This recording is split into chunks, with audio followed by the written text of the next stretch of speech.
Good morning. Good morning, sir. Hi, good morning. How are you all? Fine. All well. Where are you guys located? In the Philippines? I am. And then Sushma and Pankaj are in India. Hi, Pankaj. Hi, Anil. Good morning. How are you? Good morning. All good. Thank you. Good. When you use this background, it causes distortion, no, Pankaj? Yeah, it is. It is. I don't know. Something is wrong with my, looks like video because the laptop is getting old. Looks like. Like all of us. No, it's already, more than 6 years. So maybe time for replacement, but I don't know whether we have the budget or not. Let's see after we open up. No, even with a good laptop, when you try to put another image as a background, I find every time you move the head, then the ears, head, everything gets distorted. Yeah. Last time also this had happened, but we have agreed that we will put a V Group logo. So we have done that. How did it go with the other offices, Pankaj? All went okay? Yeah. Singapore was very nice. I mean, I was not there for that Costa Mare because I was doing something else, but Rishi was there. And there they had some experience, but during Singapore time, it was very smooth. We did not have any kind of, internet failure or slow speed, or everybody contributed really very well. Thoda, in terms of time, you can say we overshot, but it was okay. Other than that, there was nothing wrong. It was very nice. Okay. So let's hope good that we started half an hour early, Once you test everything, then you are pretty okay. I feel confident also things will go good. This doesn't work on Teams, is it? We can't do this on Teams? It works on Team, but I believe that Zoom has got some better features in terms of, delivering the webinar or seminar. Okay. So, you can do a lot of things as opposed to Team. Actually, we did the comparison also, and then we decided that we should go for Team. Yeah. Thanks to Karen and Pauline, they did a lot of research. Also Sushma, being tech savvy and going deep into it, so we could manage really very well. I see India's banning a lot of apps. I was wondering whether Zoom will also come into it and what will happen today. No, but yesterday they banned, I think, almost all the Chinese apps, Indian government. So I don't know now. Oh, really? What? Yeah, they banned 59 TikTok. Chinese apps. I don't know now. Main was TikTok and the other one, no? But there are others also. They said wherever there is a China involvement, they said we will ban that. Sir, hi, good morning. I think we need a same color in the background. Then only this V Group logo is going to work for us. Oh, is it? Yeah, I think so. That's the issue because when I tried putting this virtual background, it's only coming in the parts where I have a same color background, where the color of the wall is blue. It's not taking everywhere else, the group logo. What about the person? Does he also have to become a little bit green or something?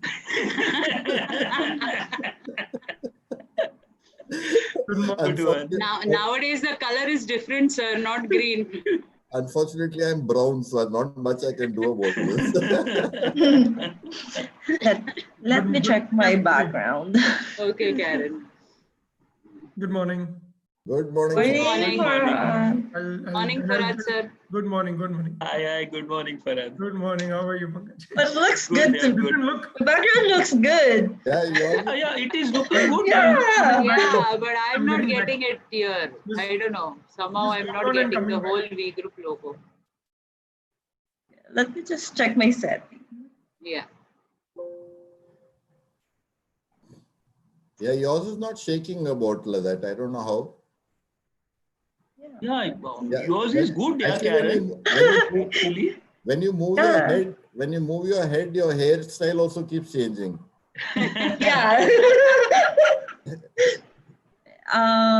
Let's see. My setting was okay.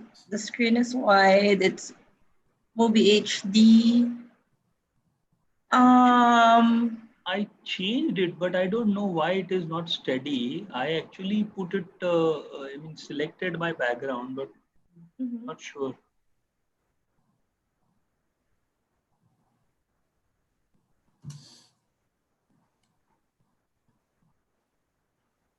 I don't have much setting. I only used. When we are answering questions, are we supposed to put on our video or just speak like that? I think it would be better if you turn on your video Okay. so the attendees can see who are speaking. Okay. Yeah, speakers, it is better speakers leave the video on so that, they can So see. speakers, okay, Yeah. Pankaj. Later on when the questions come, then I don't know whether we should put on the video or more time goes in that. I don't know what happens. No, it is okay. I mean, because we last seminar during the question answers, whoever is taking was so that they can see whoever is answering. I mean, we used to decide amongst ourselves who will take the question, and then you just answer. So like that yesterday Rishi was mentioning, that was Yeah. really good because Anurag was saying, "Arey, we are giving such a good food and there is no such thing." So he was bit, and so he said, "Okay, let's do the poll." And actually, more than 70% said, "No, we don't have any issue with the food." And I think only 2 or 3% were saying it was not good.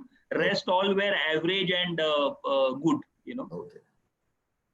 So that was a good thing. Good morning, everyone. Good Hi, morning, good Kush. morning, Kush.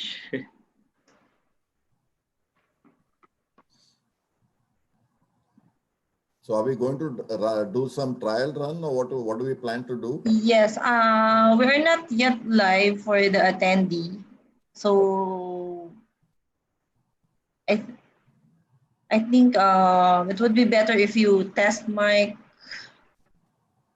You test all the mic, the speaker, if it is all good on your side.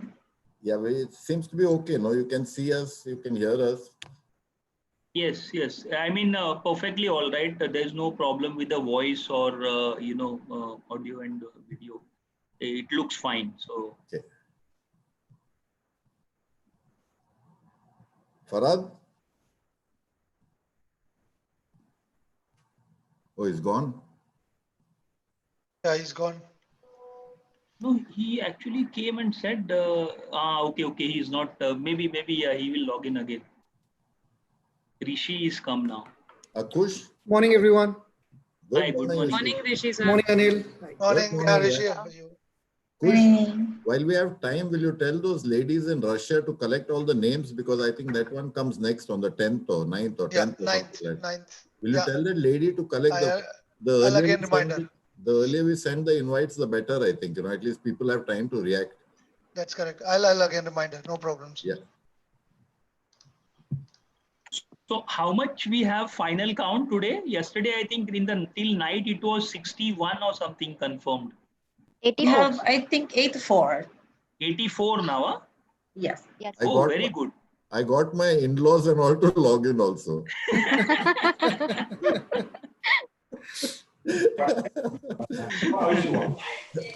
Hi, Ramesh. Morning. Morning. Hi, Morning, Ramesh. Good morning. Ramesh, you need to go away with some light, man. Otherwise, you No, lose no, your voice in the What's darkness. wrong with him? No. I'm going to put that V group thing. Let's see. No, your face can't be seen. We'll see But- V group, but not you then. Yeah, Ramesh, Yeah, you take the light on your face, Ramesh, so that you will be visible. yeah. I will. First of all, I need to figure out where this thing is there. Ramesh is a bit like this Jesus Christ and Buddha, Pankaj. He's got a halo around the head like that. Where's our main guy, Farad? He's vanished. He came and just... Hey, he's there online. I see him. Then he came, he wished us, Okay, and then probably he he's just switched off his cam. Yeah, probably. maybe. No, but Getting I don't ready, see, putting makeup. I don't see him on the. No, he's there. He's there in the list. Sushma, Lalita, Okay, Farhad, they are He there. has switched off the video, that's why. And Yeah, he also switched off the he's video. on mute. So Like you're saying, maybe he's applying all his makeup and all, maybe. I don't know. So Karen, when they ask questions, you'll read it out, is it? Yes, it would be Pauline. Pauline will take care of the questions. Okay. also what they're doing now, when the question comes, they are also typing and parking it so that if you feel anytime it can be shown, and then even at the end, we knows what questions have come and all that. We did all that summary for the Singapore also, so that was good. Because our issue will be who will take the question. That's the problem. Maybe I'll have to say, okay, you take it, or Kush you take, or Venki you take, something like that. I don't know. Yeah. It was done the same way. If it is screwing, then probably Kush or Venki can do it regarding COVID and all. Technical spares and all that, you and superintendent. Regarding writing or PSC, maybe Ramesh can take. That is how we did, for Singapore. Okay. Rishi, by the time the full round finishes, I think you'll be the most seminared guy,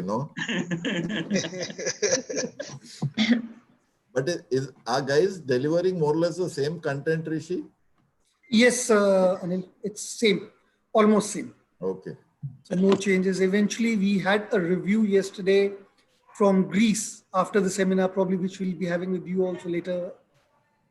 So there was a little bit of apprehensions that we should be given a free hand, but then that is what Sartaj's comment was, that then we lose the charm of having a consistency in all the seminars. Yes, the contents inside can be changed, but overall, I think we should have that essence of keeping same for the agenda. Mine looked totally different to the one that Anurag did. That's why I was wondering what's going on. Anyway, I think Chris is delivering more or less the same thing what he did, so it's okay. Right. Rishi and Karen, I will have 2 questions for the poll. One should be in the beginning and one should be in the end. I will send you the questions now. Yes. Yes, please. Karen, tell Lalita to prepare. I saw another email of few questions from Farhad.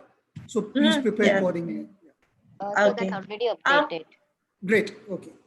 Okay. I'm not online on my email. Please also copy Lalita and Pauline. Ramesh, I request if you can copy Lalita and Pauline. Yeah. I will do that. Okay. Ramesh, how was your it video should have faced the light. Yeah. I'm going to make some adjustments. Hold on. You were against the light, so I'm going to make adjustments. No, I'll get back. Morning meetings also it works like that. After some time his wife comes, his whole face lights up, and then it's okay. Okay, so we're not yet. I'm not yet broadcasting this session to the attendees. So in 5 minutes I will broadcast, so attendees can join. Yeah. We still have 5 minutes, Karen. Okay, Karen, I'm leaving now. I'm supposed to join as an attendee. So I'll just leave from here and then click on the new link sent to me now. Okay. Yeah, but this is what Sushma Karen is saying. Probably next 5 minutes we'll allow attendees. Yeah. Okay, So I'll just immediately join back as attendee. Okay, see you all. Bye, sir. Bye. Bye, Sushma. Thank you. Don't ask too many questions, please. Don't worry. Okay, bye.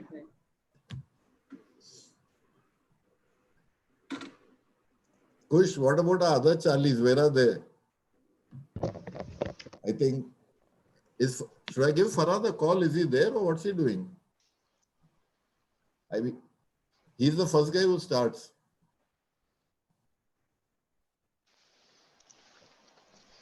Are you calling him, Anil, or shall I call him again? Just call him here, please. Okay. Karen, how is Manila? Is it opening up more or how is it now? Yeah, there were a lot of business opening and the airport are opening, but we still have a lot of cases here. Okay. I think just for information, all of us, we had a little bit of bad experience on the last seminar. And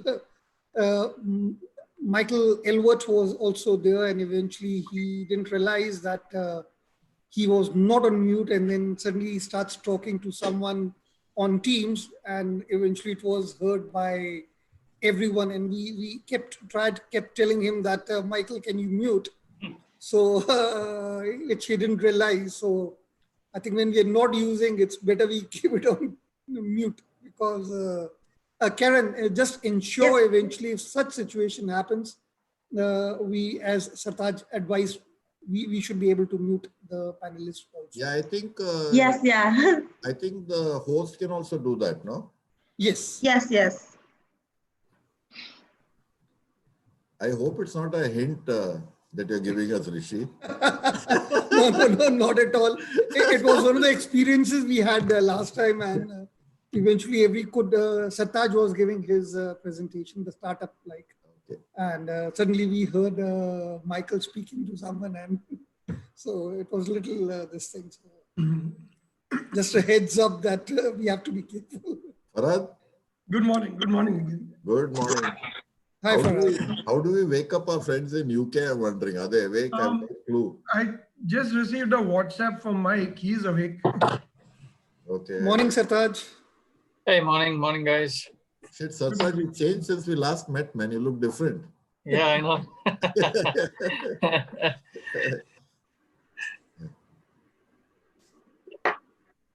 The lockdowns have given us different looks. I know. How are you, Sartaj? I'm good, yeah. Gives us the opportunity to play around, right? Yeah, I know. Nobody's watching.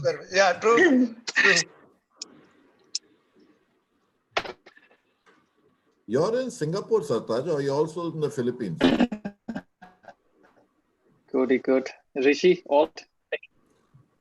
I'm in Singapore. Okay. All set, Sartaj. I think next couple of minutes, Karen is going to open entry to the attendees also. So right now, I think it's only us. I just saw Shushma has joined in as attendee. As she said, she logged off from panelist and now she has joined us. No, there is 0 attendee as of now. Yeah, we don't have attendees now because I'm not yet broadcasting. I'm confused. Because I saw the pop-up. I saw. Hello, Lalita. New. Yeah, I'm not yet broadcasting the session to the attendees. Oh, because I just saw the message came. She has now logged in as attendee. Just give me just a couple of minutes. Just to keep you posted, Anil, the session would be recorded, and in case you want to share with any clients or something, we will be sharing the link with you on the later stage. And even now, there is going to be a broadcast on YouTube channel. So this is what me and Pauline and all of us, we were discussing, in case we have some more office people who wants to join, definitely we can share. If we reach to a limit of 125 panelists, we still can share the YouTube link, and probably they can go and view it. There are a couple of options available. Okay, Rishi, thanks. Got it.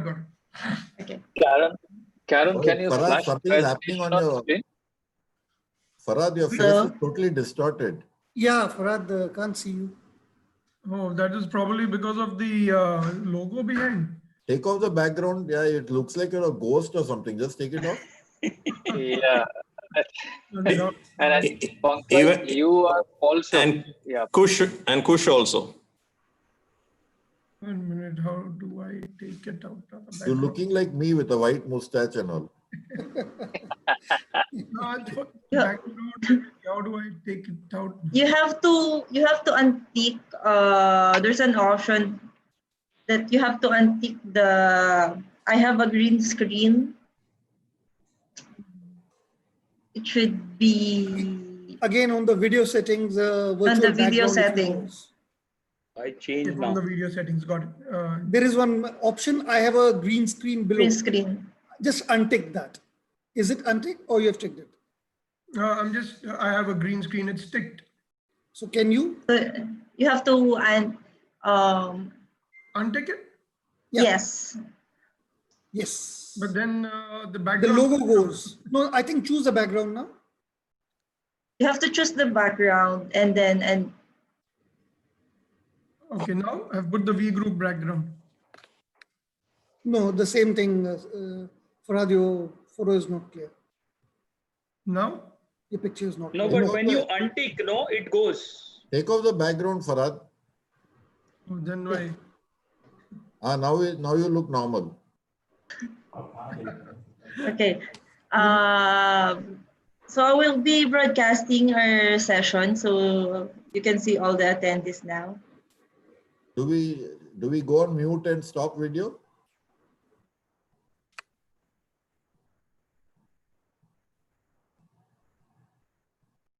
Yes, and you can go on mute your video, your discussion. If you want to switch off, you can.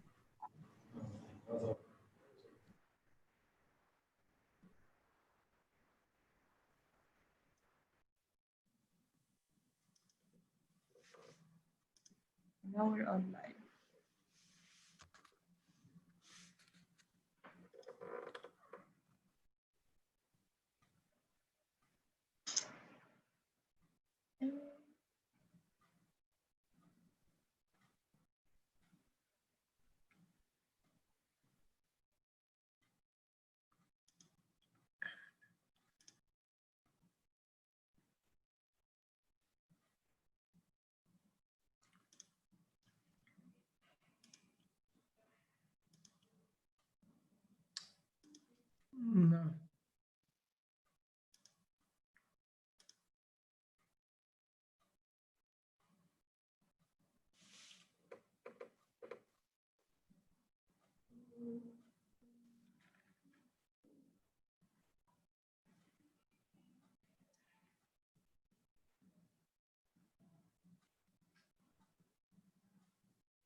Hi team. Hi Karen.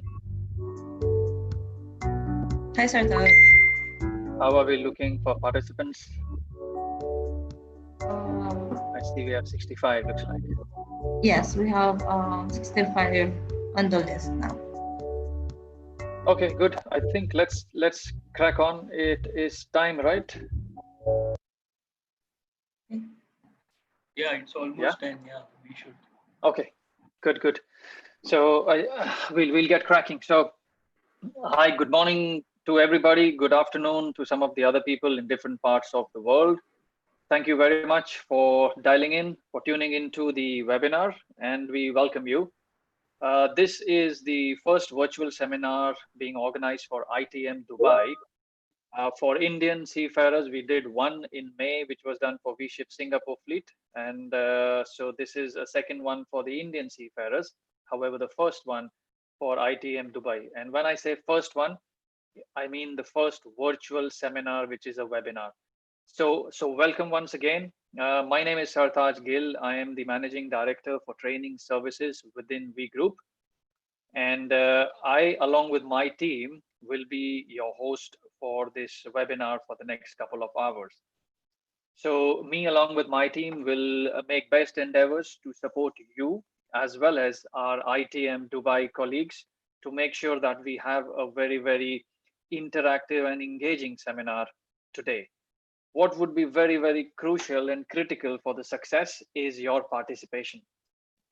This forum, this platform is for us to hear from you as much as the speakers and panelists will present. It will only be a success if you give your feedbacks, give your inputs, share your experiences, and we will take those inputs and try to improve our performances further. So with that, the lineup of the speakers today comprises of the MDs, operations directors, crewing representatives, training personnel. So we are trying to cover a holistic kind of an agenda, and I'll talk about it a little bit more. Can you flip to the next slide, please? Okay, so why are we doing this? Now, as most of you would be aware of, as majority of you, if not all, are sitting in India, like India, majority of the other countries are in a lockdown situation, travel restrictions on group gatherings, and we do not know when different jurisdictions will open up and allow face-to-face seminars to happen.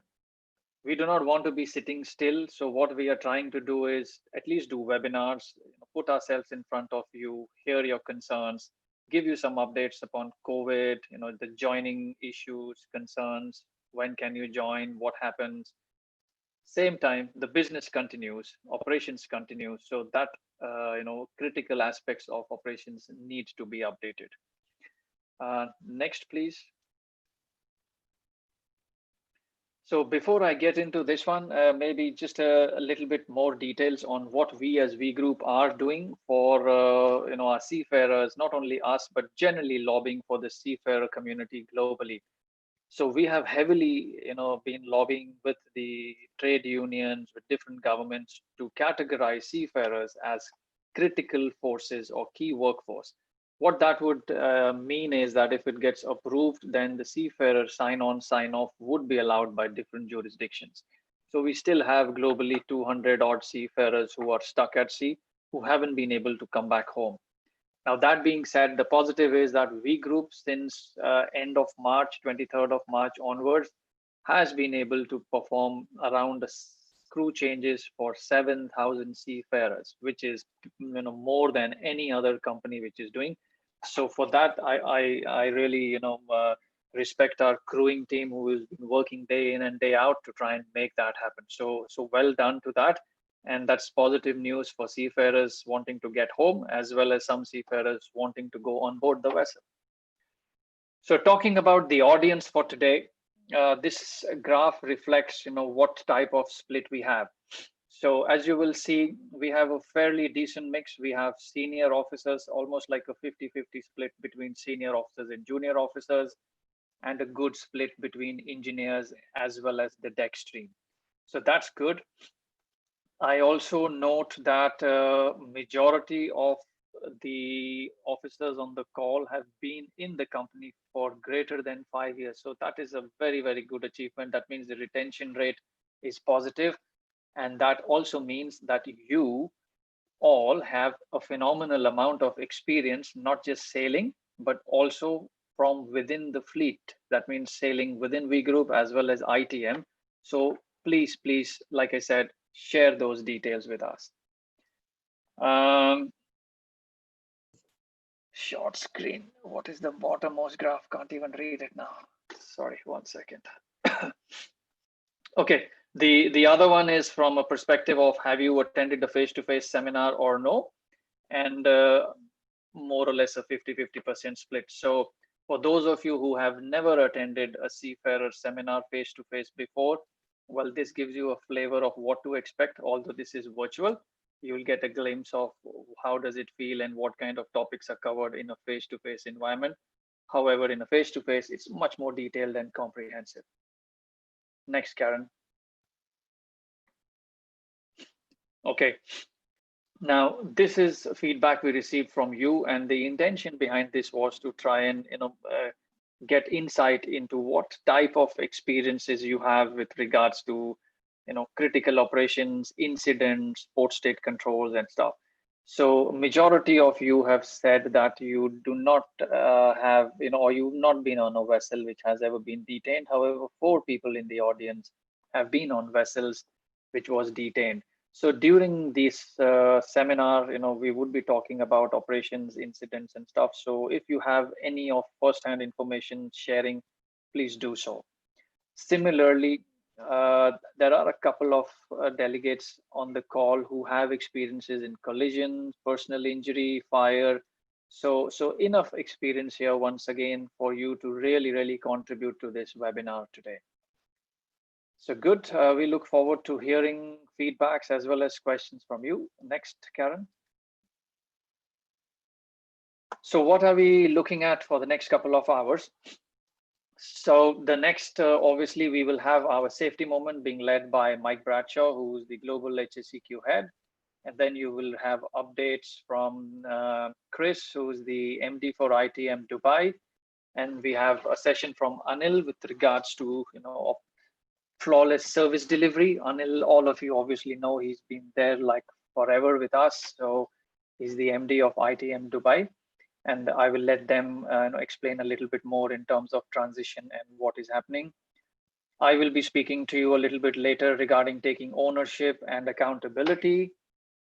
There's a session on HSEQ, there's a session on vetting, and then there is technical updates, and eventually perhaps something which all of you would be looking forward to is crew mobilization during this COVID-19 period. As you would see, there is ample amount of time for Q&A. Me and my team will try to make sure we stick to time. We will keep pushing and nudging the speakers if they are overshooting, and so that the Q&A sessions are utilized properly for Q&A and addressing your concerns. So with that, time check, I think I'm still 1 minute ahead of schedule. So with that, I would like to invite next is Mike Bradshaw to give us a safety moment. Okay, sorry, let me maybe run through this as a refresher. I'm aware that all of you are familiar with this. Karen and the team had sent this out as part of the invites, but I'll just refresh it. If you have a question, couple of ways of doing it. There is a question and answer kind of a tab on your screens. Depending on whether you're using a phone or a laptop, it might appear in a different place, but it says Q&A. If you click on that and you type your question, you have options either to type your question as anonymous, or you can choose to give your name, meaning automatically your name will come. But if for some reason you would want to be anonymous, you can do that. So that is one. For the sake of ensuring that everybody can hear the speakers correctly, all the delegates will be muted. However, if you want to ask a question verbally, as in voice, you can raise your hand. So the delegates who are attending will have an option of raising a hand. There is a button there. You click that, and then the team will unmute you and you will be able to fire away your questions. So these are some of the quick tricks for this, and we look forward to a good engaging session. So with that, I will hand over to Mike Bradshaw to give us a safety moment. Thank you very much. Thank you, Sartaj. Learning from the conference last week, can you hear me okay today? Yes, absolutely, Mike. Yes, Yeah. Mike. Perfect. Safety is all about operational learning. Well, thank you very much for letting me do the safety moment. And here at V-Ships, we start every meeting with a safety moment. And the purpose of a safety moment is to bring everybody's focus at the start of the meeting to our top priority, which is safety. And the safety moment should be short, sharp, and the audience should all take at least one thing away from it for their personal or professional lives. Today, I want to talk to you for our safety moment about mental well-being. Mental well-being is having a good state of mental health, high satisfaction, life satisfaction, and a sense of meaning and purpose. It's also about how we manage stress. It controls our emotional responses, our social well-being, the choices we make. And so it's really, really important from a safety perspective. Our industry is challenging much, much more than any other industry. We suffer from long periods of separation from our families.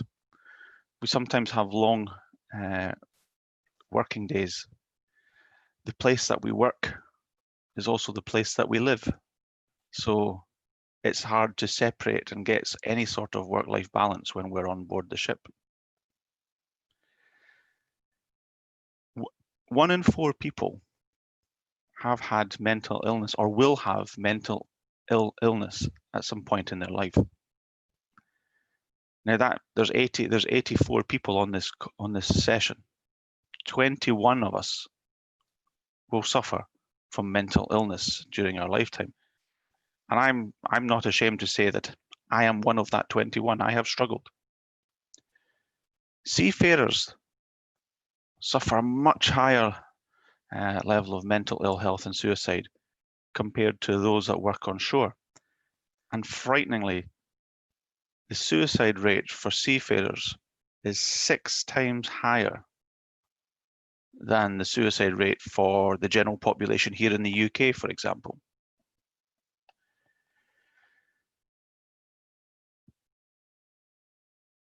A study was done by Yale University last year, and during that study, 25% of seafarers indicated that they were depressed.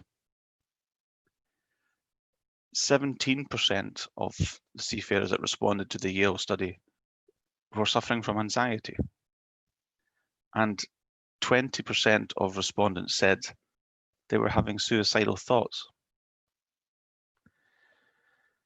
That is really, really worrying. That is really worrying. And now we're in the midst of a global pandemic where our colleagues are not getting home when they should. The trigger points of work pressures, separation from home, in some cases financial worries, and stress from not being there to support the family.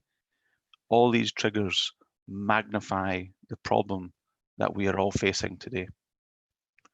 Next slide, please, Karen. So what are we doing about it? At V-Group, we have recently set up a mental wellbeing committee. It meets every 2 weeks. In fact, it's meeting in an hour's time. And I'm a member of that mental wellbeing committee. It's chaired by Matt Dunlop, our group director. Graham Westgarth, our CEO, has just signed our mental wellbeing policy, and you will be hearing more about that over the coming days and weeks. Our senior leaders in the organization, myself, Anil, I'm sure Chris as well, have been doing senior leader engagement calls to all the vessels. And we have now spoken to 600 ships. 600 ships where we've reached out and asked, are you okay? Is there anything more we can do to help you? Through Our crewing team, we've introduced an employee assistance program called ComPsych. If you can just click forward, please, Karen. ComPsych is a tool available to you on board the ship, a confidential helpline to reach out and seek guidance and advice on mental well-being issues, relationship issues. You may have suffered grief, or maybe you're just adjusting to life on board. ComPsych is there to help. It's someone to listen. If you don't feel that you can reach out to your colleagues or the master on board. We've introduced the Let's Talk initiative. These are reflective learning exercises as part of Partners in Safety. 4 exercises to get people to come together and talk about mental well-being. How are you feeling? And while it's badged as a training exercise, the captains in this room, in this virtual room, can use it to bring people together socially and have a chat. And finally, we've published our Master's Guide to Promoting Wellbeing on Board. We've done a lot of work with the Sailor Society. I'm hoping you're all familiar with the Sailor Society, a really important maritime charity. And we've produced a guide to masters on how to promote and support mental well-being on board. However, you're all officers at V Group. You're all safety leaders. This means this book is for everybody. So you will find it on board. Can you go back, please, Karen? You'll find it on board. Please familiarize with it. So the key takeaway from today's safety moment is this. We all have a state of mental health. It goes up and it goes down during time. And it is okay to ask for help. Thank you, Karen. Thank you, everybody.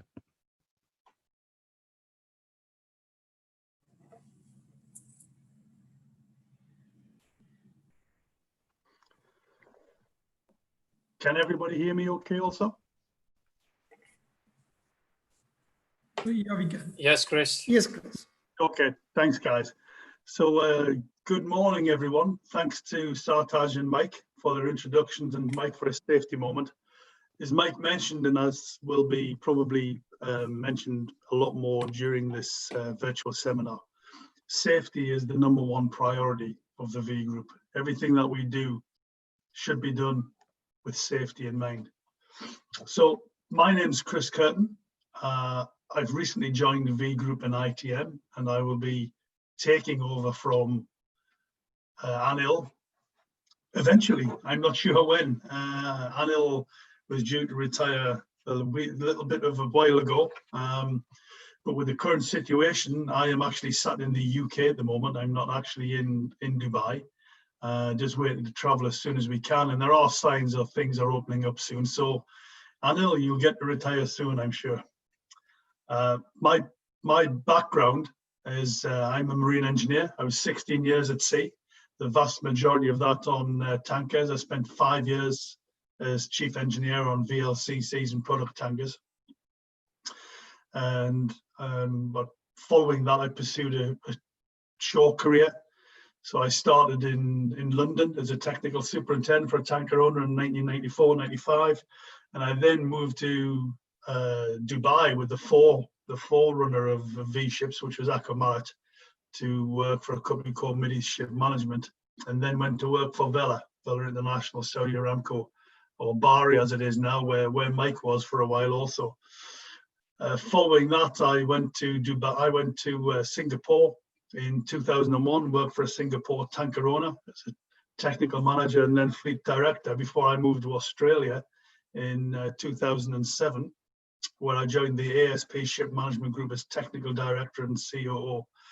And following that, I returned to Singapore in 2010, where I've been for the last 10 years as managing director of World Tankers and then latterly the North Star Group.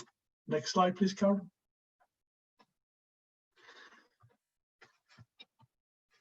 So as Mike mentioned, safety is our #1 priority. Safety underpins every single thing that we do at ITM, within V ships and within the greater V Group, and it underpins our core values. particularly, we care. This means we care for our colleagues, we care for our customers, we care for our company, we care for each other, and we are consistent. We are consistent in that we always operate in a safe and regulatory compliant way. Next slide, please, Karen.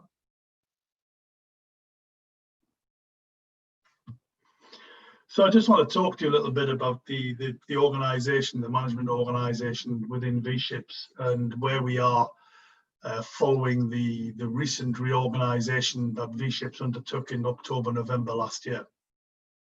So this slide shows you the extended management team, the extended leadership management team for V-Ships. And this enables us to provide a strong network with this established structure to provide flawless service delivery. That's something else you're going to hear a lot of today. That is our core function in ship management, is flawless service delivery for our clients. It starts with safety. Everything starts with safety. So we have the chief executive of the V Group, Graham Westgarth, managing director of ship management, Frank Kaiser, reports into to Graham, and he has assisting him the head of commercial, James Muir, and also Ulla Nielsen, who is the operational excellence director. Ulla is putting together many programs to help us reach the flawless service delivery that we all strive for. Mine and Anil's immediate boss is the Chief Operating Officer, Michael Elwett, who sits in Glasgow with Mike. Next slide, please, Karen.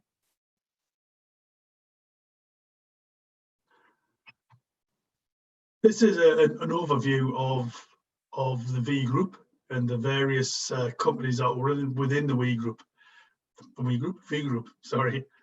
So ITM is part of V-Ships and V Group, and our aim is to operate an integrated ship management service to all our clients. All of the group services are available under one roof, as they say, with the services offering the best-in-class value for money and tailored to the needs of the different customers and vessel groups. We have many different vessel types across the whole V Group and the V-Ships offerings. ITM, of course, is a tanker manager and has retained the name of International Tanker Manager, specifically to act as a centre of excellence for tanker ship management. So by combining all these different V Group services, we can deliver industry-leading integration solutions to all our customers and clients who can be confident that they'll get the same high-quality expertise each and every time from every group company.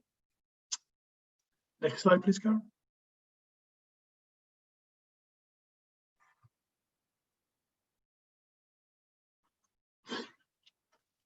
So again, we are safety-driven.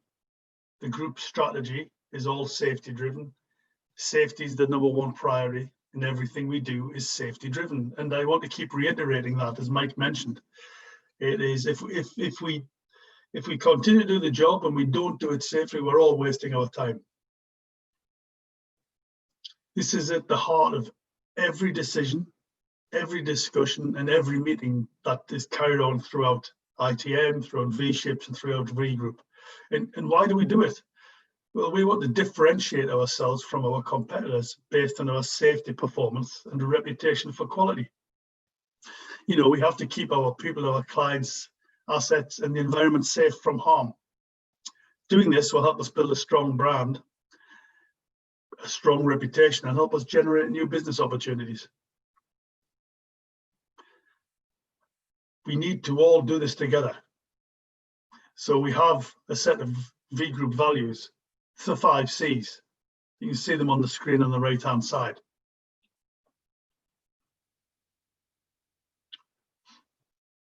This underpins every single thing that we do. How do we assist to do this? Well, we invest, we want to innovate, and we want to develop people and the processes that we have within the system to build on everybody's strength. And we're all reliant on teams leading by example. We have to intervene at the appropriate time and make changes that we make the necessary changes each and every time they're needed, whether this be in working practice, whether this be within systems. Next slide, please, Karen.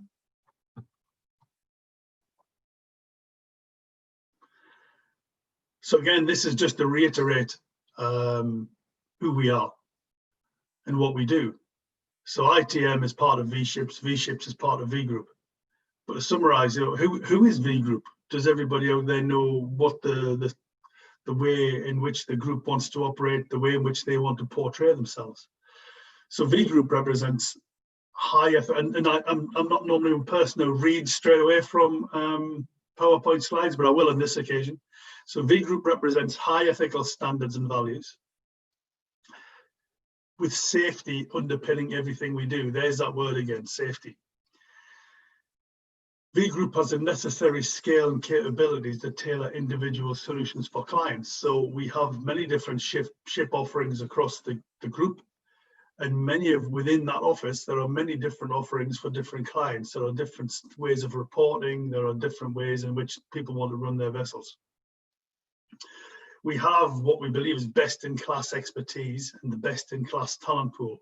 That means both colleagues ashore and colleagues at sea.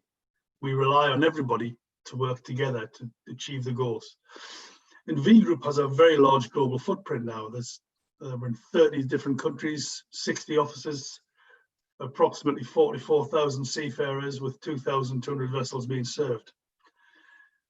And this, again, as I said, is all underpinned by the values. The values are we care, we collaborate, we challenge, we are consistent, and we commit and deliver. This is all to support the ship management belief and aim of flawless service delivery. Next slide, please, Karen. So you might ask, what do these values mean for me and what do our clients expect from us? I think this is quite a good slide to describe how it all comes together. So we care. What does that mean? Well, that means we bring everybody along on the journey. We look after each other. We mentor people. We make sure that people are safe. We collaborate. Collaboration. We communicate openly. We want to help each other achieve our targets. We challenge. We should all be constantly asking what we can do better. We should drive and embrace change. We must always be available. We must always be able to challenge and always be able to raise a hand and raise a voice. This is especially so, again, going back to safety. We have to have a culture where we have a stop work culture if there's a safety issue. We must challenge all the time. And that means everybody. You should challenge me, I should challenge you. We are consistent. We strive to do it right every time and we lead by example. And we commit and deliver, we get it done. This sits above the four core values. Because if we say we're going to do it and then we don't do it, it's a waste of time. Next slide, please, Karen. So as you all know, V-Ships, V-Group changed the operating model in October, November of 2019, to a fleet cell model, where we have the fleet cell sitting above and collaborating with all of the other business units within the V-Group. And this is with one aim, and here it is again. It's flawless service delivery. You'll notice this is the number one target in the fleet cells. So all business units and our centres of expertise, which are shown on the left-hand side of the diagram, of which Mike Bradshaw runs HSSEQ, we have John Kerr running technical, and we have everybody else across the centres of expertise with Marcin and crewing, and Alan Falkenberg and crewing, and everybody, all of the different aspects we have of working together. This is all to support the fleet cells to deliver flawless service delivery. Next slide, please, Karen. So I'm sure most of you will be familiar with the current setup in ITM. I don't think I need to spend much time on this. We have obviously Anil, who's assisted by Chandra Mohan, And we've got Ramesh and Farhad looking after vetting and HSSEQ. Then we have the 3 fleet managers, Shahad, Krishna, and Nitin. We have supporting that the global support functions. And that's just a snapshot, really, of where we are. We have Frank Kaiser and Michael Elwell on the ship management side. We have Matt Dunlop and Mike Bradshaw, HSSEQ, you know, Alan Falkenberg and Marcin in crewing, and Ulla Nielsen for operational excellence. And this is all to support you in your day-to-day operations. Next slide, please, Karen. So the goal of ITM is to be the best in class ship managers. And that's something I believe ITM are. ITM is an experienced company. It's a strong company.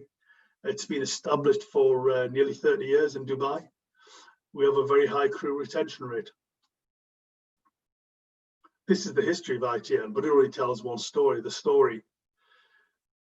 And the way that this is backed up is we constantly monitor and benchmark and look for new ways to optimize vessel performance. We're always constantly looking to drive down costs in areas such as fuel optimization, and we all want to learn from the best practice across the industry. And we can't do this without you guys. We can't do this without our seafarers. We can't do this without the buy-in and the help and the assistance of the ship management team, driving us all forward to flawless service delivery. Next slide, please, Karen. So the current situation with ITM is across the globe. The V-Ship's global fleet totals some 600 vessels. Of that, ITM have 53, and obviously these are all tanker vessels. We're a tanker management office.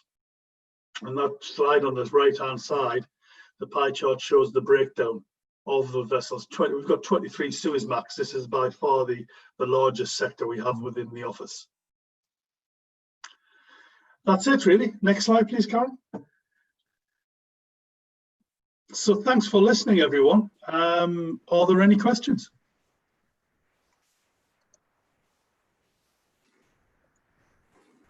Thank you, Chris, for the management update. Indeed, very insightful. And definitely we would like to hear if there's any question with respect to management prospect. Next, we would have Anil Karepa, Managing Director, ITM Dubai, and he would be sharing with us paving the way to consistent, flawless service delivery, and which will be followed by question and answer session. So in case we have any questions for Christopher, definitely after Anil's presentation, we can, and he'll be more than happy to share his experience with us. So may I request Anil for his next presentation, please? Hi, good morning, everybody. How do you read me? Can you hear me?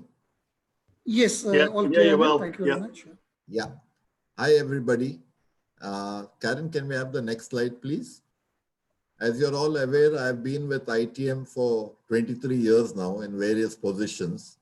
And finally, I think time has come to change my profession. So I'll be retiring the moment Chris gets here.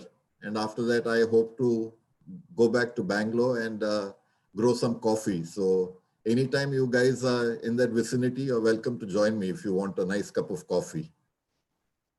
Can we have the next slide, please, Karen? Yeah, so our overall focus is to deliver a flawless service. So like some of you who have met me know the favorite word in my lexicon is value engineering. So if I were to put what we do in just 2 words, probably the words we would get is transport cargo. A tanker is primarily built to transport cargo. Then once we know the use of this tanker, then of course, we need the client to entrust us with operating this asset. And also we need the charterers, oil majors, flags, class, PSC, etc., to trust that we operate the ship well. What is the critical word in this whole setup is trust. And you, our colleagues on board and those in the front line working with the cargo safely are the ones who by your performance build this trust. We in the office are tasked with supporting the operations on board, sourcing new business, and keeping all the above stakeholders happy. When both these work well and in tandem, we get a flawless service. Now this sounds very simple in words, but we all need to clearly understand that we are part of this overall picture and we need to singularly work towards it. Next slide, please, Karen. I don't think any of us need an introduction to the gentleman.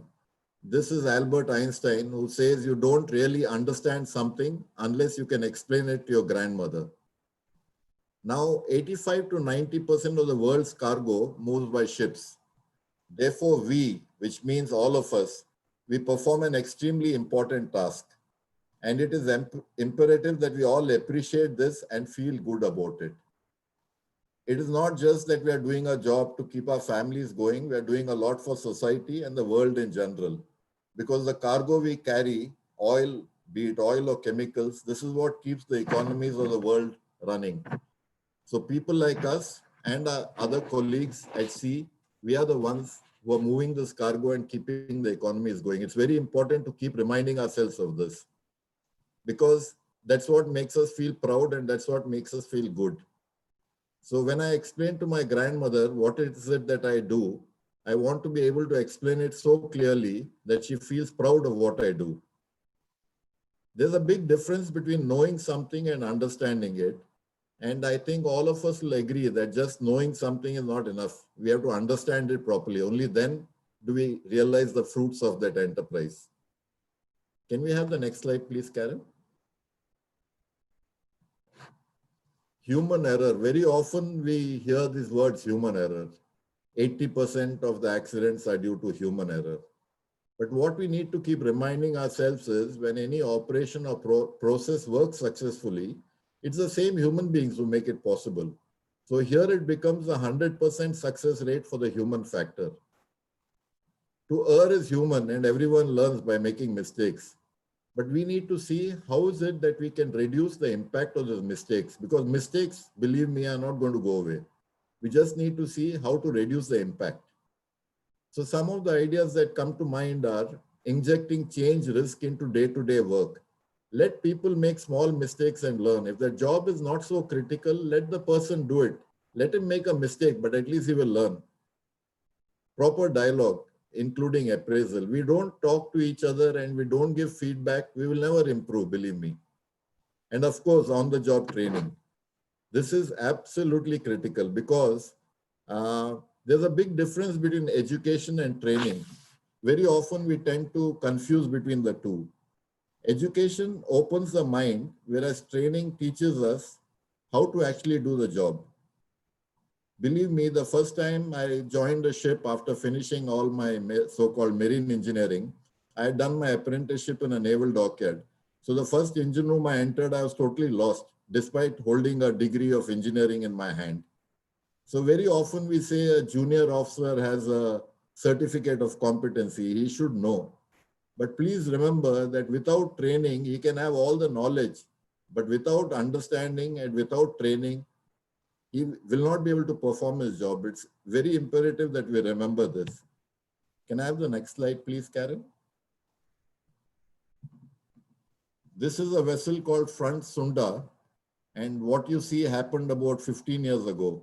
We had a horrific explosion doing hot work on deck, and that's what it looked like, the ship, after the explosion. What happened here? Basically, trying to do a job in a hurry and a little bit of complacency because there were two chief officers on board this vessel. So as we go along with the seminar, let us see what are the different ways we can prevent such things from happening. Next slide, please, Karen. Yeah, these are some questions to think about. 2 plus 2, very simple. All of us know that. 4. 476 into 483, God knows. Maybe there is somebody in this audience who knows the answer, but I definitely don't. So these are just given for illustration purpose to show you that there is something called a quick thinking brain and a slow thinking brain. So for critical operations, especially where there's no time pressure to plan, we have to force ourselves to stop, collect all the information and make an educated guess. Because if we don't do this, we are prone to commit mistakes. Now, when should the slow thinking brain work? when there is time, that is critical. If there's a ship coming right in front of me, obviously my fast thinking brain needs to think. But if I'm going to do tank cleaning, going to do hot work, these are times when you just have to stop and think, because don't start any job in a hurry, because that's asking for trouble. And one of our ships collided in the Singapore Straits. Later on, during the investigation, it turned out that the duty officer, who happened to be a third mate, on the evening 8 to 12 watch, he was getting the portage bill signed by all the officers, and the master was not on the bridge. So what would we call this? Is this human error or is this gross negligence? Because if it went to a court of law, it will be called gross negligence. So we need to understand the difference between what is error and what is negligence. That's absolutely critical. Now, very often when we reach port and we leave port, we say, oh, we are getting calls from charterer, from office. What is the solution? Just send a message that I'm making port, or I'm leaving port, or I'm on a critical passage. So therefore, I will be unavailable for the next 1 hour, 2 hours, whatever it is you choose to write, please write it. That way, nobody will come and harass you, and people will be off your back, and you can concentrate on what is important. What's the important operation going on? Can I have the next slide, please, Karen? How can we improve the way we work? Like I said, positive thinking and let ideas sink in. That is important. Let ideas sink in. Don't keep on doing things in a hurry. There is very little difference in people, but that little difference makes a big difference. The little difference is attitude. The big difference is whether it is positive or negative. So from where does this positive and negative attitude come? We spoke earlier of on-the-job training. If there is poor attitude, we see, where could that person have picked this up? Obviously, if you guys consider for a moment, from where have you learned most of your stuff? It's from your seniors. So if we don't set an example and we don't teach people what is good attitude and what is bad, it's pointless us sitting down and then saying this guy's attitude is wrong. So if we develop positive people on our ships, what we hand over is what comes around. I think all of us know this very well. Each one of us starts training people and making them good. Believe me, these good people will start coming back to you. Very often we write on appraisals, very good, but not fit for the ship. What does this mean exactly? That means basically we are saying that the guy is not good. Can we have the next slide, please? Seeing the bigger picture, you can see, this is just for illustration, but in the first one, you can see a person is very close to the problem and has a limited vision. Just step back a little bit and you see much, much more. So basically, when we have a seemingly unsurmountable problem, all that it requires is go a little bit back and see the total picture. That's why we say when any critical job is going on, one person should remain, preferably the master, should remain aloof. And then he can see the full picture. If he also gets involved very deeply into the job, then nobody is looking or nobody is getting the full picture. There are 20 plus pairs of eyes and ears available on board. Believe me, there is somebody always on board who knows what's going on. Only thing is, if you're accessible enough and encouraging enough, that person will feel like coming up and telling you what he sees wrong. So use all these 20 plus pairs of eyes and ears we have on board. Next slide, please. What if? This is human psychology. We worry about things that we have already lost. I'll give you some examples.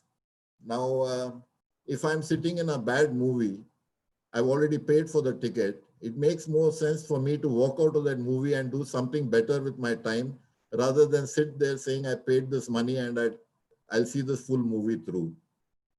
Suppose I paid $100 for say a trip somewhere. And then after that, I get some excellent deal for $50. Which one should I take? Generally, we try to weigh the money. We say we spend $100 here, let me take that. But what makes sense is to go for the $50 one. So in short, we tend to we tend to pine for what we have lost. Instead of that, let us all learn to celebrate success, a good vetting result, a good discharge, a job well done. Let's celebrate amongst ourselves and feel good. That's what develops the rapport on the ship and keeps the positivity going.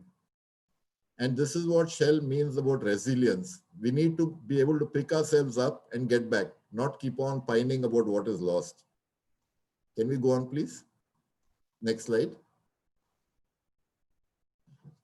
Russian roulette, I think all of us have heard this.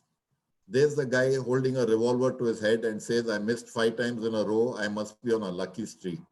This is called the gambler's fallacy. It's the same thing like flipping a coin. I get 5 times tails. Does it mean the 6th time is going to be tails? No, the 6th time is still 50-50 chance. I've put this slide basically to illustrate the Rambo effect. On every ship, or most ships, you get a Rambo who says, I've done this before and nothing happened. I've done hot work in cargo spaces, nothing happened. I did not do this. I hung over the ship side and did it, nothing happened. Believe me, it's exactly like this guy standing with his revolver. You follow that guy's advice and you're heading for trouble. Let us take the example of one of our company ships, I think last year. We lost 2 guys in the slop tank. Now the AB was trying to stop, I think it was the second officer, the AB was trying to stop him saying, don't go in, don't go in. But the man insisted on going in. So here we have people speaking up, but still not being listened to. Quite honestly, if you ask me, I would say physically stop them. If somebody is not listening, then go and physically stop him from killing himself. Can we have the next slide, please? This is called stereotyping, which very often happens to us on ships and in offices too. We rely on memories more than on facts. What happens in this? We go by our past prejudices. Russian pumpmen are very good. Indian chief officers are very good at paperwork, or things like this. So don't please collect the facts. Don't let prejudice, and past experience is good. Use it to understand the current situation. Don't use it to make decisions. Can we have the next slide, please? Understanding people. I won't read out everything that I've written there, but if you just read the last line, this is not my survey. This is done by some major company. They say pay came in at number 12 and fringe benefits were a lowly 16. So what makes people want to work is basically feeling good about what they are doing. If you were to take an example of 2 masons breaking stones, when somebody asked them, what is it you're doing? One said, I'm breaking stones. And the other guy said, I'm building a church. So we need to feel good about what we are doing. Only then comes the true potential of people. And we need to know what is the strength of the team. If I were to ask you all, who is the most important person on board? Probably somebody would say the master, somebody would say a cook, somebody would say a bosun.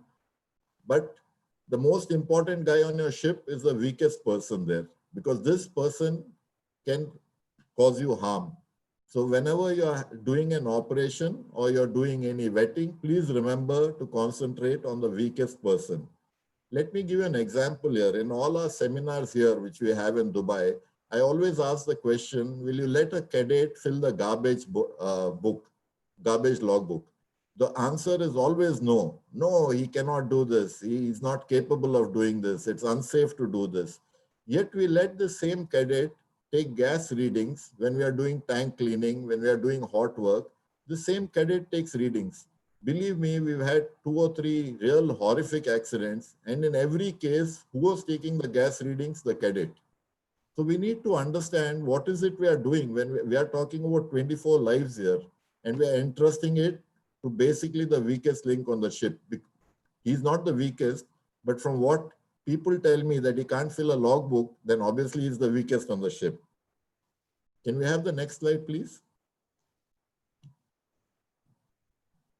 Lateral thinking. There were these 2 guys who were in a jungle safari in Africa, and they suddenly saw this tiger. So one guy started putting on his shoes. So the other guy said, hey, how does that help? you can't outrun the tiger. So the first guy says, I don't have to outrun the tiger. I only have to outrun you because the tiger will get you after that. So when we work on ships, I think as all of us are aware, not everything is available on the ship, spare parts, stores, whatever it may be. So we need to be resourceful and think out of the box. Believe me, my email archives are full of brilliant ideas that have come out from the ships, where people have really thought out of the box and got themselves out of trouble. So in short, if we all put our brains together and think, there is always a solution. But if we sit and say there is no spare, this is not there, that is not there, then we can find a lot of reasons why a job cannot happen. So in short, my dear friends, please look up to people and they live up to your expectations. So please believe in yourself that every team can work very well. And as long as all of us are working towards one goal, which is conduct our operations safely, we'll do it. Thank you all very much. And if there are any questions, I'd love to take them. Thank you, Anil, for sharing, paving the way to consistent, flawless service delivery. Agree there's a difference definitely between education and training, and example of junior officers and some very interesting examples which you shared with all of us. So now we have 10 minutes of dedicated question and answers session pertaining to the contents being shared by Chris and Anil. Before that, a small poll. Karen, can we have a poll? So just all of you need to tick at the right answer and see who knows the best. How many vessels are under the management with ITM Dubai? Moving ahead, as I said, this is going to be 10 minutes of dedicated question answer session. As informed earlier by Sartaj, we have two options. Either we can write a question by clicking Q&A icon below, or there's also an option to raise. Okay. Here we have the poll. Anil, would you like to say anything? We have the results for the poll now. Yes. Hi, Rishi. Right now, the correct answer is 53. And by the year end, we hope to be at 56. Great. So good to see that 90% of our seafarer friends are aware of it and they've come back with the right answer. Thank you so much, everyone. Yes, let's go for the question and answer session. Understand we have a limited 10 minutes time. Nevertheless, any questions which we are unable to answer during this particular Q&A will be carried forward to the final Q&A. That is at the end of the session. So let's see what questions do we have. Definitely there's a compliment. Good to talking to you, sir. There's another question from Anonymous. He didn't share his details. It's okay. When crew managers are sitting in Dubai, those time wonderful respect given to all officers. So this is a views by one of the attendees. Would you like to highlight, Anil, with these particular views? Yes. Can you hear me, Rishi? Yes, please, we can. Yeah. About a year back, due to reorganization, which takes place in most organizations, it was decided that a lot of the support systems will be moved to different locations. So our crew managers were moved back to India, and now we have Kush, who is called the crew management partner, sitting in Dubai. I'm very saddened to hear that some of our colleagues feel that they're not getting the due respect that they were getting before. But please feel free to write in to me. And if there is a lot of people who feel like this, for sure we will take this up and get it addressed, because at the end of the day, like I said, we all need to respect each other and work towards a common goal. We cannot treat each other badly, for sure. So if there is a problem like this, please feel free to write in to me. And maybe sometime later, I will share my email address, or you can ask somebody in this panel and then they will give you my email address if you don't already have it. Please share your views with me and definitely we'll fix this. Thanks, Anil. This is indeed well taken care. And there's another question which says views on importance of talk the talk, walk the talk. And he requests to be answered for both. Probably the question is both either for Chris or for Anil. So if one of you can answer to this, please. Would you like to take this one, Chris?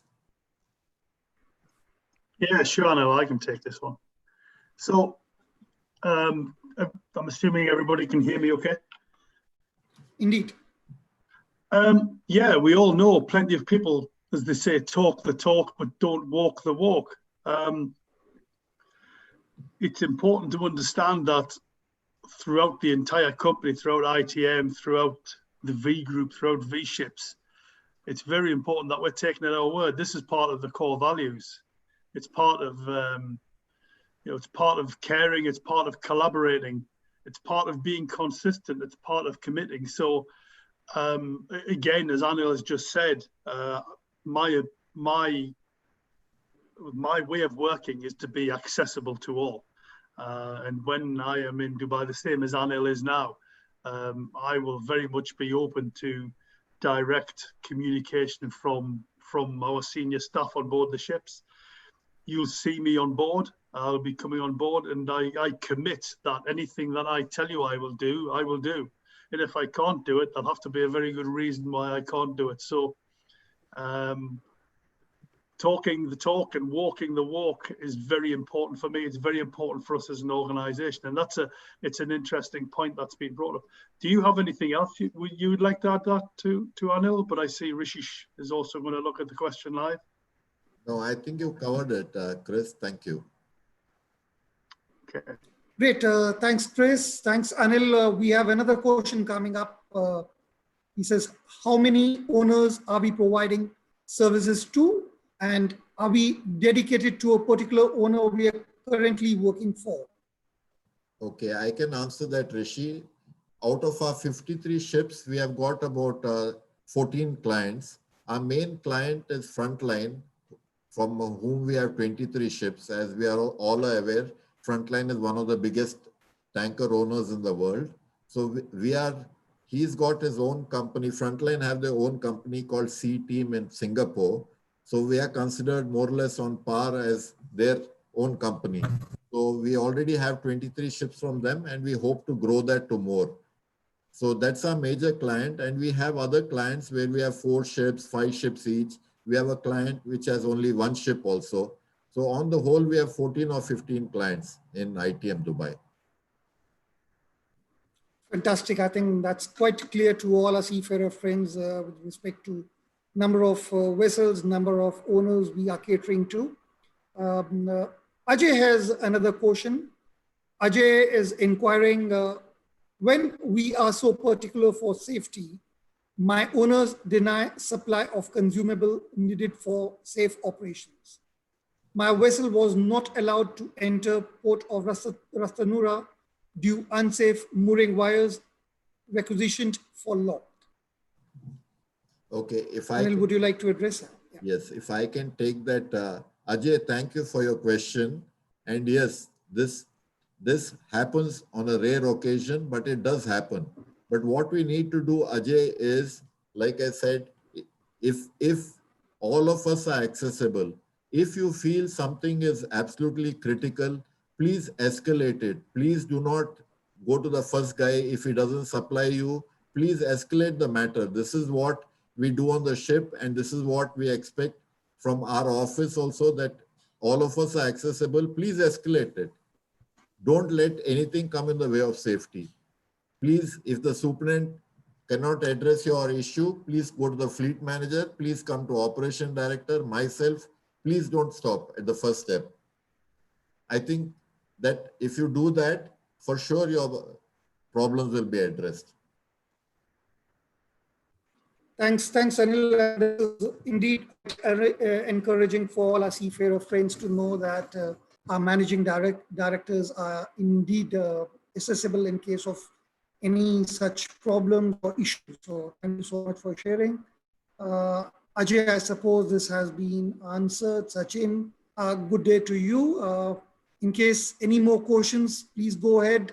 As I said, Sartaj has clarified that we have another option that we can raise hand and speak to our speaker also. So please feel free in case you don't want to write, you want to speak, there is an option.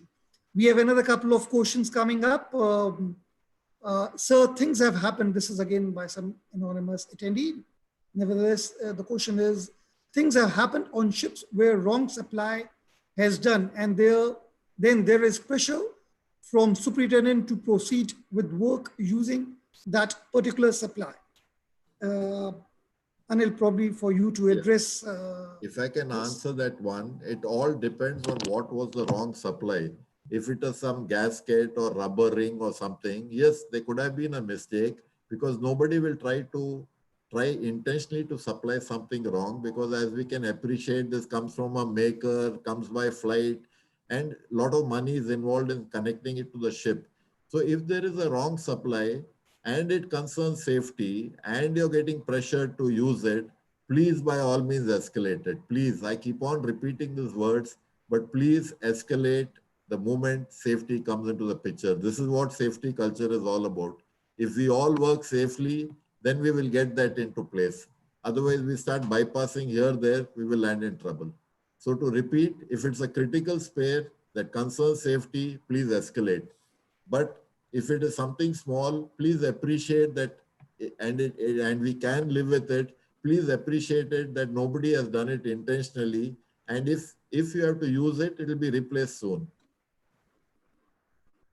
Thanks, Anil. Another question for you by one of the attendees. What are the challenges with regards to the speak up policy? I do not find any challenge at all. Quite honestly, this is not exclusive to our industry. Few years back, the economies of the world collapsed, saying that some rogue trader did something. Do you think nobody knew? Of course, somebody knew what is going on. Not somebody, a lot of people knew. But unless we speak up, these kind of things will happen. You see scams being pulled. Take India, for example, so many scamsters behind bars. So are we saying nobody knew? Of course, people knew. We need to encourage this culture where people speak up. If we don't encourage this, then worse things will happen. Indeed. Another question for you, Anil, that why is that wages of junior officers are reduced while those of top 4 are increased over a period of years? Is that junior officers have become less effective and productive? No, the honest answer to that is nobody has become less effective or less productive. But as we all know, this is how economies work. When there are large numbers of something, then the cost goes down. And when there are less numbers, this is a very crude and rude way of putting it. But unfortunately, that is a fact of life. When there are large numbers of juniors available, the whole market for junior officers goes down. And when there are less senior officers available, that market goes up. Unfortunate that we have to treat human beings like a marketplace, but that is a fact of life. I'm sorry. Great. I think our 10 minutes dedicated for Q&A is over, but still, nevertheless, we have 2 more questions to answer. I suggest we will continue with that. And thereafter, we encourage you to keep asking questions, our seafarer friends, and definitely those questions will be carried forward to the final Q&A at the end of the session. Sachin wants to know, Anil, why chief officers on tanker not put as a day man? Again, Rishi, this is economies of scale and economics of the operation. And if the tanker market is good and everybody is making money, believe me, they will put more people. It is not that we want to be unsafe or safe. This is an industry norm. If you see a minimum manning certificate issued by Flag, you will find that the industry accepts about maybe 12, 15 people are enough to operate a ship. But everybody on this forum knows it is not possible. But looking forward, I think a day will come when you will find a chief officer on day work because people are realizing the benefits of this. Just to inform this group, there is one client of ours called Sonan Gul, where this is already happening. And once the benefits are seen, it will spread through all the other clients also. Thanks, Anil, for sharing information. Definitely, people were interested to hear that. One of the concerning questions which come from anonymous attendee is that safety culture itself is violating by senior officers. I think, what would be our Rishi, views? I have no comment to make to this because it's very, I feel extremely sad when I hear such comments. And I feel distressed actually, not only sad, it distresses me to no limit. I think what we should do is, can we take a poll at the end to just see, is this a common kind of feature? Or do a lot of people feel like this? Then let's see how we can address it. Sure. Lalita, can we have a poll ready probably after a quick break? We will go and see what our other seafarer friends have to say on this. All right, I think we are 2 minutes over to maintain the schedule. It's time for 10 minutes of stretch break. So please relax, pick up a glass of tea, coffee, water, and probably cut short a break by a few minutes. And we will see you at 11:15 India time. So see you soon, guys. Pick up your coffee, glass, tea, And whatever, Rishi, and see you soon. just Yes, one Sataj. point that when we resume, there will be a poll being made. So that will tell us how many people are back on their desks after the coffees. So please pick up your coffee mugs and be back. Thank you very much. Thanks.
all clear, Sartaj. Can read.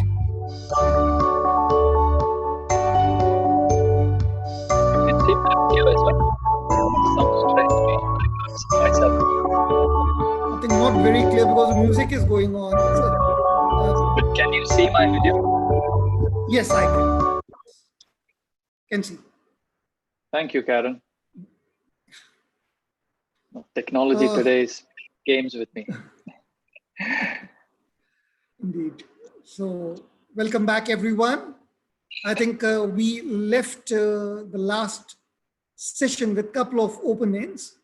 One was, as Sartaj suggested, headcount check. So a small poll, Karen, if you can, to see that our seafarer friends are back and back in action for the next session. Very interesting. And other, as we discussed with Anil and all of us, that there's going to be a short poll onto a controversial question as to what other seafarer friends feel regarding what we discussed. So can we have both the polls displayed now? First, the attendance check.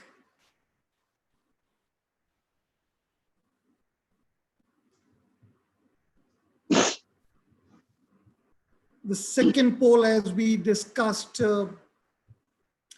would be that in connection to the earlier comments regarding safety, senior officers violating the safety culture, we would take the poll and that shall be discussed in our next Q&A session. So going ahead, let me invite Sartaj, Managing Director, Training Services, for taking opportunity. Safety is everyone's business. Sartaj. Thank you, Rishi. Thanks. So the poll, was it released or are we going to do it later on during Q&A? Maybe later. No, I didn't see. Yeah, we will release it later. Okay. So thanks, Rishi. And just for everybody's comfort, that specific poll with regards to senior officers cutting corners or compromising safety, we will put out a poll perhaps after my session or before the next Q&A. And rest assured, it will be addressed. So don't worry about it. And thank you very much for wonderful participation in the morning session. It has been extremely, extremely good. And some obviously, challenging inputs, discussions, and that's why we are here, because this is what we want to hear from you. We will learn from that, and we will take it away from here to make sure that these are appropriately addressed. Okay, so first two sessions were extremely good, nice, interactive. I will crack on with mine now. Mine is talking more about the softer aspects of individuals, taking a lead from Anil's presentation, where it was a lot about people, individuals, and how we behave and more behavior. So quick background. Yes, if you're seeing my face, that's me on the picture. It's just COVID-19 lockdown facial growth. So believe me, I'm the same speaker what you see on the picture. Brief background, I started my career in training, and it's a full circle. I'm back in training, but in between I moved around different parts of the business, from new building projects management to commercial to ship management, HSCQ, and now I'm back to doing training. So training is where my passion lies. I've been in training for perhaps most of my career, and I'm very happy to doing the similar kind of a role now in B Group. Thanks, Karen. Next, please. Okay, to start off and again get some things in action, I would like to have a quick poll, and the poll would be to understand how many of us are aware of accountability and responsibility. Is there a difference? Is there not a difference? So please click on the buttons and let's see what the audience feels.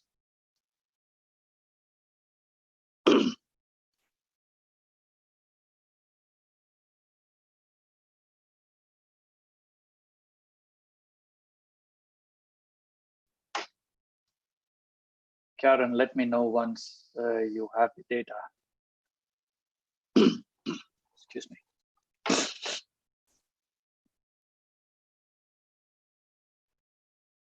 Okay, so is there a difference between accountability and responsibility? So this is the trick question I put in there. If I look at the statistics, only 29 people have answered this. So that starts putting some bells in my head to wonder whether everybody's back at their desks or still grabbing a cup of coffee. However, just sticking to the answers, 97% believe there is a difference. Okay. And then let's look at the next one. Who is an accountable person? 45% say the person who makes the final decision and has the ultimate ownership. 31% feel person who is assigned to do the work, and 24% is person who must be consulted before a decision. So, okay, so question number one was largely consensus was there. 97% believe there is a difference. However, an understanding on who is an accountable person perhaps is a bit different amongst the delegates. Okay, so Karen, can you flip on to the next slides, please? Yeah, if you can go to the next one. Yeah, so, oh, sorry, one back. Okay, so quickly talking about what is accountability and accountable person. So, 47% I think got this one right, whereas the remaining 50% had ticked option A or option C. So accountable person is the person who makes the final decision and has the ultimate ownership. Now, how would you put this in perspective in terms of onboard operations? So let's look at an example. If you have a third officer, we have junior officers here, we have senior officers. A third officer standing watch on board a bridge, 8 to 12 watch, is responsible for his 4 hours of bridge watchkeeping duties. However, that does not release the master from being overall accountable for the safe navigation of the vessel. That is where the difference lies. So the third officer becomes a responsible person to do the task. He's responsible for his 4 hours.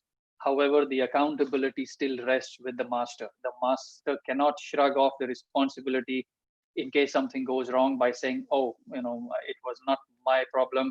The third mate did not know how to do the job. So that's like a fine line between what accountability is versus what responsibility or what a responsible person is. Next, please.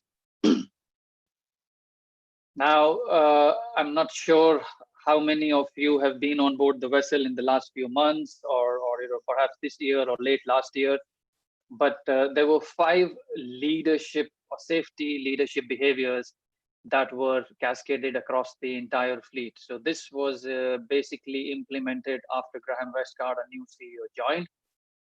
I don't want to run through all the 5, but because of the topic, I would like to highlight number 2, where accepting full personal accountability and ensuring employees take equal accountability is one of the safety leadership behaviors that we expect from all our senior officers.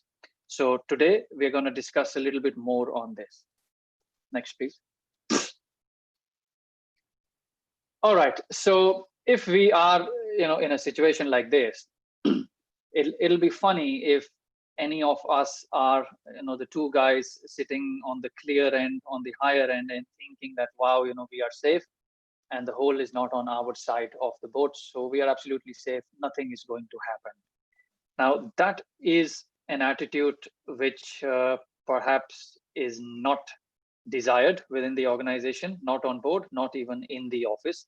And I think all of us can relate to that. Now, since majority of the delegates are Indians, I would say a phrase in Hindi, which is जिम्मेदारी एक ऐसी चीज है जो कभी दी नहीं जाती, जिम्मेदारी हमेशा ली जाती है. That means you have to take ownership, you have to take accountability. Nobody can give you accountability. So you have to be accountable yourself. And that is a very, very important distinction for us to remember. Next, please. Now, very often what happens is accountability can very easily be construed as blame culture. And the reason is that if there is an error or if something goes wrong on board a vessel and there are questions arising from the office to understand the reason behind it, to do a proper investigation, if that is construed as you're pointing fingers or blame, then that is absolutely a misunderstanding. That is not the case. So again, a fine line between how we perceive things, what is accountability versus what is blame. So, and in today's obviously culture, what happens is even on board or in many cases, it's normal human behavior. It's becoming a normal culture, whether it is in families, whether it is in businesses or in organizations, where everybody starts pointing fingers to somebody else saying, oh, it's not my fault or somebody else's mistake. And you do not take accountability. No matter in what position you are, you have to take that accountability for those actions. Now, because if you don't, especially as a leader, if you don't take accountability, you are inculcating the same behavior amongst your entire team down the line. People will look at you. We had an interesting question about talk the talk, walk the talk. This is what it means, right? So if you do not take accountability as senior officers, your junior officers are looking at you, and invariably they will learn from you, and slowly that culture gets embedded and it becomes a normal way of doing business, which is absolutely not acceptable within V Group, not acceptable within ITM operations as well. So what do we need to do? Well, ask yourself, if you are in a problem, what can you do to fix the problem?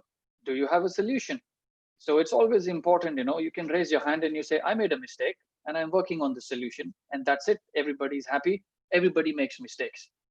Again, Anil shared earlier on an interesting quote from Albert Einstein. I will share another one.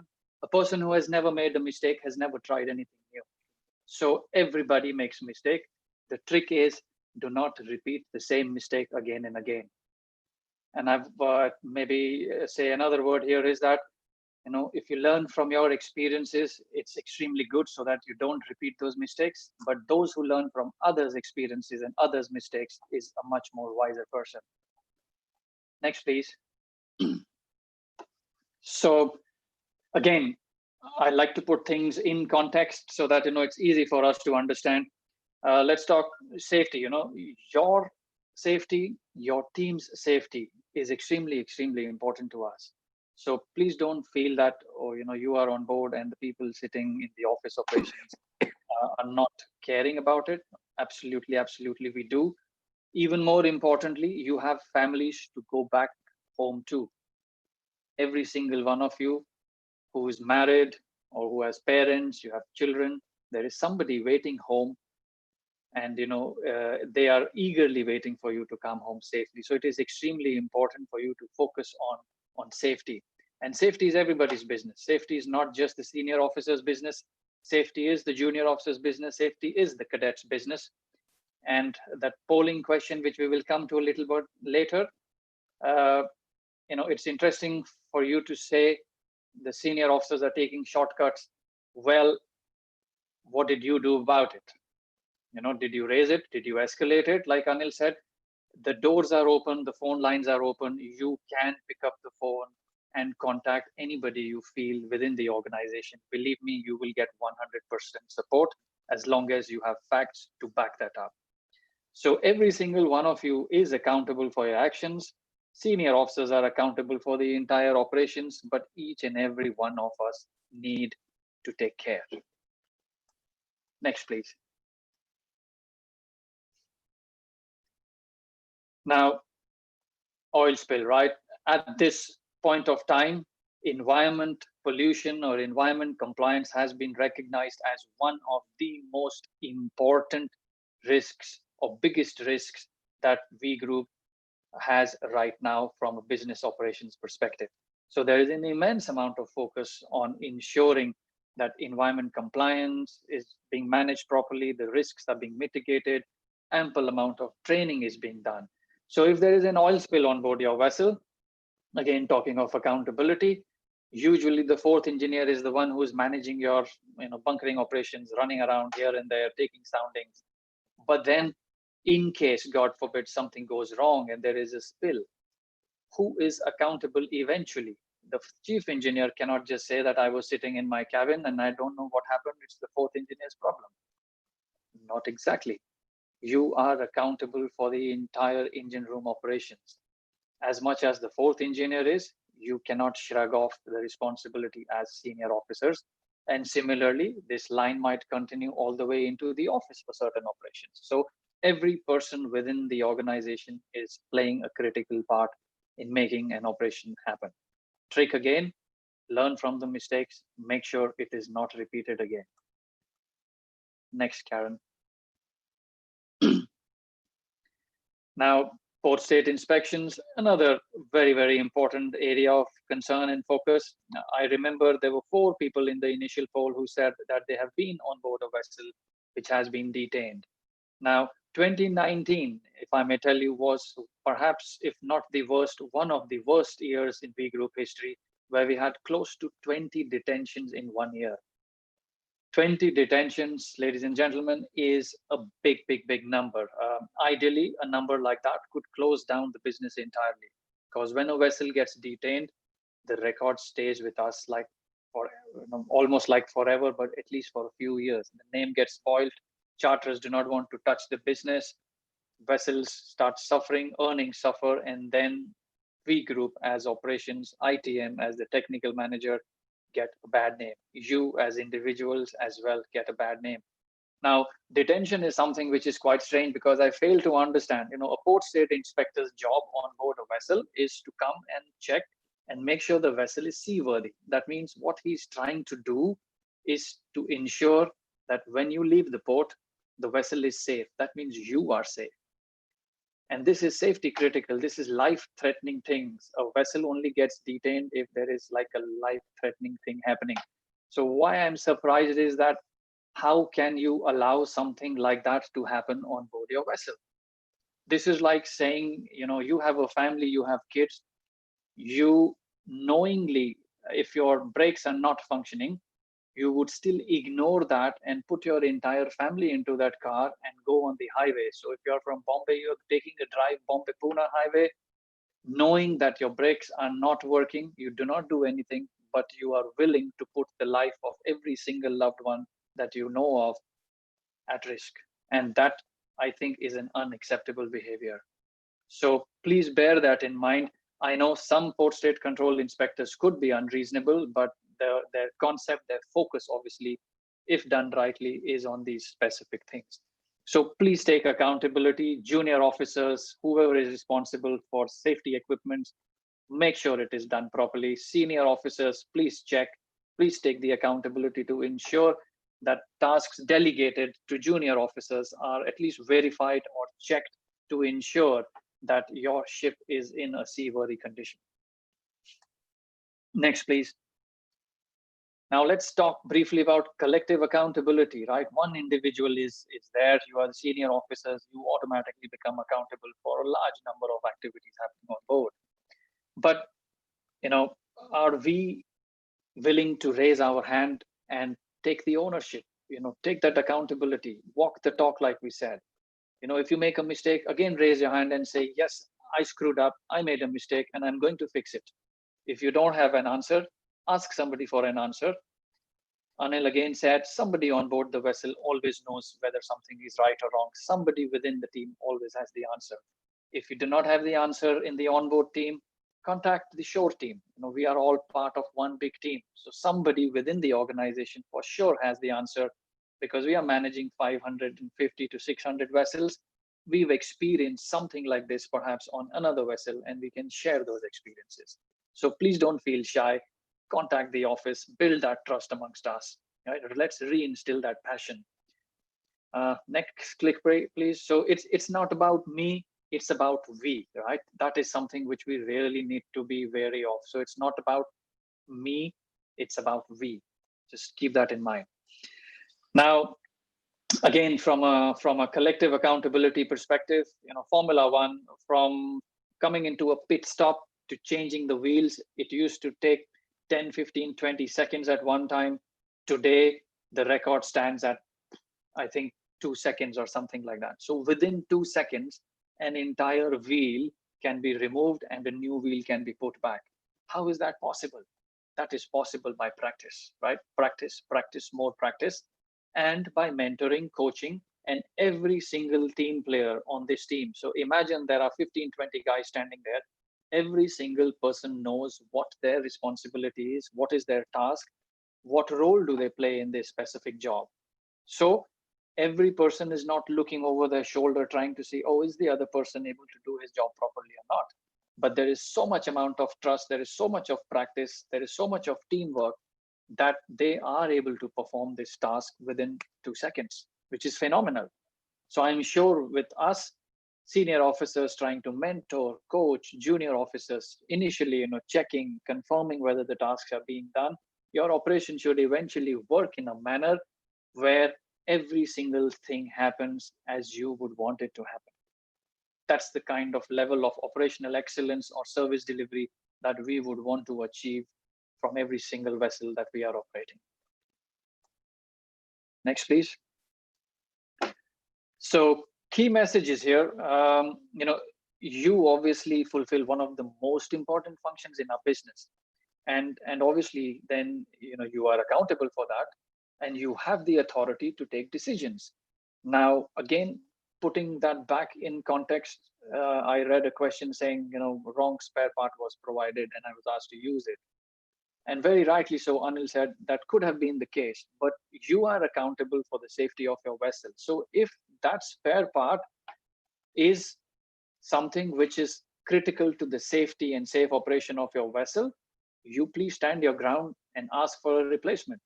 And if you are not given a proper justification from the office, escalate it to the next level. Till you are satisfied, until you are fully this thing that, yes, you are not jeopardizing the safety of the vessel, please stand ground. Very often there is a reason behind it. And if you are satisfied with the reason, perfectly understand. But, it's very important for us to really realize that we are working together as a single big team.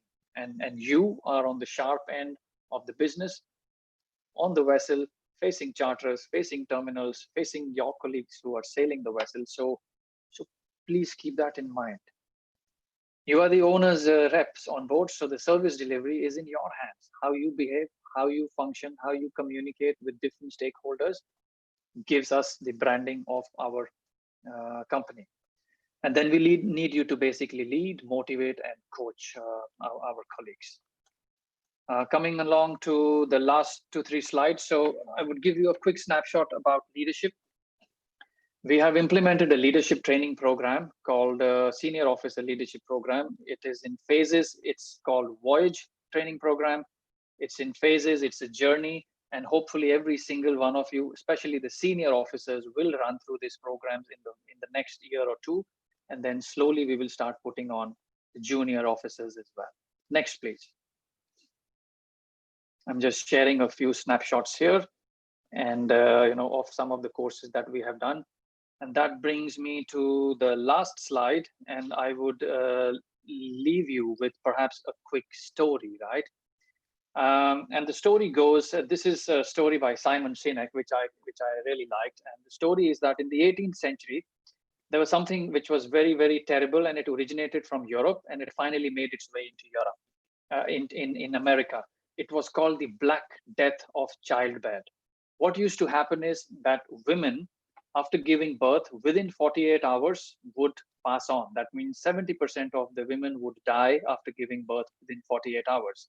And this was the time of empirical data, science, analysis. So everybody started looking at statistics, research, why, what, all that stuff is happening. Until Dr. Oliver Wendell Holmes realized that the doctors who were doing the autopsy in the morning on the corpses, checking why this thing happened, without washing their hands, would go and deliver babies in the evening, and that infection would pass on. But for the next 30 years, nobody believed, and everybody, wrote him off saying, he's a stupid guy or crazy or whatever, until finally it came to light that that was the case. So what's the moral of the story? The moral of the story is sometimes you or me or we are the problem, ladies and gentlemen. It's always good to do a reflection. Always pointing finger at somebody else is not the answer. Sometimes we are the problem. And the sooner we recognize that, and the sooner we raise a hand and accept that, the better it is for every one of us. So thank you very much, and thank you for listening. Thank you, Sartaj, for giving us all a very, very interesting update on safety is everyone's business. Rightly mentioned, a fine line between accountability and blame, and as leader, we have to take accountability. Everyone, we have 10 minutes of Q&A pertaining to what Sartaj just discussed with us. Nevertheless, we have one pending question. Karen, can we have a poll for the last session, which is kept pending? As Anil were discussing, so this is a question for all of our seafarer friends to answer. Safety culture itself is violating by the senior officers. Do you feel this is happening in our fleet? So please feel free, answer your questions, which is going to be displayed onto the screen and addressed by Anil. Rishi, I think the first one for tag should be strongly disagree, not strongly agree. Yes. I think there's a typo on the questions. I think the first one to tag says strongly agree, but I think that should be strongly disagree. I think it's a typo. I agree. I agree, Chris. Karen, probably we will disregard this particular one in the meantime when we make amendments. Lalita, if you can do that, and we will have a poll again. In the meantime, the question answer session is open. Please feel free. Sartaj is with us. Let's disregard this and let's make a required amendment, Karen, and release the poll again, as Chris rightly pointed. In the meantime, as I said, we have the question session open for our friends, what Sartaj just shared. I see there is Prasad had to leave due to his mother is unwell and he had to take to the hospital. Our good wishes with our mother, she gets well soon. So please feel free, seafarer friends, ask questions, what Sartaj just shared. In case and the questions, sorry, the questions can be even for the first two presentations. So if you have anything for Chris or for Anil as well, meaning we have 10 minutes. If you don't have any questions for me, no worries. Feel free to ask any questions.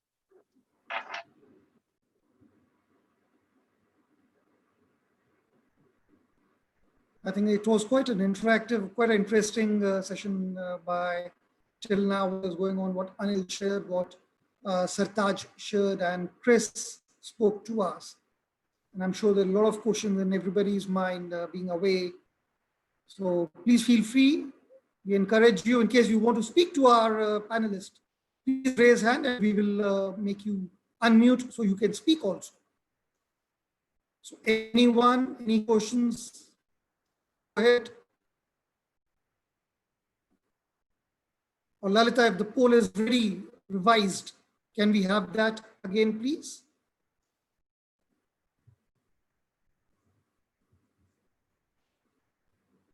We still have 5 minutes and we encourage, we have the senior management with us from ITM Dubai. Any questions pertaining to Sartaj, Chris, Anil, I'm sure they'll be more than happy. It's gonna take a couple of minutes for poll to be ready and launched again. So in the meantime, again and again, we'll be more than happy to answer any queries pertaining to any of our panelist speakers so far.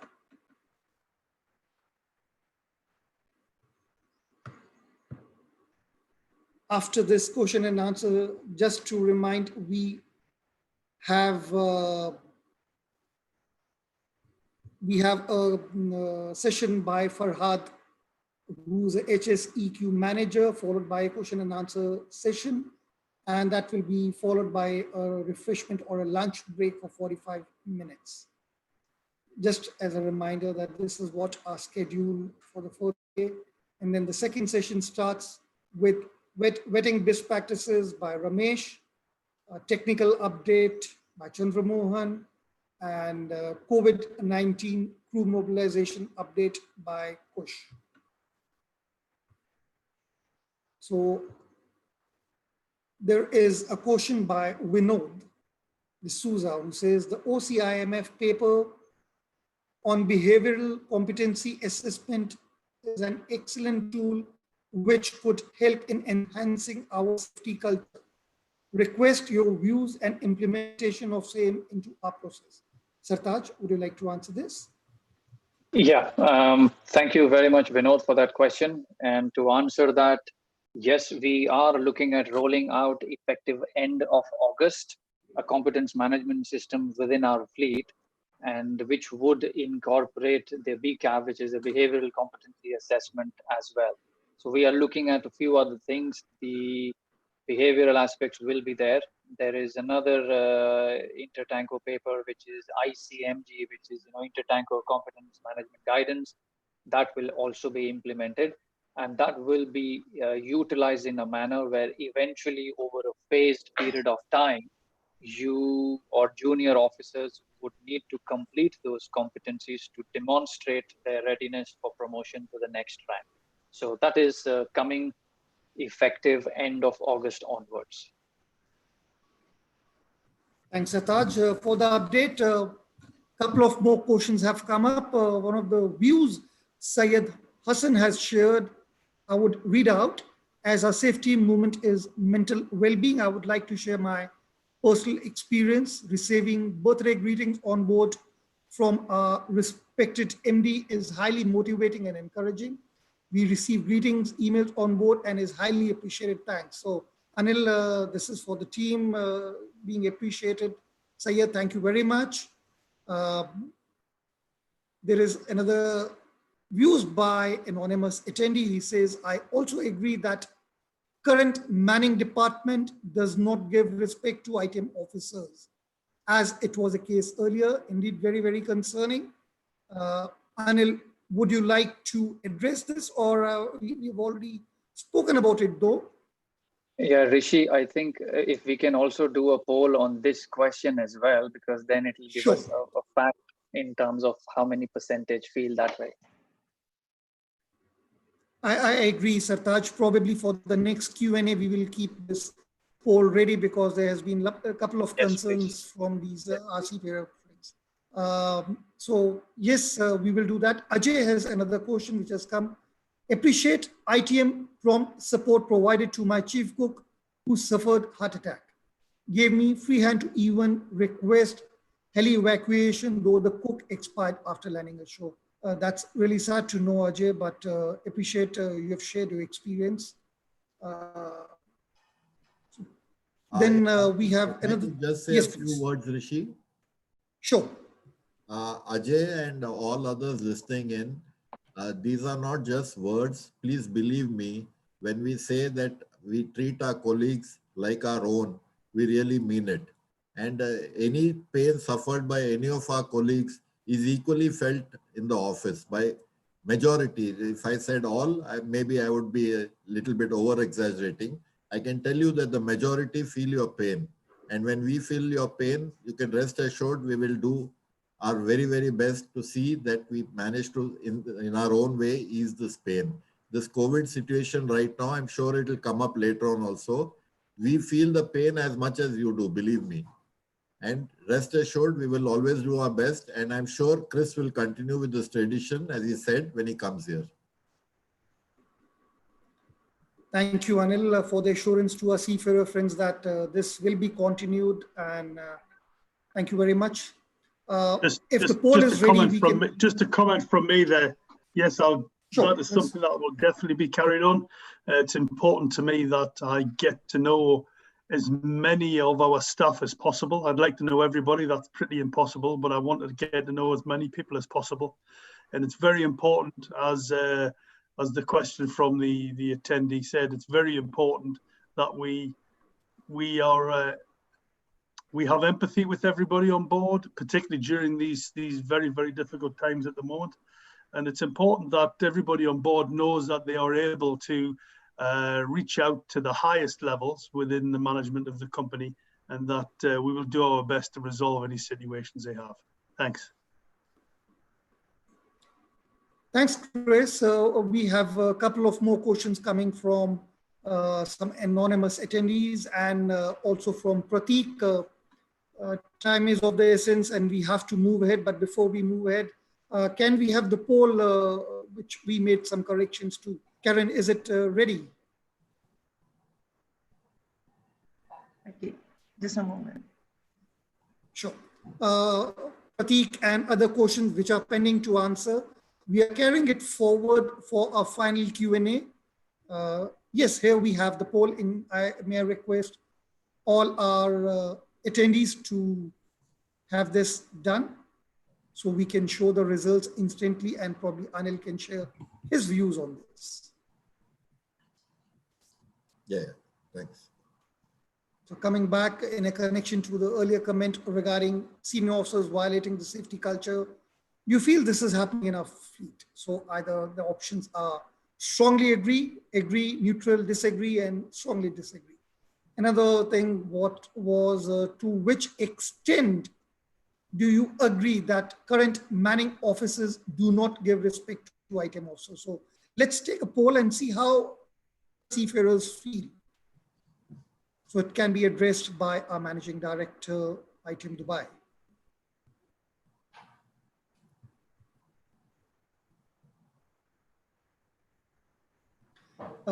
Anil, we have the results with us. Well, 48% disagree with the fact that the senior officers violating safety culture, whereas 18% agree, 16% are neutral, and there are 18% who strongly disagree too. With respect to manning officers giving respect to ITM officers, 28% have said agree to that, and other results are on the screen. So would you like to discuss this, or as we are slightly over time and we can take it in the final Q&A? Would you like to do it now or later? I don't want to delay your process of things. We will take this up right in the end. Sure. Okay. So thank you very much, Anil. Eventually, this poll results will be discussed probably in the final Q&A.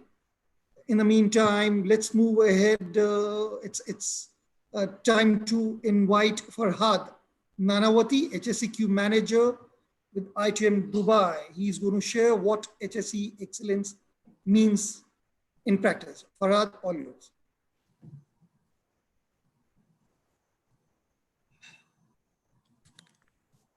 Yeah, next slide, please, Karen.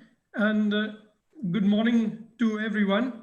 It's a pleasure to talk to everyone today on this webinar, and good presentations we had earlier on today morning, all emphasizing the importance of safety and the importance of safe culture and responsibility, accountability, and all that.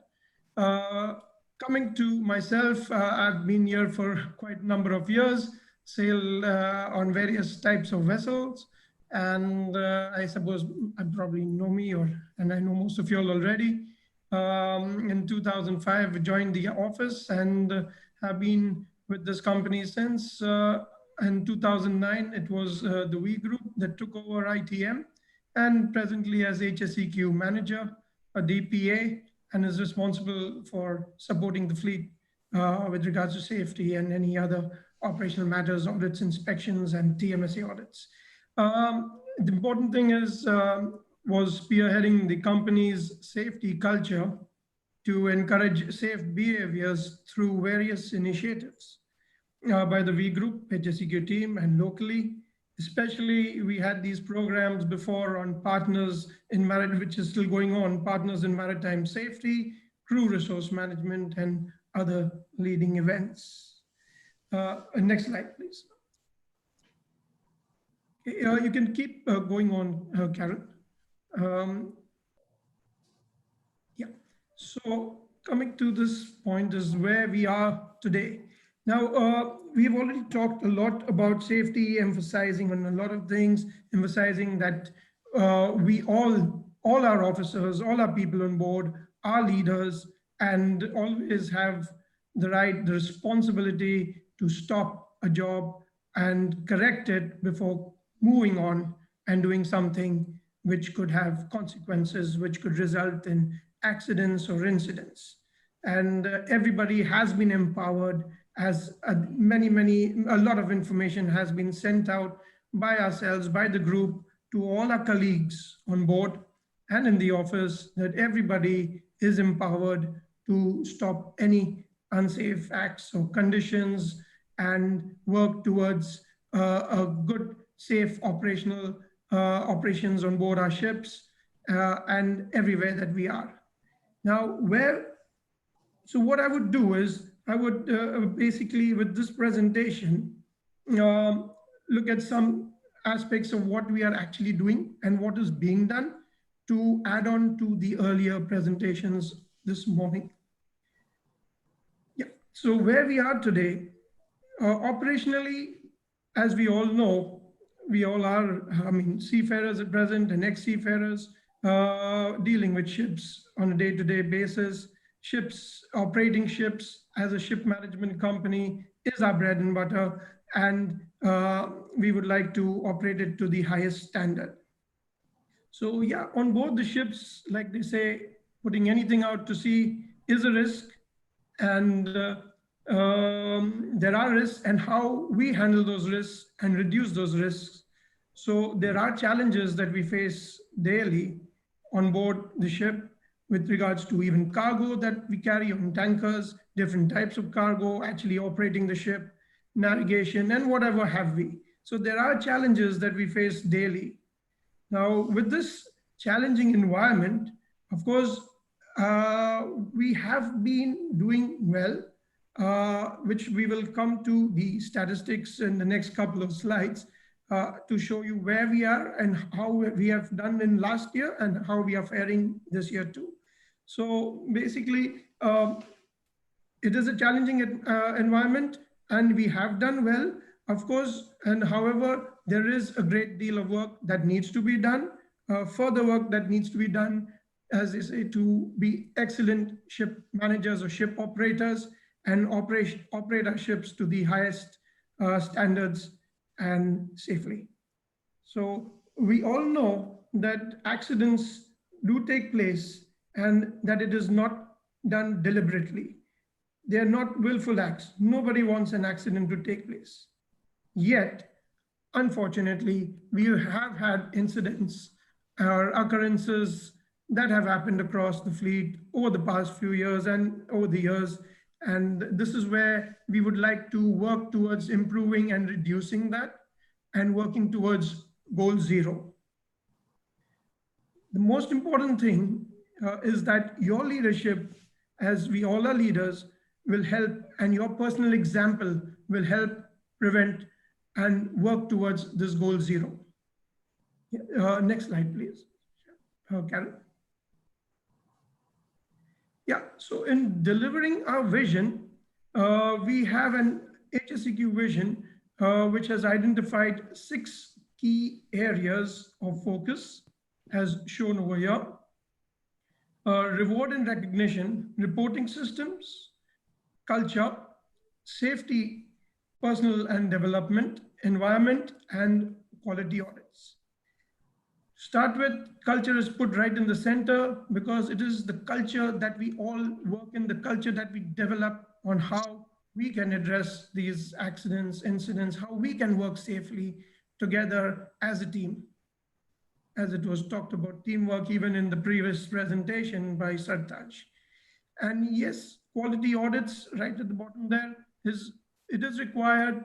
We need to have quality audits. Why is we need to measure how we are actually faring, how we are doing, how we are implementing the company's procedures that have been given to us to follow and comply with.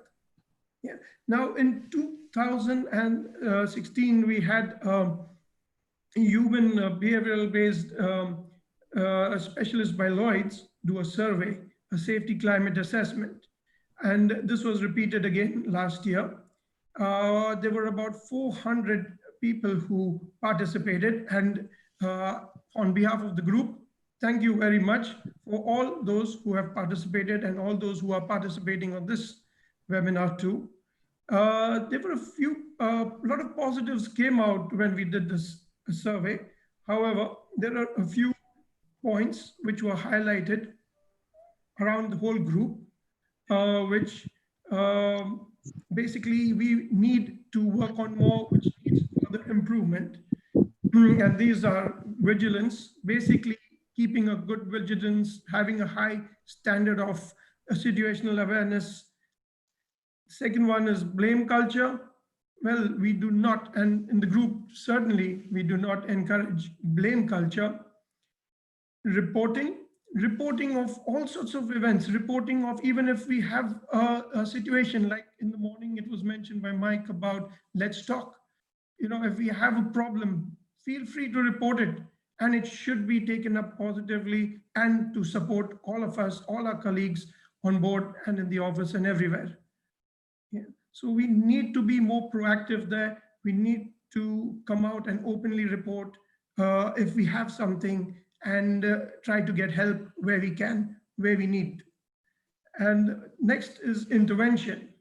Intervention, as it was also mentioned earlier, stop the job, speak up, intervene where it is required to make sure that the operations go safely, that the venture finally is done safely and well. So it's very important. Everybody should remember the company's speak up and stop the job policy. Next, please. Karen.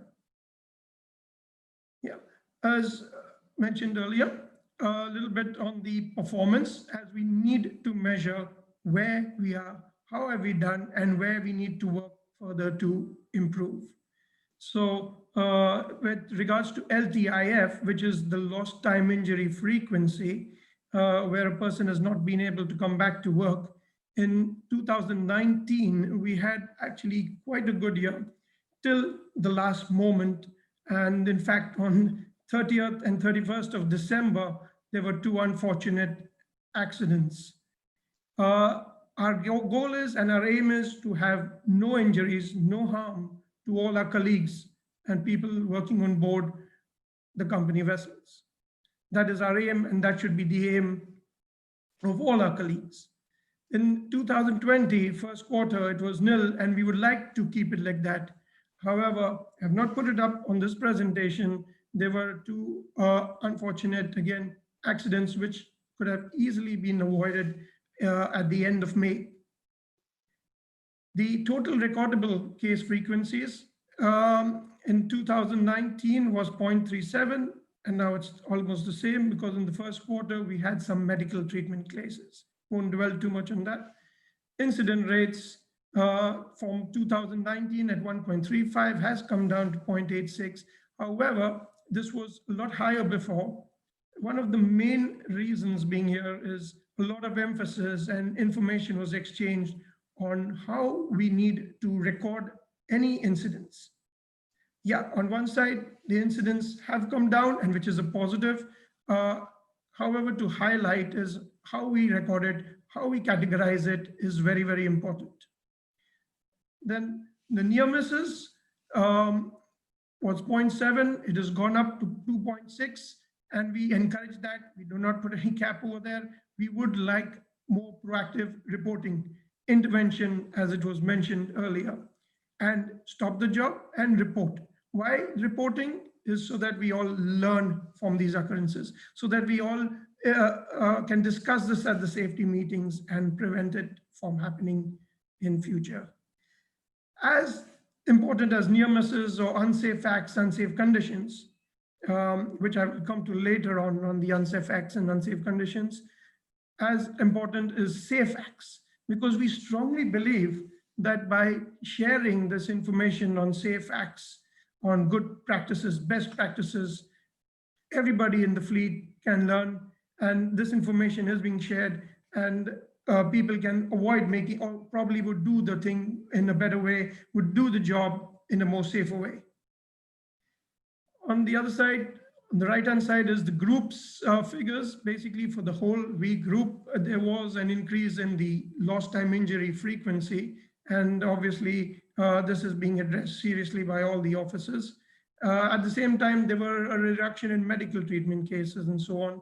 So the total recordable cases had dropped, which was a positive. Incident rates also dropped, which is a positive, from 2.5 to 2.07. And it is the good work being done by all our colleagues on board and various other initiatives that have helped in this drop in the incident rates. However, on this slide, we've also put about ship shore data entries. Now, as we know, everybody, I suppose, has worked with ShipShore and with ShipShore 2, the new, the updated system. And it is very important that we have the correct information going in, that the correct data is put in there so that we can generate more appropriate, correct information, more correct study on how we are progressing. Now, this is not only used for these graphs or for statistics, it's also used for a lot of other information like incident manager, inspections. How is that? That is the main tool, and data being put in there. It's very important that data being put in there is appropriate, is correct. And if you have any doubts, please don't hesitate to discuss it with us. Now, some of the sections have even drop downs. Often we see that these are left blank, and it's a lot of then messages going up and down. So to avoid that, please try and make sure, remember when you go back on your next vessel, to make sure when you're inputting data into ShipShore, it's done appropriately and correctly. Next slide, please. Oh, sorry, there was a little poll over here on ShipShore. Usage of ShipShore, if you have used it, and what is your general feeling about using it? Are you comfortable with the system? Basically, ShipShore 2 was rolled out at the end of last year, so I suppose most of you all would have used it, and your feedback would be appreciated. Oh, so it's good that to see that most of the people have used ShipShore 2, few in there who have not. And the general feeling, 72% have said it is a good tool, it is a good system to use and appreciate it. That shows that because the company has invested a lot into the system, and we need to make sure that the information we are putting in is good. And it's good to know that 72% feel it's a good system to use. Thank you. Next slide, please. A very short brief on the accidents and incidents. Basically, in 2019, again, as mentioned earlier, we could have almost reached our goal of 0 accidents. Now, all our hazardous occurrences are categorized into 2 things, basically, incidents and accidents. Accidents are relating to injury, incidents are relating to actual incidents on board, like damage to property, groundings, collision, and so on and so forth, or fire, or whatever. So those are categorized as incidents. Now, we could have avoided these accidents, but these are the main areas, and the highest, never mind the graph showing others, because that is about medical treatment cases which had to be a missing person and all, which had to be recorded there. However, it is mainly lifting appliances, impact injuries, and slips and falls. Highlighting slips and falls, this, people need to maintain a good situational awareness. We have toolbox dogs, especially when working in areas where there could be gratings or gratings removed. People should be more careful and avoid such occurrences. People should be well rested. People should maintain that situational awareness. And with incidents, would like to highlight actually an unfortunate incident that we had regarding bunker spill. Though it's quite low down, there are many incidents, other incidents rather, recorded under the other category and general areas. However, the ones we'd like to highlight is about the bunker spill and even STS operations. STS operations basically comes under navigation, and we've had occurrences where contact damages have occurred, and obviously that puts the vessel off hire with regards to STS operations. So we'd like to highlight there basically about the Master's Overriding Authority and that stop the job and speak up again.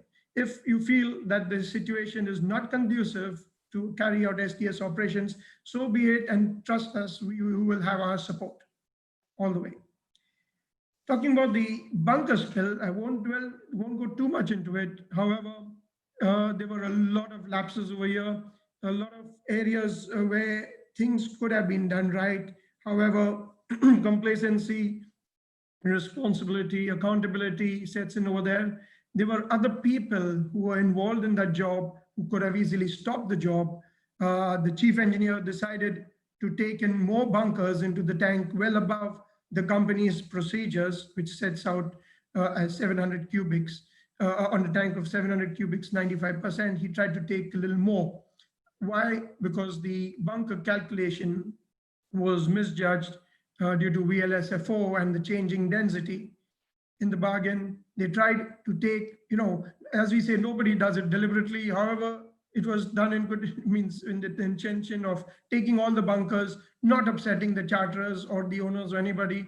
However, to stress on, please do not do this. You are not doing it. You're not doing any good. You're only causing damage. And unfortunately, in this case, the oil came outside the vent and even some of it went over the ship side. So obviously, if any oil goes overboard, in fact, oil spills in general are taken very seriously. And if it's gone overboard into the water, it's taken very, very seriously by everyone. In fact, it even goes onto the news, of the local news and all that. So huge fines and whatever have you. Okay, we'll just go on. Yeah, coming to near miss, just a graph put up like that to say that most of the near misses are with regards to injury. And we appreciate the efforts and the involvement of the people by reporting and taking up such unsafe acts, unsafe conditions, and near misses. This is just a general graph. If you see its injuries first, then mechanical, electrical damages, pollution, fire, and others. So to highlight over here is the company's Safety Catch of the Month campaign, which I suppose everybody is aware. It's been going on for some time now. It's a very good initiative, and a certificate is handed over to the Safety Catch identified for the month, along with an incentive of $100. So it's a very good campaign that is going on, and it has in fact helped increase or raise the awareness and also raise the reporting of unsafe acts and unsafe conditions. Please go on, Cap. Yeah. Coming to the V group and ITM PSE performance, I think Sir Taj already showed the V group performance and talked about detentions, so I won't go too much. However, yes, a detention has serious consequences, and we do understand we have sometimes difficulties with inspectors, and depending on a lot of factors, actually, like we said, any inspection, it's a lot of factors that contribute there. However, we need to do our best to avoid any detention under any circumstances. Company's goal for that is zero detentions. He's already talked about the V group, so I won't go more on that. In talking about ITM and the PSE deficiency rate, it has dropped from 2019, which had a spike compared to 2018, and it has dropped in 2020. However, of course, there have been less PSE inspections due to, thanks to COVID-19. Yet we need to always make sure the ship is prepared, is ready for any PSE inspection at any port. Talking about detentions, now we had one unfortunate detention in 2019 at the port of Nakodka, and a full review was done. A lot of investigations were done there because the ship obviously goes off hire, no oil major wants to hire it, and various measures were taken and put in place to bounce back from that detention. There were quite a few defective points there. And again, here, if you feel that there is something that needs attention and support from your office colleagues, please raise it up to, as Mr. Anil said, raise it up to anybody, to the GM also, even to the DPA or anybody as you wish. Yeah. And now just a snapshot about what we are doing with regards to PSE, because it's taken very, very seriously. Now there are monthly updates being sent to the ships with certain detainable items from the industry or the group, which need attention and which need to be physically checked. So the monthly updates, there's a MAR 11, which is a PSE high risk form. And that is also sent automatically generated whenever a ship is expected to go to a high risk area. And in connection to that, it is important that ShipShow, which now has a facility of advance the port the ship is going to next, that information to be filled in there. Please make sure that that is filled in there. So this will highlight that the vessel could be going to a PSE high risk area. And obviously there will be follow-up, there will be dialogue with the ship to warn, and also measures taken in place to ensure we have a good inspection. Now, during an inspection, to highlight a practical thing, what we actually faced previously was that there was a radar failure whilst in the port. However, flag state was not notified or a dispensation was not taken. And in China, the PSC officers, they came on board and they gave a detention notice. So for such things, we can easily avoid a detention. We can easily avoid having such things. So immediately, if there is something, raise concern, bring it up. And yes, we need to inform the flag state. We need to inform authorities and take the appropriate action. What we do as a standard practice is whenever, and I'm sure all of you all are aware, whenever a PSC officer comes on board, we get a call that the PSC officers come on board, so that we are also alert, we are also attentive. If there's anything required, any gaps that need to be filled up, we can do it immediately. For everybody's information, in 2000, we have these concentrated inspection campaigns. So in 2020, they have canceled it because of COVID. However, in 2021, they would be, and 21, 22, 23, they are expecting to do concentrated inspection campaigns on stability, SCCW, and fire safety. Okay, please go on, Karen. Karen, please. You can go to one more. Yeah. This just is a reminder of what we're doing. PSC, monthly PSC updates, MAR 11. Over here, there's a graph. I won't go too much into it because there are quite a few points there. Now, just to highlight that fire safety is the highest deficiencies that have been received by the group, followed by life-saving appliances, and the light green are MLC. So there are MLC deficiencies also coming relating to basically the accommodation, the living conditions. So we need to make sure that our living conditions, there are no roaches on board, and is good to avoid any MLC deficiencies. And fire safety, basically fire safety remains the biggest risk. As we know it, on an average in our industry, 150 major incidents involving a fire or explosion on merchant vessels each year, that is as per the industry statistics, and even 400 people being killed as a result of these fires.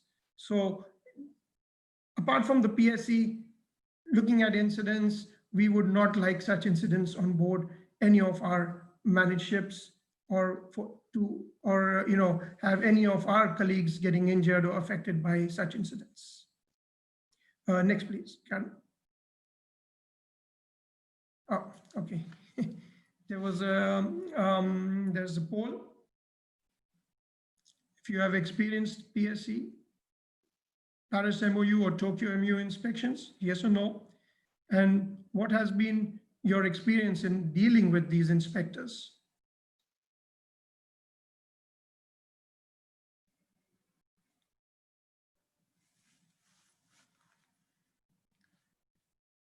yes, as we see, at least 70% have experienced, yet there are 30% who have not experienced Paris MOU or a Tokyo MU, especially picked up these because these inspections are more detailed compared to some of the others. Yeah, so it's good to know that 70% of the people have gone through, but for the 30% who haven't gone through these points, please take note of them. They're important because we do not want any detentions for sure, or any, minimize the deficiencies during post-state control. Now, with the experience, it's good to know that 63% have said good, 33% have said challenging. Yes, there are challenging inspectors, there are challenging times, and how we deal with it as a team on board and with our support from the office and the colleagues on board is important. And that is what we need to work on. Okay, you can go on to the next slide. Thank you.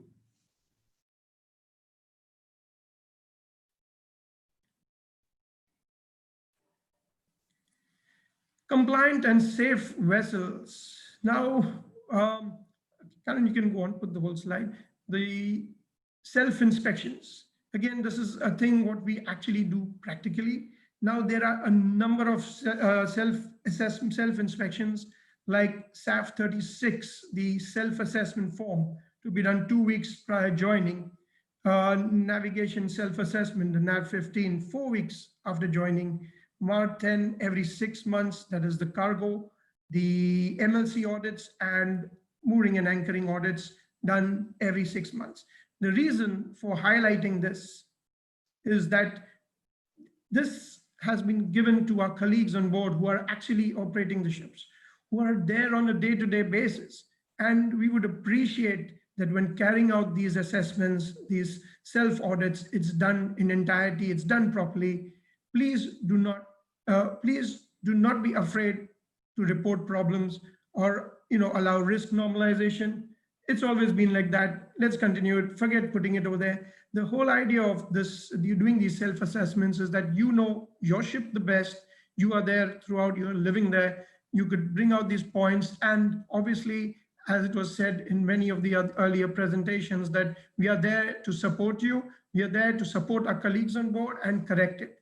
So please conduct these assessments robustly and spread the load amongst officers. It's not only the master or the chief engineer. Give certain areas to different officers to review. You could probably get a lot of good feedback. Yeah. And then, of course, learning from the safety bulletins, PSC, and vetting updates. Now, if we are not picking up issues on board the vessels, obviously this would manifest wider issues with regards to safety and eventually seaworthiness, and could even result in incidents, occurrences, or PSC detentions. And we can continue. Thank you. Yep.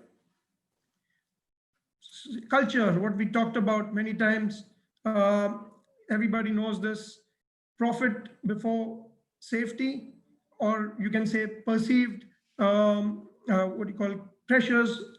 Like the word used to be used before, commercial pressure. However, it's not really commercial, but it is, I would say, there's a lot of things with perceived pressure where people feel that they are under pressure to complete the job quickly, complete it safely, like in the bunker incident, where the chief engineer felt that no, he needs to take in all the bunkers, even though the calculations were not a mismatch, and with the result, there was an overflow. Fear, ineffective leadership, non-compliance, miscommunication, ignoring lessons. Very important, the last part is ignoring lessons learned. The whole idea of sharing information exchanges, working as a team, learning from each other, is learning from unsafe acts, unsafe conditions, is lessons learned, learning well from these lessons learned, and sharing these lessons with the colleagues. We can go ahead, please. Yeah. In short, please do not take shortcuts. Normally, shortcuts are not intended. People try to do it in good faith, but please do not take shortcuts. Company has given procedures, please follow them. Again, to reiterate, develop a safety culture. Each one is responsible. each one, people are responsible and accountable. So please execute your responsibility well as a person and for your team. As each member of the team, if you work responsibly as a team, obviously you can achieve everything safely, even in the most difficult circumstances. Talking about behavior under stress. Just go back, Karen, please. Behavior under stress. Often people act in different ways while under stress. So that is what we need to reflect, we need to think and execute it. And of course, resilience, coming back from an incident or bouncing back. I think this theme has already gone out during the Partners in Maritime Safety. We should look at how we can be resilient, how we can come back from any difficult situation and have a win-win. Please go ahead, Cal. Yeah, safety first. The whole thing about this presentations earlier and even now is being serious about putting safety first, because if we actually operate our ship safely, without incidents, without accidents, in the ideal world, obviously it would be beneficial for the clients, the owners, for the ship, and most importantly, for our colleagues on board who are normally the bread earners and have to go back home safely to their families, who have to earn the bread, who have to earn the money for their families and their kids, their wives, parents probably depend on that. So look for weak signals. If you see weak signals, please take it up. Like we saw the weak signal, what was mentioned earlier, if there are any weak links, how we can cover it up as a team, work together and come out safely and well. Complete all operations safely and well. And yes, as it was mentioned also earlier, teamwork is the key. All should participate equally. All should give their inputs and supervision and monitoring. Yeah. Yeah, please go ahead. Now, a short photograph of the safety notebook. There is a short survey. While I talk, you can put up the survey, please. Now, it's important. Now, these safety there's a lot of effort that has been put in making these notebooks, these safety notebooks that are to be used by all our colleagues. And we strongly encourage that you use these notebooks. There are some notes given on it. There are do's and don'ts given on it. There are various like checklists that need to be used, you know, so everything can be seen at a glance. You don't need to really go searching for it. Stop action cards are available in the safety notebook to highlight on that we need to use these stop action cards, the unsafe acts and unsafe conditions. Yeah. As from the survey, I see that we see that 94% of the people have received the staff notebook and have actually used it. So that is a very good thing. And if you have not got it, when you join your next vessel, please make sure you have it. Go through it. It's good notes given there, very useful notes in brief. Yeah. So everybody, again, to remind everybody is empowered to report unsafe acts, unsafe conditions. Those notes are here. There is a drop-down box on all the ships. Please use it. Please put this in the drop-down box. Your reporting, your feedback is important, not only to your colleagues, also to your colleagues and to the company. So please actively or proactively participate in this and use these notebooks to your advantage. Thank you. Go ahead next. Talking about leading events, the group leading events from 3.37 has jumped to 4.9, and the leading events for ITM, we have in fact done pretty well in 2019 with 6.10, a slight drop in 2020. However, let's see how it goes till the year end.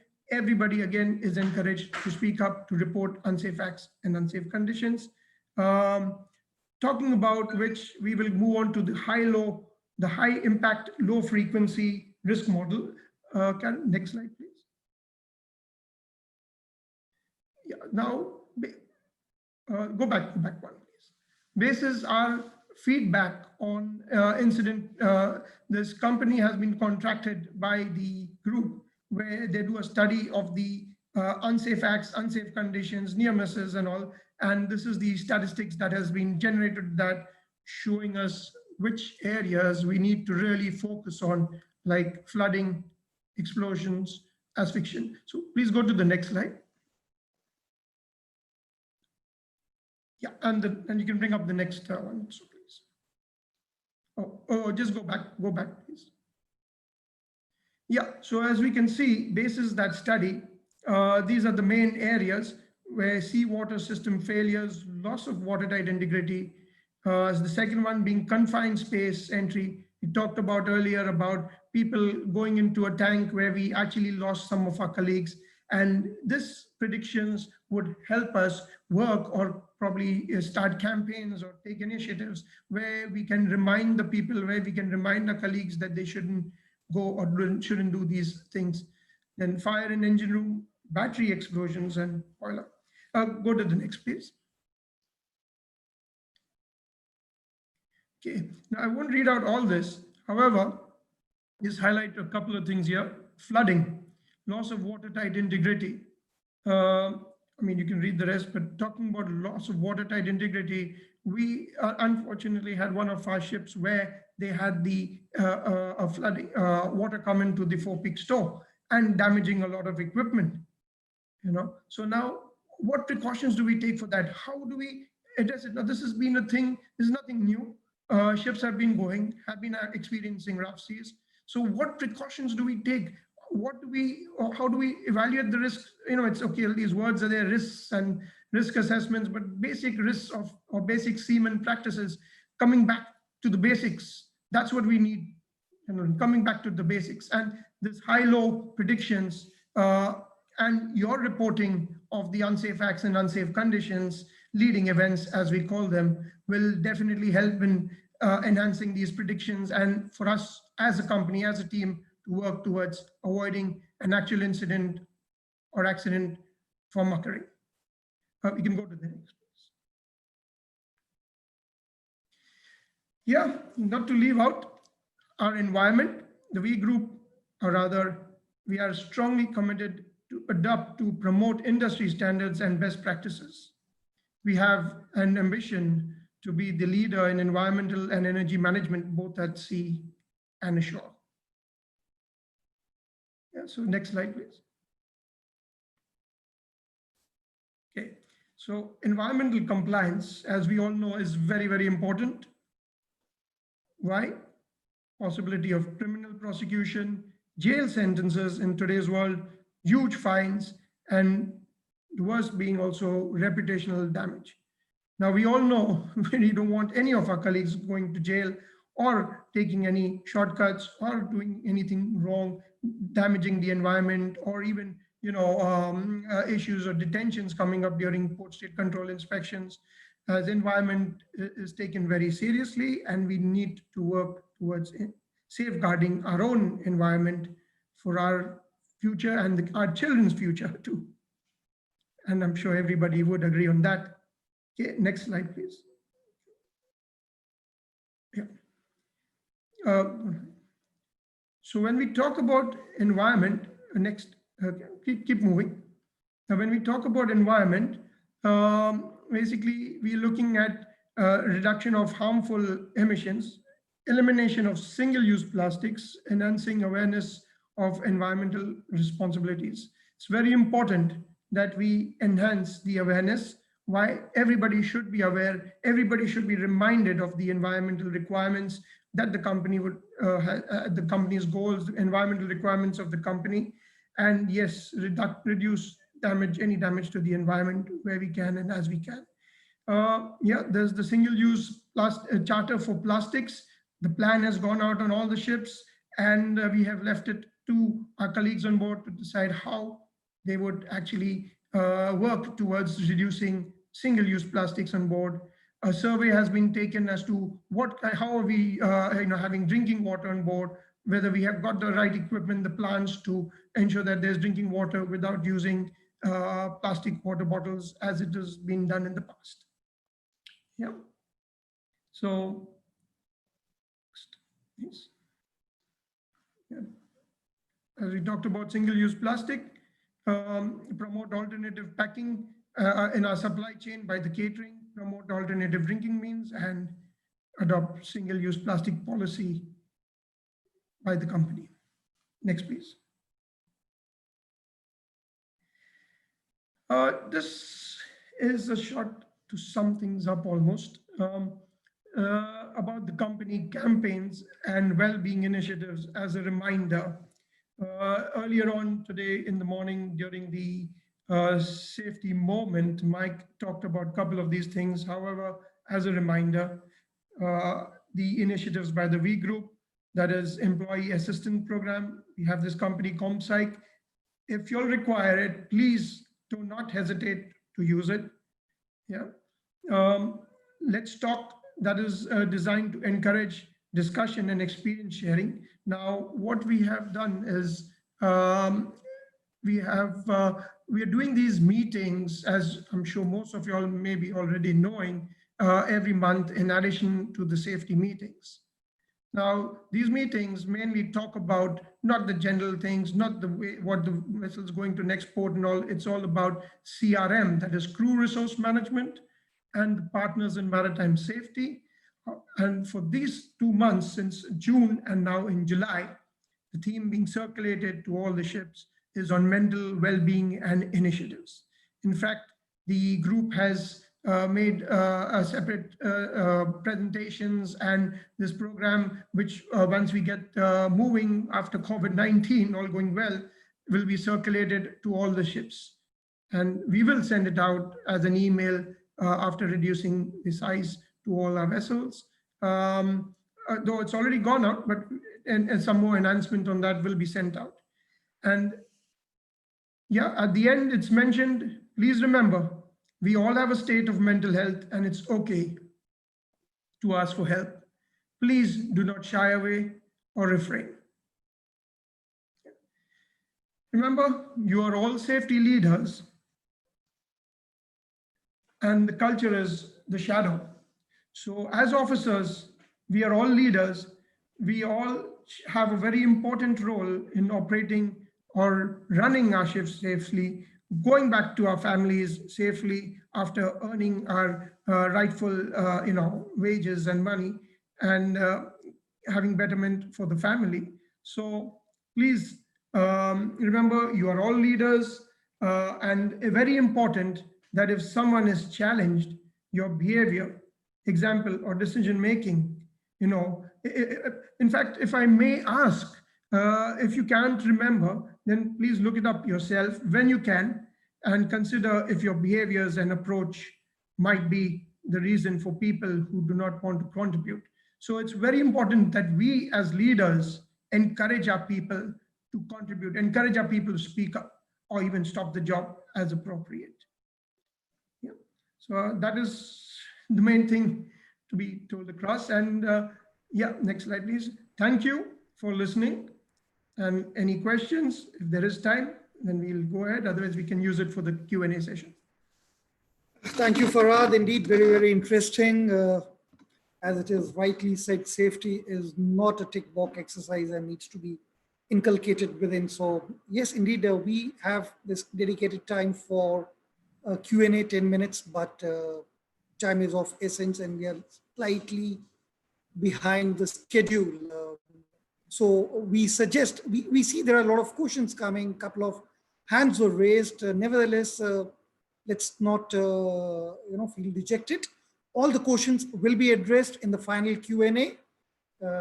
So please, we encourage you to keep writing the questions. We encourage you to keep raising your hands in case you want to speak to our panelists. But for the time being, let's take a lunch break. We have indeed a lot of new things to learn and refresh after we continue with our lunch. So let's continue with more knowledge sharing after this break. And with time, I think we are slightly behind. So we'll make a slight adjustment, and I suggest all of us be back by 13:15. It's 12:40 right now. So it's good enough to have a quick bite and back by 13:15 Indian time. So 1315, we will see you guys, and Eat well, not too much. There's lots more coming up in the next session. And we encourage, again, as said, keep writing the questions, keep raising your hands. All the questions will be addressed. So bon appetit. Take care. See you guys at 1315.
Has everybody come in, Rishi? Or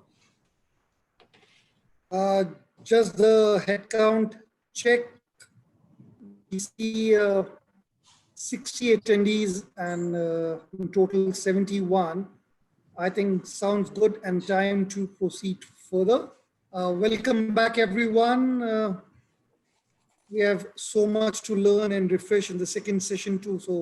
So let's continue with knowledge sharing. And the first topic, which is going to be post lunch, is vetting best practices with with Ramesh Venkataraman.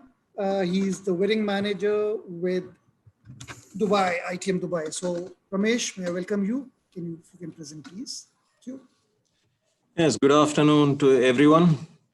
Usually we meet in Dubai and, we start off with our families and then, how people are there at home. And then we share our experiences as to how life is on board the vessels. Of course, due to the pandemic, it's not possible. But IT and training has done a marvelous job of having this virtual seminars, which for me is the first time. Of course, probably for many of us. And it gives an opportunity at least to continue that practice till such time we could meet the next time in Dubai. Okay, just a quick point. Been a barber cadet since joined barbership management in '89 and then moved on to various ranks before getting down as master and then joining ITM in 2006.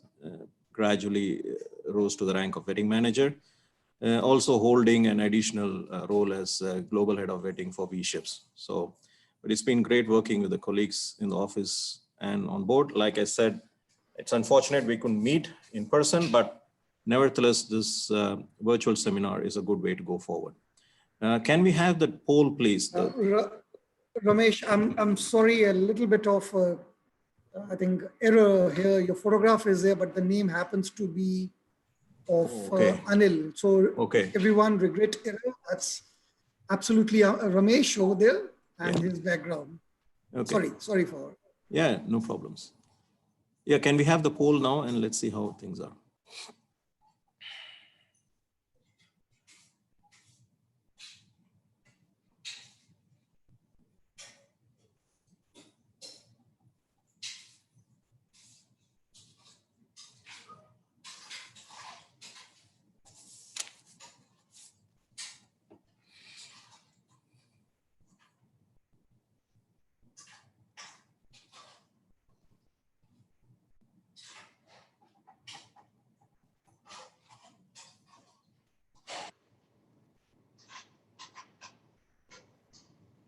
Okay, great. We got majority, 83% no about the high-risk questions in VIQ 7. It's fantastic. Likewise, I think the panelists will, the attendees will know there is still 17% of our staff not clearly understanding the high-risk questions. That's something we need to look into when we get back on board the vessels, as we know that the VIQ 7, which was sent across to all the vessels, do have rank-wise the questions marked, and high risk, medium risk, and low risk are already marked on the questions. So it becomes much easier to see. Okay.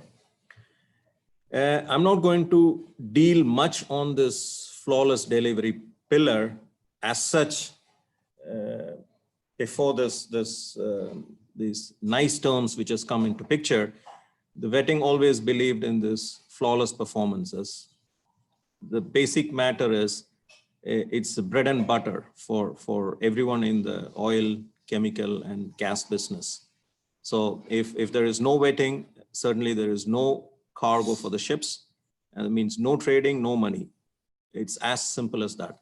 How we're going to do it and how we have been doing it and how we are going to improve it is what we're going to see in the course of next 20 minutes or so.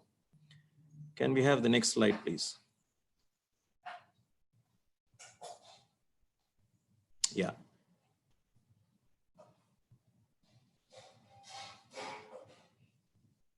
Yeah.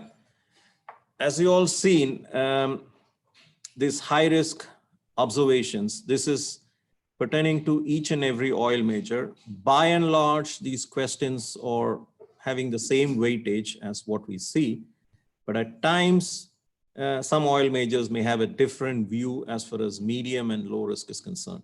But as far as high risk is concerned, it's done and dusted. These are the standard questions for high risk. And once the vessel gets the high risk observations, the onus is on us. Us means the senior management on board the ships and the office to get a good response.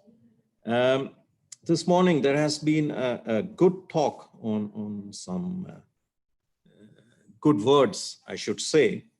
One, people are talking about value engineering, and there is somebody was talking about manage.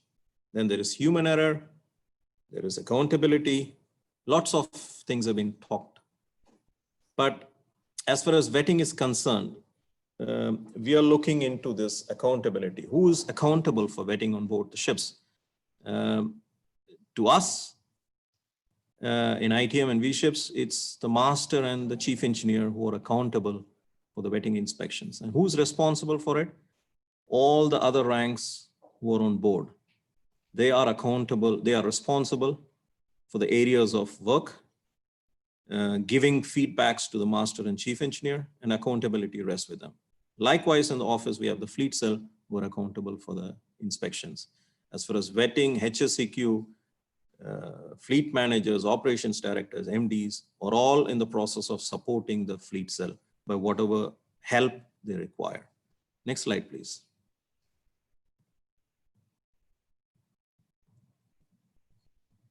So broadly, oil majors are looking into 3 items. One is SIRE, one is incidents, one is PSC. All 3 are being looked into by various oil majors when it comes to clearances. Incidents and PSC are all related to one topic where it is common for the offices, but whereas the SIRE is for the individual vessels. Individual vessels undergoing PSC inspections are also being screened whenever oil majors want to do business with the ships. Next slide, please. I'm not sure how many people have seen this table, but as far as I see from the poll what we have taken, majority of us should have seen this risk rating tables. The beauty of this risk rating table is you put in the SIRE observation, the VIQ observation number, it gives you the risk rating for that. It's going to be 10 for the high risk, 3 for the medium risk, and 1 for the low risk. That's how the setup is built up. This is predominantly being used by Shell, which is closely followed by other oil majors as well. Next slide, please. Okay, let's talk about something positive here. As far as the number of observations is concerned, we are having a slight reduction as what we see. The number of inspections is a bit less due to the pandemic. Nevertheless, the good teamwork between the ship and shore has contributed in reducing the number of observations. And by and large, people who are associated with ITM knows very well that we are being consistent in our approach towards vetting. And we are consistent in getting the number of observations reduced. And we are consistent in passing the inspections almost to the near 100%, if not 99%. But majority of the times, almost all the inspections are being cleared by the oil majors. That also includes screening by various oil majors. So that means it's a fantastic job done by the colleagues at sea as well as colleagues ashore. So it's a joint process, and what we effectively call a perfect example as good teamwork between ship and shore. And we only hope that this teamwork gets stronger and stronger as we go forward. That's the best thing we could do for ITM and of course for V-Ships. Where do we need to improve? It's the number of high-risk observations. There is a marginal rise as of this year. But going forward, we have formed up an effective way of dealing with these high-risk observations. It is by way of educating, by way of checking. So you will be getting some information from office to do some checks on board as far as these observations are concerned. And we would like to monitor going forward as to whether the coaching and the support is able to help you in preventing the observations from arising on board the ships. And when we say that support means it's a two-way process. First is you need to have the support from our end, and we need to have the support from your end. Basically, we need to know if such observations are existing. If such observations are existing, how are we going to deal with it? So that's where our expertise will come from the office. Nevertheless, we also have best of the minds on board the vessels who can also deal with such high-risk observations. You know, it's a process by which we learn from our colleagues at sea, and colleagues at sea learn from us. Can we go on to the next slide, please? Yeah. There is a new tool which we have developed in V-Ships, which will be common across all the offices. If you see, there is a statistics which has been thrown across where the highlight is the high-risk observations, what we have been seeing. The good news so far is, although the high-risk observations are rating around 38%, that is until 19th of June, the time when the presentation was made, we are seeing some kind of a reduction in high-risk observations as far as ITM is concerned, which is fantastic news, and it has to be appreciated. It couldn't have happened without the support of colleagues at sea as well as colleagues ashore. But we still have some way to go. You know, we are looking at helping you in such a way that the high-risk observation should effectively come down to medium, and the medium should go down to the low. And probably by end of the year, those observations should go down to, you know, it should not be existing on board the ships unless an equipment breaks down at the last minute, which anyone will not have any control for that. Otherwise, as far as process is concerned, procedures are concerned, we should not be getting such observations. Next slide, please. Yeah. I hope everyone is familiar with the high-risk observations, repeat observations, what is mentioned here. We will have, we've taken some 4 or 5 observations which have repeated more than twice this year for our discussion in this seminar. Can we go to the next slide, please? Yeah, I hope everyone is able to read it. The 3.2, it falls under the high risk. It talks about the work and rest hours. In this case, it's good to know that there wasn't any violation, but unfortunately, this was not recorded in the shipshore system. So what it speaks to us? It speaks to us that although the rest and work hours are being complied on board our vessels, but the record keeping is something which we need to improve. The checks and balances are to be effectively carried out on board the vessels, where the master and chief engineer are to counter check the records with the chief officer and second engineer so that we don't get such kind of observations going forward. The next observation, what we talk about is the 3 entrances to the engine room were found open during the round by the outside of the accommodation block.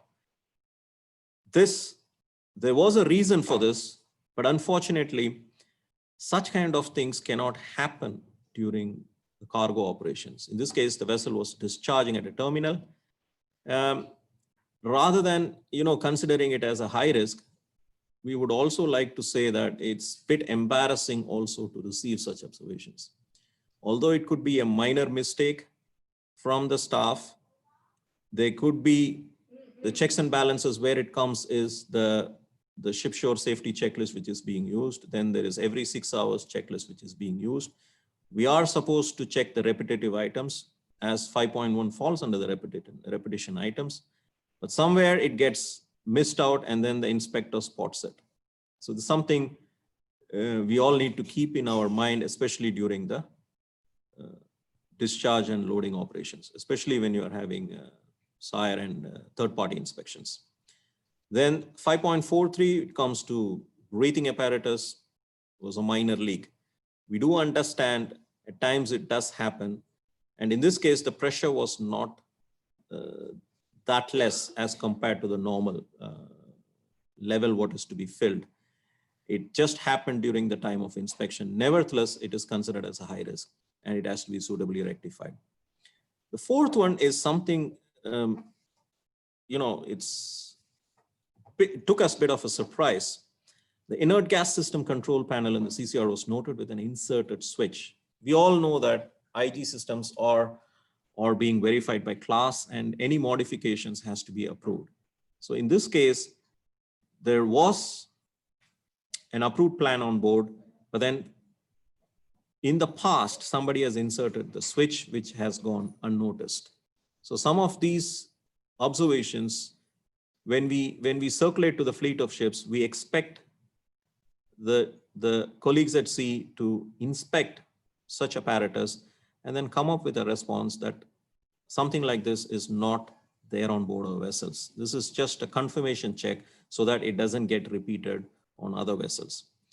And the last one, and this took us by surprise as well, is the emergency generator didn't start during the hydraulic load start. There are a host of reasons for that, but what took us by surprise is on the Saturday routines, this was functioning well, but during the day of inspection, it did not work.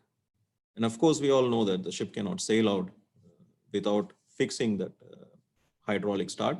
Fortunately, the discharge got delayed and the inspector came back the next day to verify and it did started. So by way, the risk has been reduced, but the question goes down to the fact as to why such a thing could happen on board of vessels. If you see oil majors, they're not only seeing one vessel's report, they are seeing the entire reports of ITM. So when we go for meetings with oil majors, they come up with a performance appraisal as to what were the high risk observations received and how ITM is faring as far as with other ship managers and owners are concerned. Are we improving? Are we doing good? Or where are the areas where we need to improve? And one such area comes up is the high risk area, which we have already dealt and which we will be dealing with more emphasis on from the support point of view, inspection point of view, so that by the end of this year, we should be in a position to come to a comfortable stage where it is reduced. Next slide, please. Yeah. PSC has been dealt very much by Captain Farhad, but just a quick overview. It's just to say thank you for all the support on the PSC. So far this year, we've had no detentions and the number of inspections with 0 observations is almost 21 out of 27, which is fantastic job done by every one of us. Next slide, please. Yeah. So what do we need to improve further? Before we start off this, I would like to go for a quick poll on the second question.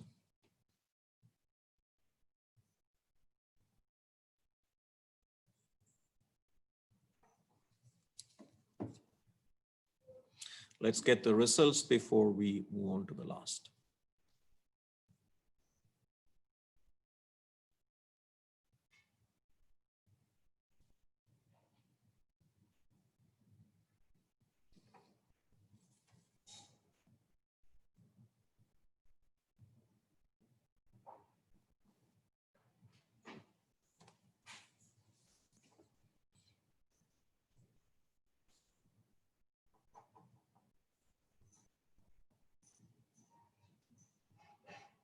Excellent.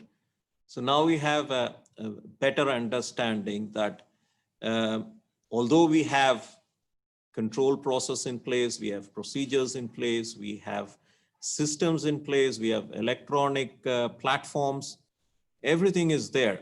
But until and unless we don't work as a team between ship and shore, we will not be able to have a good inspection result at the end of the day.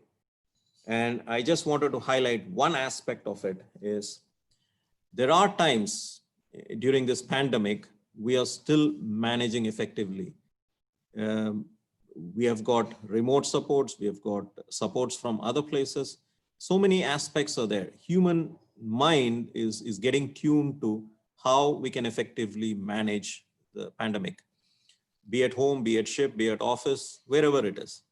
Same time, we should apply the same procedures when we are on board the vessel, how effectively we can manage the inspections. We all know for sure, no ship is perfect. No ship is free of all defects. It's impossible. You can't have a perfect ship. It's extremely difficult. Even a new build has got challenges on its own. But the question comes is how effectively we can manage the process by way of having dialogues with office, supports, and of course, excellent preparation and familiarization of staff. Absolutely important to get good results in the end. Thank you so much. We can take up the questions now.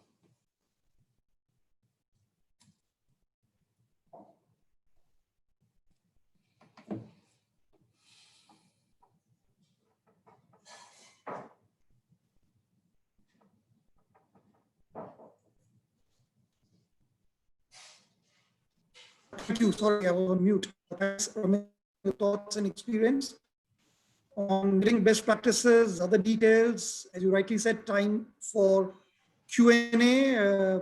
We have Ramesh with us to answer anything related to vetting. So please feel free, ask questions. I see there is a hand being raised. Karen, can we unmute who that person is? Yeah, I see the first question there. Do surveyors, inspectors attend the vessel free certificate? Yes, we have a checklist which is being sent across. It is copied to the master as well. We ask the inspector to come up with satisfactory answers. In fact, this checklist do go to the relevant oil major as well. So in fact, yes, it is there. And there is also, I would like to share a bit of good news is OKIMP and the oil majors are now actively considering doing remote sire inspections. That means inspector is not going to attend the ships. This is mainly in view of pandemic, which is going across and the uncertain times. So probably you will find the next time you join the ship, if the pandemic is continuing for a while, then we will have remote inspections taking place. So that means more of a administrative work for the ship as well as shore, but of course we can still manage it.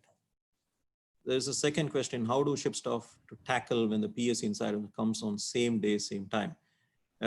This has happened in the past, although we have control with the sire inspections, means we can prepone or postpone the dates.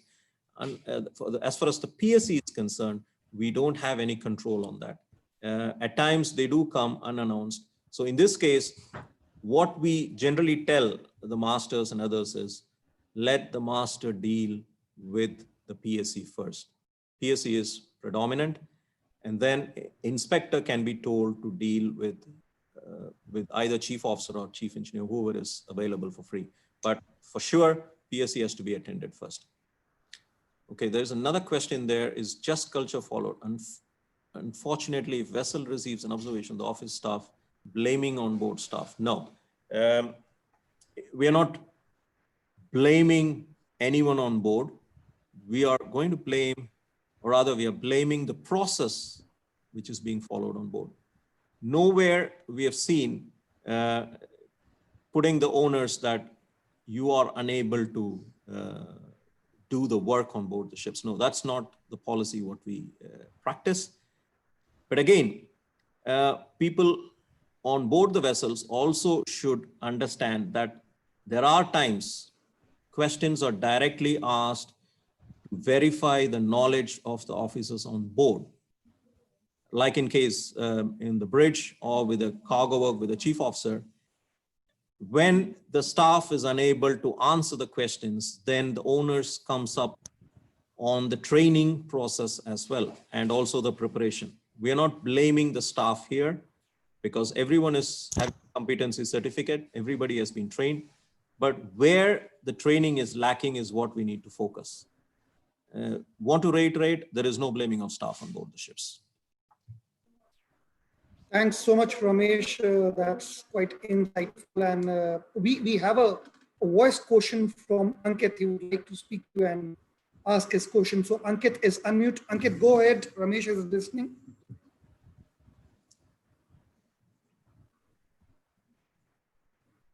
Ankit, can you hear us?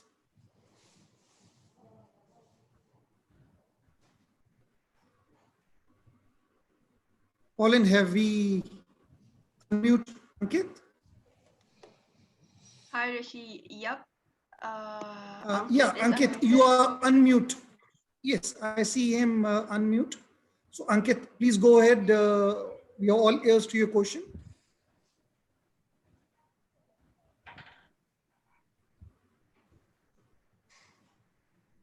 Probably there seems to be some technical glitch. He seems to be unmute, but we can't hear Ankit. Okay. In the meantime, if there is any other, I think there is another question by some anonymous attendee, Ramesh. Yeah. In spite of several reminders, unable to get some important spares due to failure of supplier, which will reflect as high-risk observation. How to proceed in that situation? It's a good question. We appreciate that. We do understand at times it becomes a challenge to connect, especially during this COVID times. We need to take a balanced view as to what sort of equipment is this? Is it going to be critical or is it going to be non-critical? And where do we come, where it can be categorized as high-risk observation? There has to be a discussion which has to take place between the office and the ship. As far as the high risk is concerned, if we do find that could create a major category high-risk observation, we still have a chance of canceling the inspections. That's the last resort which we can always do it, as long as the SIRE has not expired in the system. But if there is a chance that if there is no chance that we still need to undergo an inspection, then this has to be discussed with the context of a risk assessment, how we can effectively manage this. The support will come from the office. This will be taken up at appropriate levels. If it has to be flagged to the managing director, it will be done so.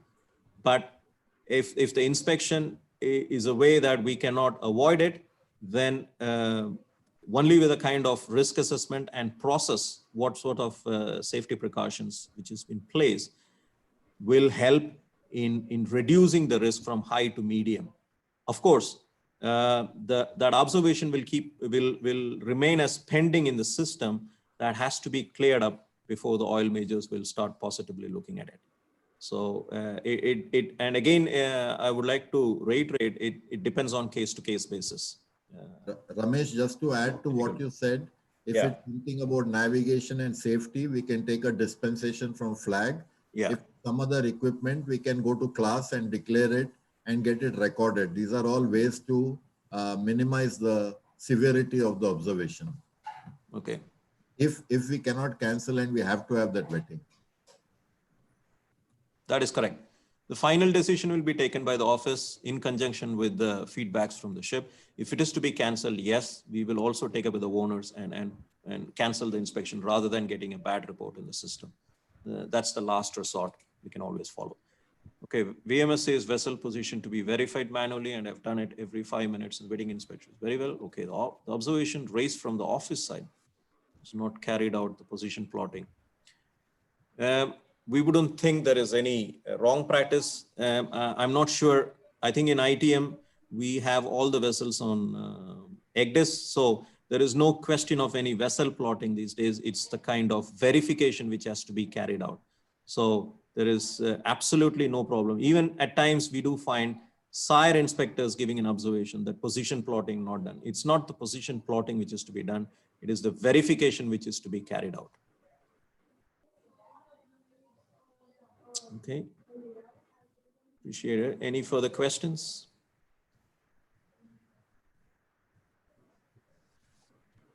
Anything else? Anybody else would like to speak to Ramesh, ask his questions? Please feel free. We still have a minute. Nevertheless, it's okay. Yeah. If please. some machine malfunction prior inspection, should we report to inspector direct before him finding out, which he may also so. This would require active discussion. First of all, if something fails prior inspection, we would suggest to discuss with the office, because we need to see if it will involve class or not. If it is going to be a statutory item, probably we may have to look in terms of getting a dispensation. And by the way, masters are also accountable, because for statutory items, you will need to ask for a dispensation, and dispensation requires to be shared with the wedding inspectors. We cannot hide anything if there is a dispensation in place. So I hope it answers the question.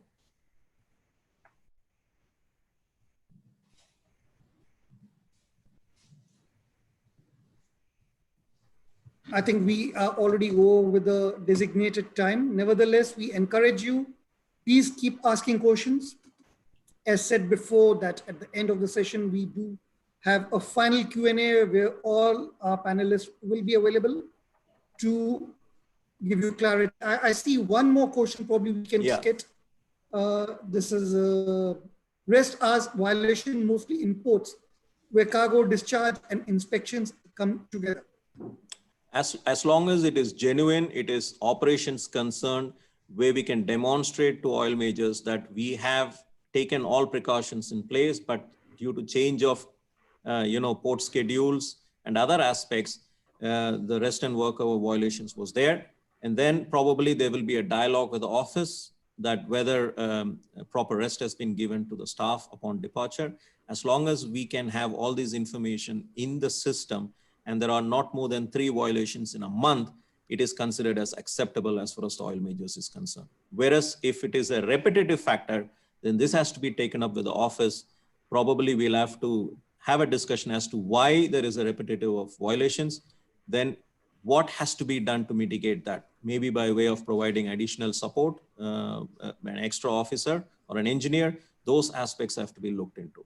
But repetition is not acceptable, but something within the course of operations, less than 3, it is not, it is certainly acceptable as far as the oil majors are concerned. Thank you, Ramesh. We will continue with the question and answer session at the end. Time to move ahead, and let's continue with the technical operation update from Chandramohan, Operations Director, ITM Dubai. Chandramohan. Hi, good afternoon to all. Most of you guys will know me. I've been around for some time now. My basic background is chief engineer. I have about 38 years of experience. I've been working with, started my career with Shipping Corporation of India, and then moved over to Barber Ship Management, which owned ITM before. V Ships bought it in 2009. After 2000, I joined as a superintendent, and now I am an operations director. Next slide, please. I thought I would just say a little bit about ITM. ITM, we have extremely talented people at sea and shore. And this is shown by our retention rate. We have an 85% retention rate in officers, and we are very proud of that. The colleagues on board and ashore work as a team, and to ensure we live our company values and deliver the company strategies. And safety is our #1 priority. And the second priority is flawless customer service. Next page, please. Again, a lot of people have spoken about our values, so I wouldn't delve much on this slide, but I would like to bring up something here is commit and deliver. When we say get it done, sometimes we give operations, okay, I will send you a message, or I will send you a report to you back within 2 hours. Then we expect that that 2 hours is maintained. We get a report or something like that within 2 hours. So that's it. When we commit something, we have to deliver it. We cannot say, okay, I will send you in 2 hours, and we still, after 6 hours, we still don't get any information. So that we will have to look into it. And please always commit. When you commit something, deliver it. But if you cannot deliver, then please say so that we cannot deliver at this thing. We will take more time or whatever it is. So next slide, please. We at ITM, whether we are on board or ashore, we are all professionals who will improve service delivery with an attitude and behavior, prudence, humbleness, and tenacity, which springs from no effort is too great for us and no detail is too small. And we work, it's not what one likes to do, but what is needed to do. That's the most important thing. A lot of people like to work their way, but no, we want work to be done what is needed. We don't want somebody to do exactly what he feels like. And then we will also deliver outstanding service with determination and precision, with a purpose to create and keep loyal customers. Our business has always been coming from the same clients who have been there. We started with 6-7 shifts from frontline, and today we are 23, and we expect 2-3 more in another 2-3 months. So that's what we do. We give outstanding service, and the clients, they like it, and they give us more shifts. So next slide, please. There is a thing here like whom to give the good service. We have client, some people call them client, and some people call as customer. Now there is a difference between these two. The client is the owner of the vessel, and the customer is all others. That is the charterers, the oil majors, the port state, the ports. Everybody else is the customer. How do we keep the client happy? So to keep the client happy, we have to keep the customer happy. The ship has to move. The ship has to, has to turn its propeller all the time. And in that way, the client makes his money. So and also the customers, when they give good report about the performance of the vessel, the client is even more happier about our ITM. Next slide, please. And what is important to the client or to the customer? I would say customer. The vessel has to be accepted by the charterers. The vessel should not be in the gray or black list of any port state. I hope you all understand that. The vessel should have a valid SIRE in the OCIMA system without any high risk observation. Because normally if the vessel has an high risk observation, it's very easy to say we don't want this vessel. And that way we lose a good charter. We should have all the trading and statutory certificates in place. So this is also quite important. Okay, sometimes we have some issues, but we should not allow our statutory certificates to expire at any cost. You have the responsibility to stop the vessel at any port and get these certificates revalidated, call the class, you can do that.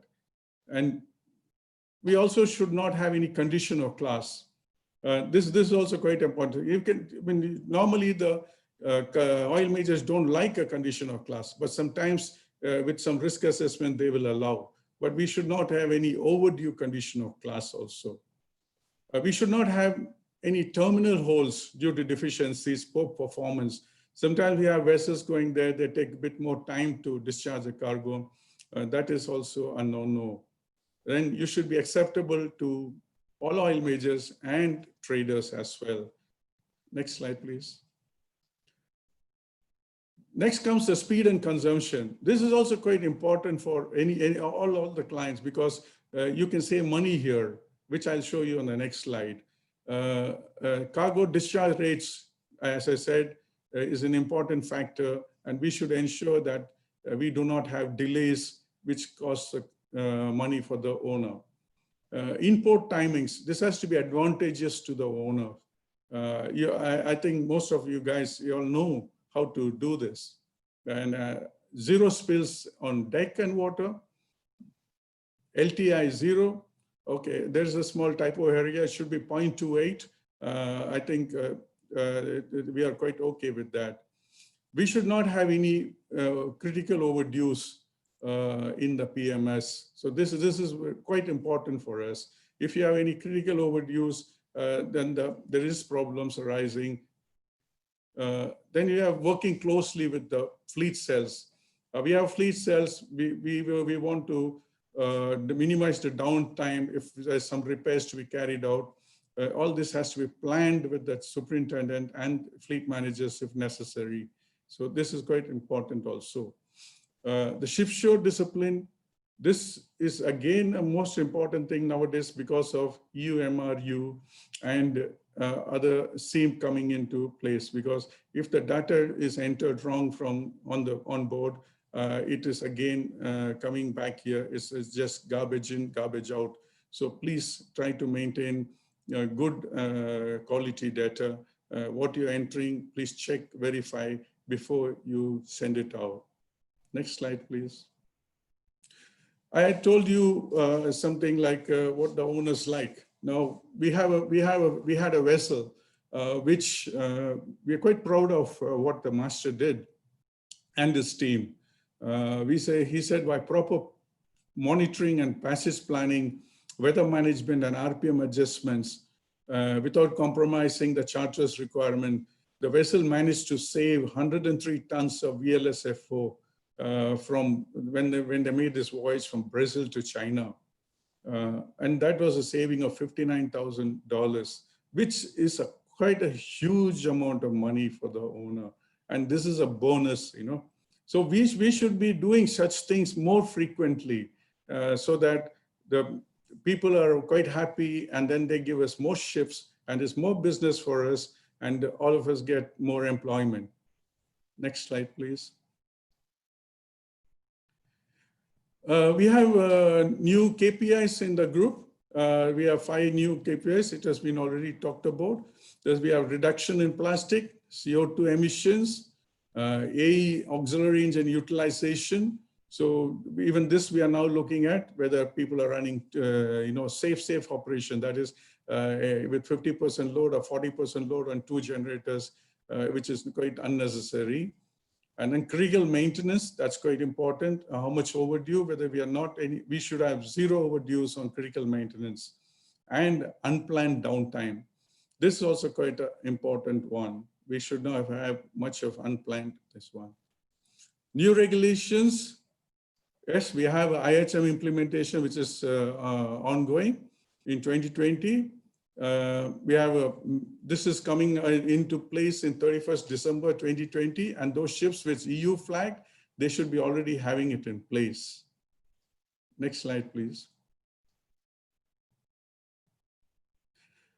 EGCS compliance. Here we have EGCS compliant. We have fitted EGCS on most of our, at least six of our vessels, and this requires also some data. Which the IMO requires that some of these data are always recorded against UTC and GPS. There is wash water pressure, flow rate, exhaust gas pressures, pressure drop, engine, boiler loads, exhaust temperature before and after, exhaust gas SO2 and CO2 percentage, wash water pH, PAH, and turbidity temperature. Also remember that this data has to be retained on board for not less than 18 months from the date of recording. So we need you also, whoever's working on this EGS, where this exhaust gas scrubber vessels fitted, we need you all to at least take out the data, back up the data every 7 days and put it on the server, not on the engine room computer, so that it stays there. And if in any required, if your data recorder goes bad, we can show this compliance to the port state inspectors, etc. Next slide, please. So if you have a sensor malfunction also, you have relevant data recording performance show values in line with the prior to malfunction. Operational values must be recorded as a matter of routine, at least each 6 hours, in order to demonstrate ongoing compliance. The recorder may be automatic also. Then you have the sulfur content of the vessel fuel used in the affected combustion units. So this also, the sulfur content should be recorded. As you all know, it should be less than 0.5 and in AK areas 0.1. And logbook entries relating to the malfunction and all EGCS parameters that indicate compliant operation.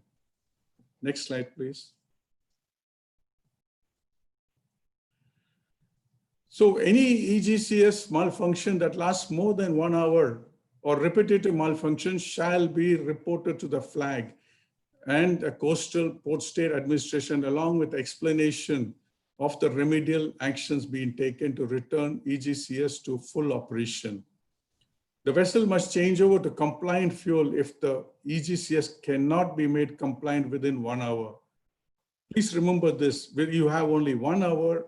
If you cannot do it, please change over to EGCS compliant fuel. And if you don't have a compliant fuel on board or insufficient compliant fuel, propose course of action in order to carry out this repair or where you will bunker this compliant fuel has to be reported to the authorities.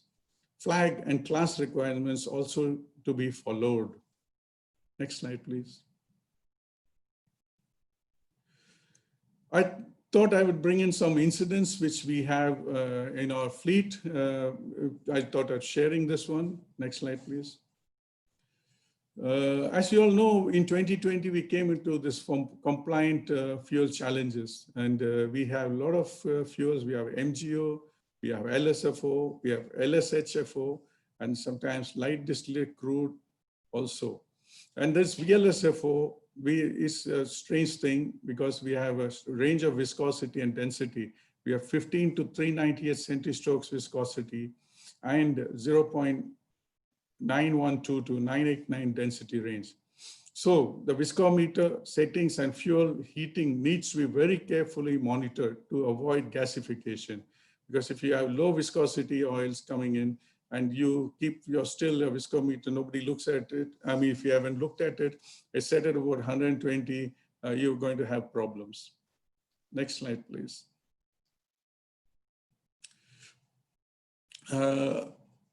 Due to this density change, I think Farhad spoke about the bunker spill, but I thought I would just bring in a little bit more on this.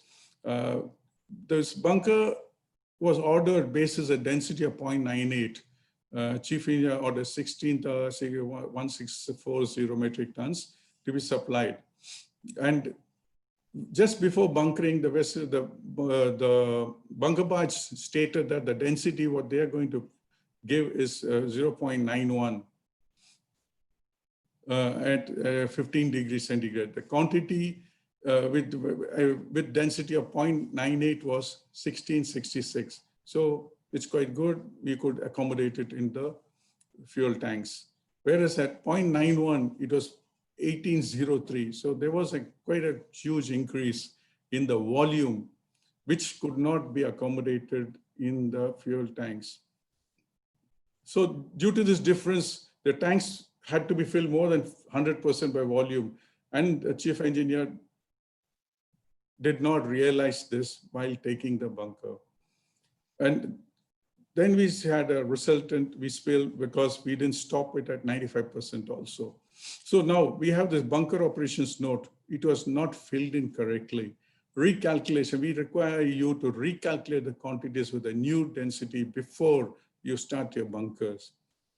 And then when you reach 95%, high level alarm was there, but other team members also did not tell the chief engineer, okay, let's stop bunkering. Because we have the speak-up policy in place, but still we find people not taking up the speak-up policy and continuing with illegal action. And then the stranger part was, when you're topping up, you're supposed to reduce the rates. But we found out that there was no control on the topping of rates, nor was it monitored. What I would like to tell you out here is now the bunker operations note, we have changed it. There is a new bunker operations note come where this change in density is also incorporated. So we hope we have solved this problem. But please understand, do not go more than 95% what is in the VMS if it is for all those vessels above 700 metric tons. Next slide, please. We had another incident where we received this bunker at Rotterdam. Everything in said a fantastic bunker, but we started using it. First 1 month was quite good, 30 days. After that, it even at 50 degrees, even at we have found this oil so thick, it was not moving, and the filters were getting clogged. This VLSFO was something strange thing which we received in Rotterdam. And people were struggling on board the ship to go stern. Okay, can you go on the next slide, please? Please remember one thing, when we saw this one, that's the time we realized there is something known as wax appearance temperature and a wax disappearance temperature.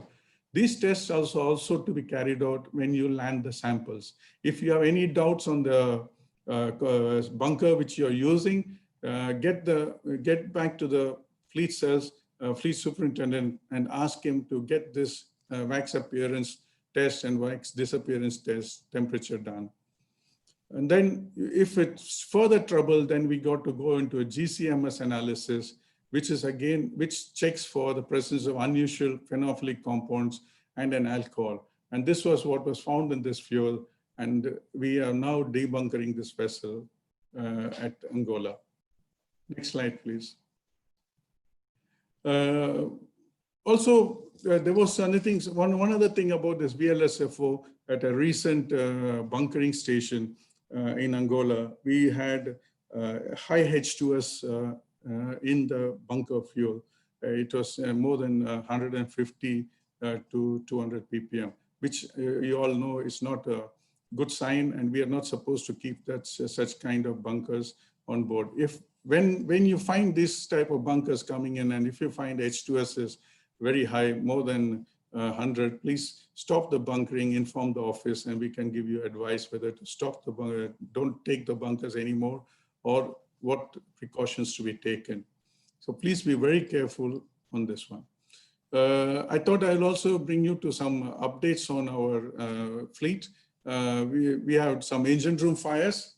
IMO statistics says 50% fires originate in the engine room. 70% is caused by oil leaks from pressurized system, which we all know. And they must be considered one of the greatest dangers on board a vessel with extremely high potential for loss of life. Next slide, please. Next.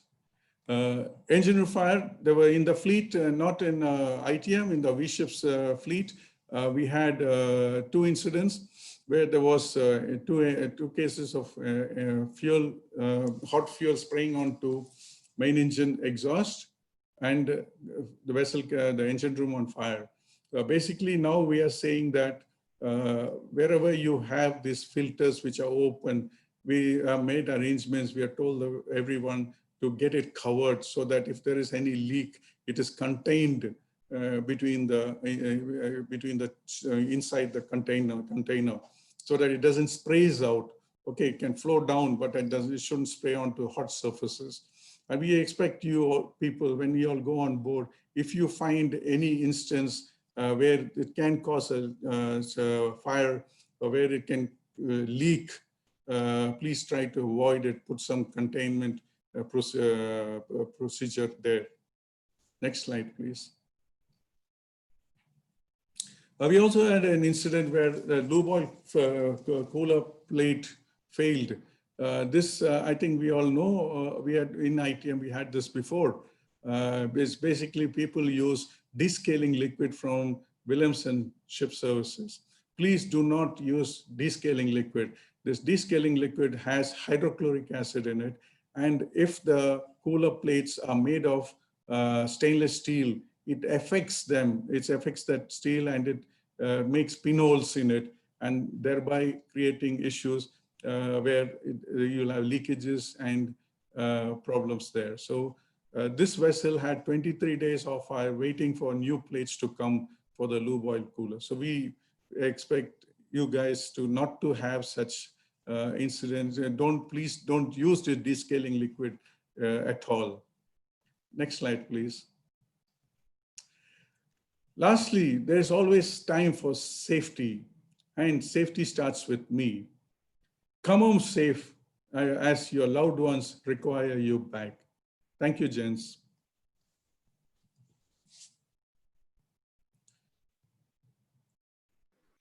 Thanks so much, Chandramohan, for insightful and knowledge sharing. Absolutely fantastic. We are on schedule, though we are going 10 minutes late, but definitely on schedule as of now.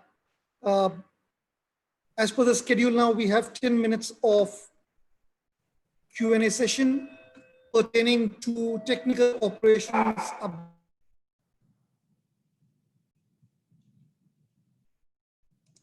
So we ask our participants who are attendees to feel free, speak up, write your questions, whatever you feel comfortable in, and go ahead with your question and answers. Well, I don't see anything. We have equivalent number of engineers as deck officers, and Chandramohan being operations director, so he'll be more than happy to address our questions. So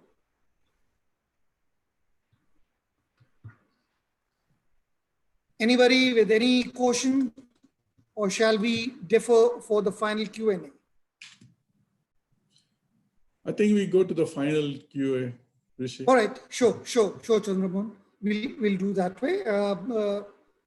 Yeah, we are deferring this for the final Q&A, so we're going to postpone and have a little bit of changes. I see some question popping up. Sir, which chemical is preferred for titanium plates? We normally would like to use that SAF acid powder. It's a bit more, what you call, it's not so concentrated. It doesn't use hydrochloric acid. Only thing, don't use anything which is containing hydrochloric acid. Thank you, Chandramohan. We have another question asking, during last session, MELO cooler slide was fast. Can you repeat? So I would like to, main engine lube oil cooler you were discussing, so I would like to ask if you can repeat those things. Yeah, I can bring it back. In the meantime, we also have one person who would like to speak to you and have a question. I think that's Animesh. So, Karen, can we unmute Animesh so he can speak up his question?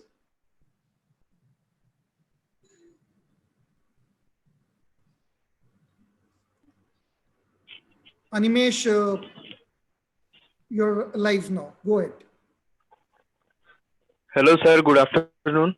Good afternoon. Sir, I would like to ask one question that you were talking about. You received one bunker from Rotterdam, and about that GS and MS problem. So I want to know more about that. What was the problem in that fuel, that GS and MS?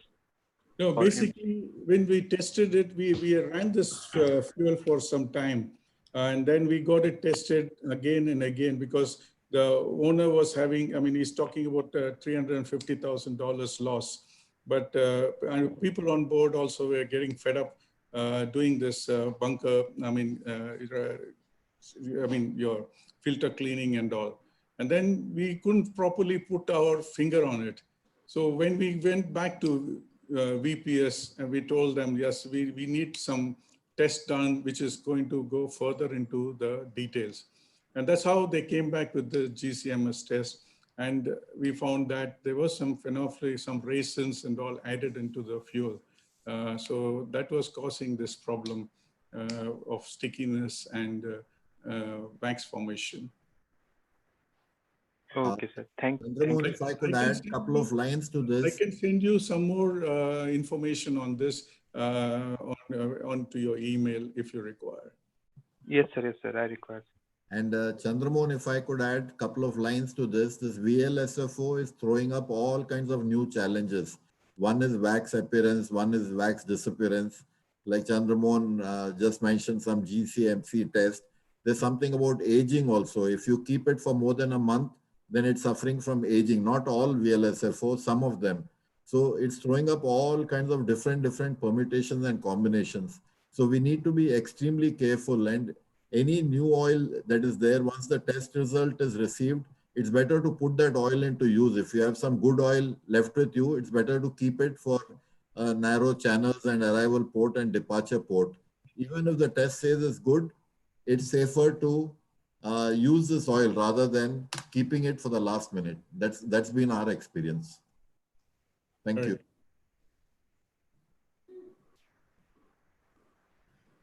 Rishi, can you Thanks. give that cooler failure slide? Somebody wanted it. You know? Sure. Okay. Karen, can we go back on the slides? Probably Chandramohan would like to explain once again about main engine lube oil cooler. Yes. Karen, can we go back? Yeah. Thank you.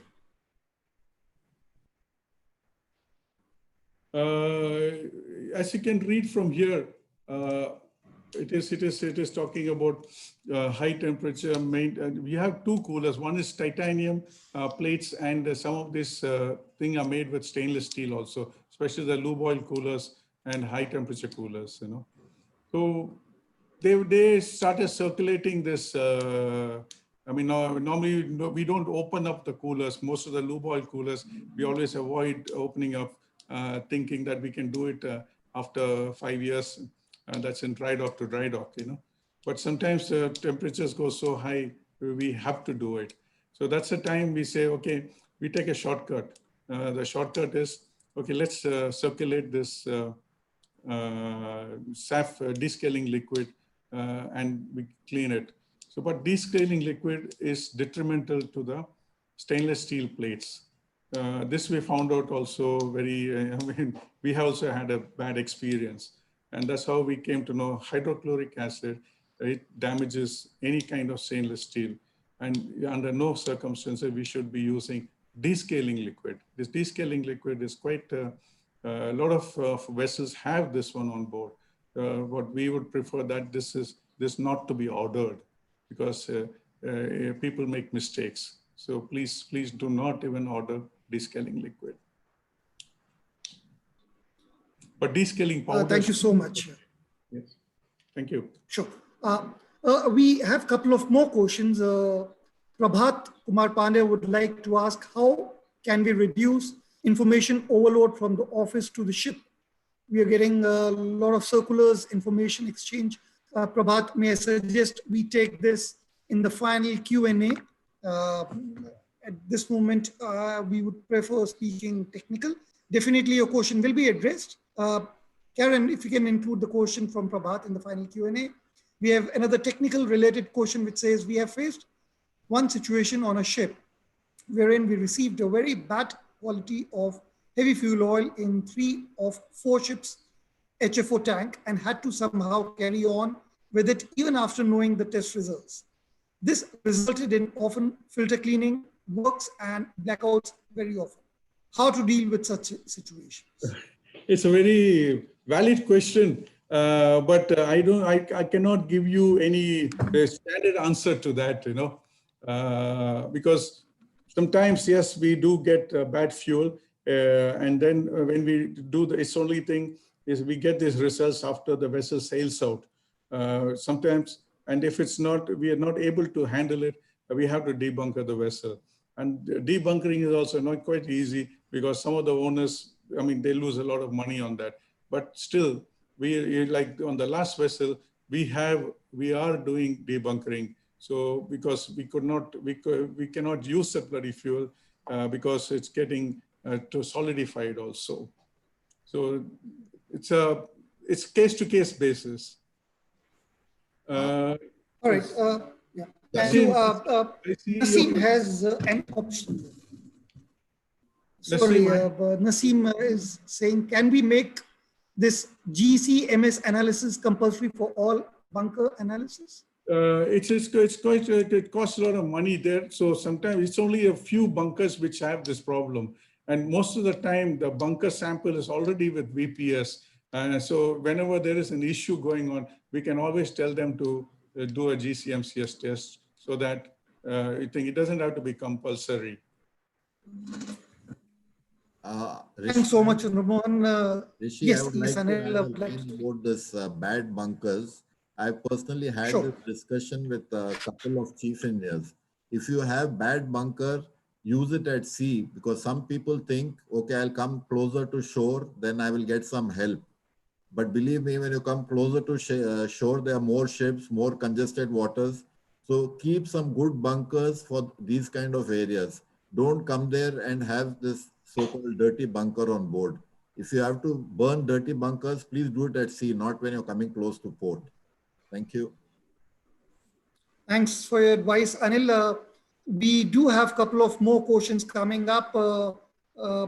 Definitely, it's time we have to take a short break. There is a question regarding sulfur cap 2020. This will definitely be addressed. And another question that regarding internet on board. This will surely be addressed in the final Q&A. But in the meantime, let's catch a cup of coffee and be back by 1430 India time. Thank you very much all. See you back in 8 minutes. It's 14:22. 14:30 we'll be back. Thank you very much. Thank you.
Time check.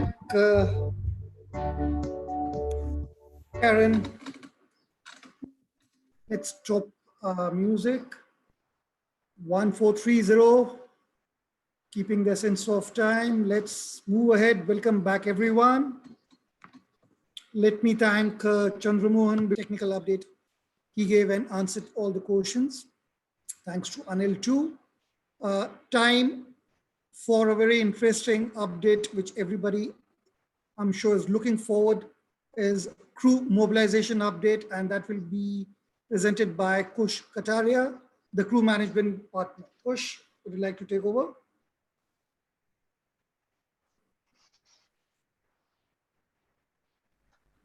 Yeah, welcome to everyone. Although we've been sitting here since morning and we've had some very fruitful sessions, and I'm sure a lot of takeaways from this virtual webinar. It's a pity that we people cannot, see face to face and have a seminar what we used to have. But definitely going forward, we'll come back to our regular seminars. My name is Kush Kataria. I'm a crew management partner with ITM Dubai. I joined ITM Dubai in 2007, and of course with various roles. And prior to that, I was sailing with Will Williamson. As everybody knows, ITM was a part of Williamson at that time, and I joined Williamson in 1990. So basically a one company man, never changed companies. ITM was taken over by V-Ships in 2009, and finally the V group was taken over by Advent in 2017, and that's where, when we had the restructuring of the organization in crewing, that the function was put in Mumbai, as well, and in support function was also placed in Russia, and that's where this my role was changed, and it's now called crew management partner, whereby although the responsibility is still here, but we have our planning teams in separate locations, but still very much connected. And as somebody said that, a poll also conducted that there was some issue with regards to people, handling people or treating people. Definitely, I mean, you're most welcome, and it's sad. Of course, it is sad that there are issues like this. But going forward, I can assure you, we will definitely work on this, and we will get it back to where we were. We can start, Karen.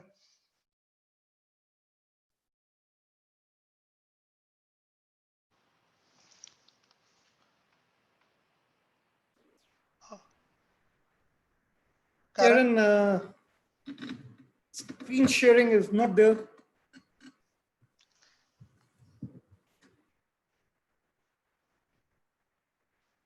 Hi, Karen. We don't see the screen sharing.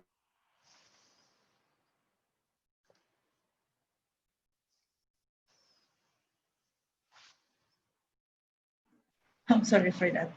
Yeah, okay. Sorry for this glitch. I'm here just to give you an update, and then of course we'll be open to all questions as and when you can park your questions, and we can come back in the final Q&A and answer everything. As you know, these are very, very difficult times and unheard of. It's a century that it's a century old thing that we are facing this. It was last experienced in 1918 when we had the Spanish flu. So it's exactly 100 years that we are seeing something like this, where the entire world at one point of time was under a lockdown. I will just give you a couple of brief points wherein just to show you as in how it is affecting the world, how many cases. These cases are changing every second, every minute second it is changing. So these are some figures which you can have a look. So it is not spared any region of the world. It is the great America, as they call the America, the great country. But if you see, that's on the top of the list with about 5 million cases there. And in the Americas you have Brazil, the number 2, with a 1.2 million cases, and so forth, so on and so forth. Coming back to Asia, where we are in, and it's also a very, very alarming figure that we have here, and especially we are from India, Pakistan, all these countries. If you see, they have a lot of cases, and we need to be very careful. And that's where also when we have a lot of cases, these countries have gone into lockdowns and travel restrictions, and that's where the challenge is what we are facing now. Can we have the next slide, please? Yeah, it's just a graph. I can see, you can see that very Burj Khalifa with the Americas, and then Oceania is the best. Australia and especially the New Zealand region is pretty good as far as cases are concerned. Can I have another one, please? What is the impact on shipping industry? COVID has not spared any industry, and ours is no special. We've been impacted enormously, both on humanitarian and on business levels. When I say humanitarian levels, as in people who wanted to join are stuck at home due to lockdowns. People on board are stuck and they cannot get home. Unfortunately, some people have had to complete double the normal contract periods, and which is very, very sad and very, very serious. But we are trying a level best to have as many crew changes as possible wherever we have a channel open. We try and see that option and try and get our people back home. Safety, as I said, is we've been talking about safety since morning. I will not delve into that too much. I will just say we are very much concerned about the safety of our people on board as well as people who are at home. And as of now, what the alarm what we are getting is the mental well-being. As Mike in the safety moment in the morning rightly pointed out, that mental well-being is very, very important, and one of the key areas where we are seeing cases. And in this connection, we've tied up with a medical management company called Future Care, which is a 24/7 service which provides assistance to all our vessels.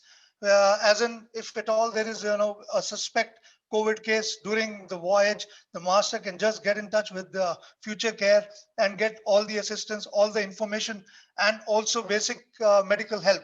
And they will keep on helping till the person is disembarked at a port, and also even after that will assist in getting him medical aid in port, hospitalization if required, and then that's how we will go.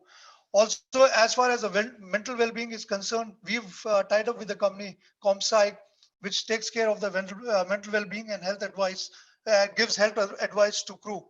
This is also open to all, even at home. People can just call them up if they are having any issues, stress related issues, personal issues. If you are not able to talk to anyone, you can very well get connected to them, and they will give you assistance in that. One of the aspects that we have taken after the COVID has come in, as in every joiner before being mobilized from the country of domicile will be tested for COVID-19. And there are cases, we are getting cases just before joining, people are testing positive. In a way, it is good we have started this, because we don't want this infection to be carried on to colleagues on board. As of now, all of you will agree with me that ships are the safest places, unless when they come in port, then the risk level goes up. Otherwise, out at sea, we are, our colleagues are the safest people around. So that is why we don't want any sort of infection going on board. So we are taking precautions, and one of the measures is to have COVID testing. When this thing started, we started disseminating a lot of information to everybody, to the vessels, to people at home. And first thing what we did was to stop the infection to coming on board is we stopped the shore leave. Those were discontinued, and that's how we started. That was the first step we group took. Karen, can I have the next slide, please? And as time progressed, February, March, we started seeing spike in cases everywhere. January was still much better. It was only China which was really affected. But come February, March, with this pandemic really reached enormous levels. And subsequently, all governments, if you see Philippines, India, Ukraine, Russia, all came under lockdowns. So every country started giving out, instructions to have lockdowns or travel restrictions from February onwards. India was on this, I think, on the 17th March. There was a lockdown. India was 23rd. Sorry, Ukraine was 17th March. India was on the 23rd. The main aim was basically everybody was to avoid the spread of this, disease everywhere. We group then immediately decided that since it is increasing at a very, very alarming rate, we will also, uh, start putting off our crew changes till further notice. This was not only because infection was going on, being spread everywhere, but was also because the countries were getting under lockdowns. The airlines shut from there on, and then the travel restrictions were all over the place, and it was nearly impossible for anybody to travel to join a ship. For the show people, what we decided, the group decided to start working from home, and ITM is still at present working from home, although some countries have opened up and people have started going back to V-Ship offices. But as of now, ITM, we are still working from home. Uh, Notwithstanding that, I just like to say that we are still available 24 hours a day. So any time you want to contact any one of us, you're most welcome. We are there to listen to your grievances, or any ideas for that matter will be very, very helpful for us. Karen, can I have the next slide, please? Okay, now the things started going on, and then we started giving regular updates from the CEO of crewing. There were regular letters going out, what is happening and what is the group doing. These letters, I'm sure, would have been coming to you people on leave as well. And one of these decision was to start supplying PPE on board, test kits. So those things are going on, and most of our vessels have, I think nearly all of our vessels have been supplied with PPE kits, test kits, where if they have, those are rapid tests, not a very elaborated PCR test, but those are rapid test kits, which if at all we have any suspected case on board, we can use that. Isolation plans were sent on board, as in, basically advise people on board the vessel if there is any a suspected case, how to isolate him and what all precautions to be taken. Once this was going on, it was again because it was like a confusion everywhere. Nobody knew what is happening. The things were going out of control. So it was decided that we increase our communication with the vessels. So there was increased number of calls, not only from the crewing side to the vessels, but also from the technical, marine, even the senior management. I mean, from the 15th of April, senior management pitched in, and they also started calling our vessels, and all our vessels were covered. And because we just wanted to, give our support and show the people on board that it is not, they're not left, right in the open. We are there with you. We all will together get over with this as best as we can. And so that is how everybody started pitching in. There are a lot of industry, organizations, crewing organizations we started liaising with, because people were forced to stay on board, and they had to extend their contracts. So we had to also see that the vessels were not at risk. So we started liaising with the organizations, the flag states, the oil majors, also telling them that, look, this is what is happening, and we will have people on board with extended contracts. So for the time being, the flags agreed till 15th of May that people can, there will be no action taken against any vessel if people are on board. But after 15th, since the world was opening up, they wanted to see some action, and we responded very well, and we started immediately with all our crew changes.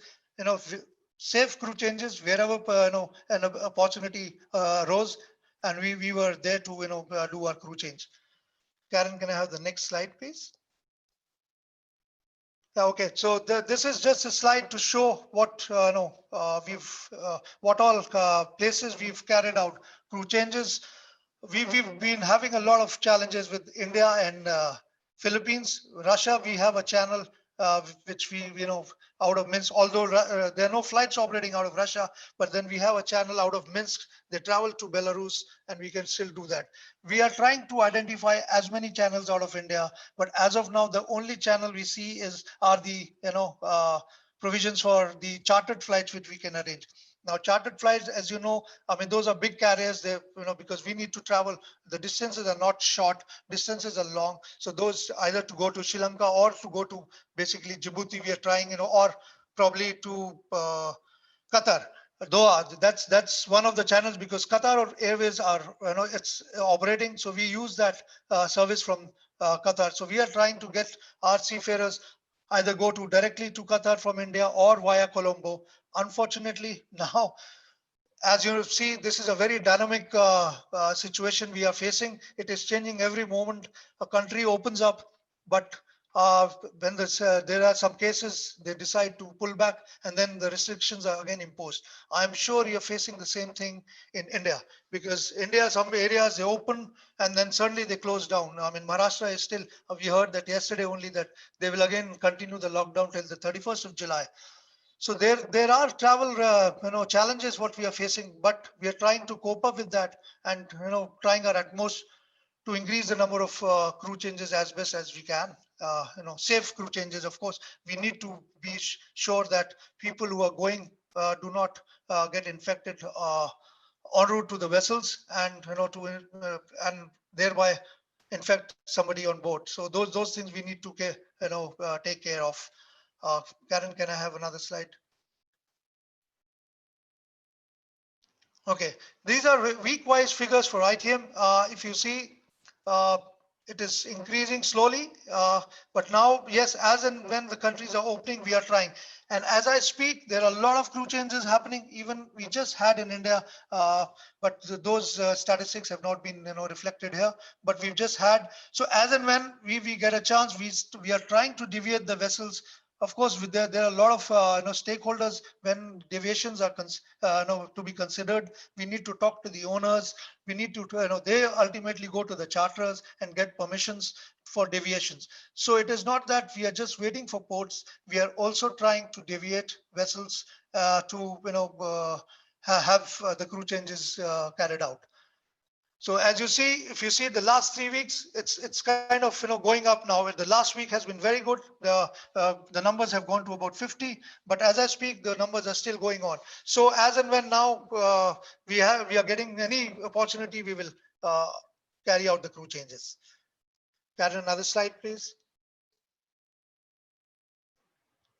Okay, so these are just nationality wise numbers. If you see, Indians are very less, Filipinos are very less, Russians are there, the maximum because they had a channel. So we were, fortunate enough that there was a channel which we were utilizing. But going forward, I can assure you that these numbers will, spike up very, very fast.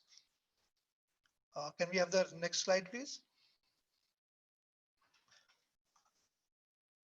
Just wanted to give you a brief picture on the contract status. Although I've written a number of vessels with ITM 52, we have 53, but we have one Shell bunker barge in Canada, which where we are not facing any issue because we have local crew and they hop on, hop off every day. So type of contractual agreement.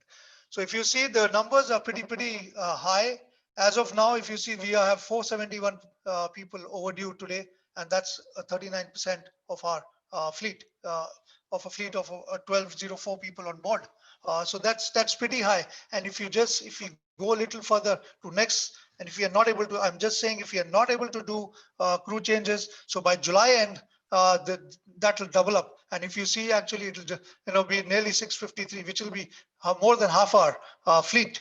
So it's pretty alarming, but at the same time, we are trying our level best to get our onboard colleagues home as fast as possible. So if you see the crew movement last 14 days, it's going up 41, 41. So that has become, 80 people have gone, uh, crew moves have taken place. Karen, another slide. Okay, now this is, what is our, how do we come out of it and what are we doing? How best, we are facing this. I just want to reassure everybody, as I've been telling you, that crew welfare is right top of our priority list, and it's for crew welfare for both people on board as well as people at home. So we request you to kindly take all precautions because now, as I said, we are facing challenges. So we will require your services very soon to go back on board and help people who are there overdue to come back home. So we also request you in this connection, I would like to request you, whatever courses you are supposed to do, if manning office is trying to get in touch with you from Bombay to do any course, please, it's a sincere request, kindly go and complete your LMS trainings. I can understand that you might have challenges doing your courses which are you need to visit institutes, external courses. Yes, there are some challenges there, but please try your from your side to at least finish all your uh, courses as fast as possible so that we are compliant, because that's one of our also deliverables to the clients, that we will have all people compliant with our training matrix on board. uh, Also, I'm sure you people are also waiting. Some people will be, just itching to go back on board. Now it's been, some people have been home since probably third quarter or fourth quarter of last year. So it's really high time they went on board. So, but others also. So you please, I'm just, trying to reassure you that we are trying best to get you on board. Be patient. And as and when we get an opportunity, we will send you on board. In this regard, I just wanted to just check. I have a poll, Karen and Pauline, if you can put up a poll. Just wanted to check how comfortable people are on board, I mean at home, to join now due to this COVID situation.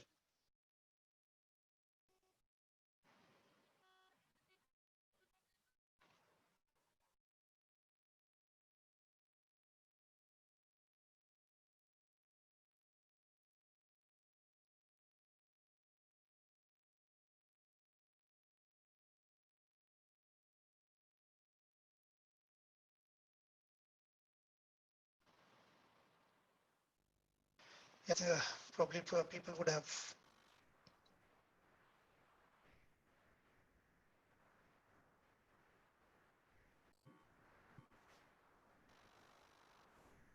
So Kush, we have the results in front of us.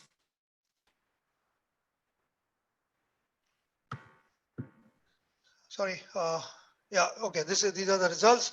So 45% say they are absolutely okay. They would strongly agree to be interested with the duties, onboard duties, which is good. And there 27% say they are also okay. Some of them are neutral. And I'm very happy to see that a lot of people, in fact, about 80, more than 80% people, about 80% people are okay to go as of now on board. So that's a very positive sign.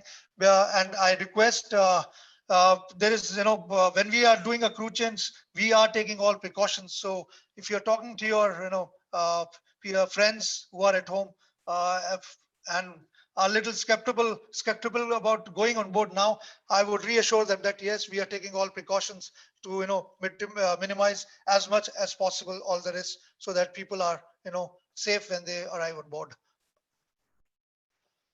Our CEO Graham Westgard also took initiative and spoke to a lot of industry organizations, whereby to talk to countries where people are not under lockdowns, to have this seafarers, our seafarers, to be considered as key workers, and should be there should be some relaxation in their travels. So Pierre, there are a lot of talks going on. A lot of industry organizations are getting together, talking to different governments and other organizations.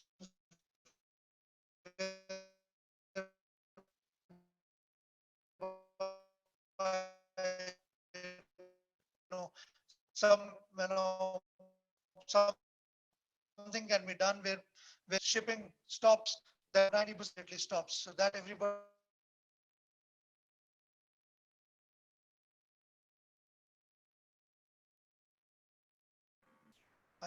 I think they lost me. Yes, seems like some connection error.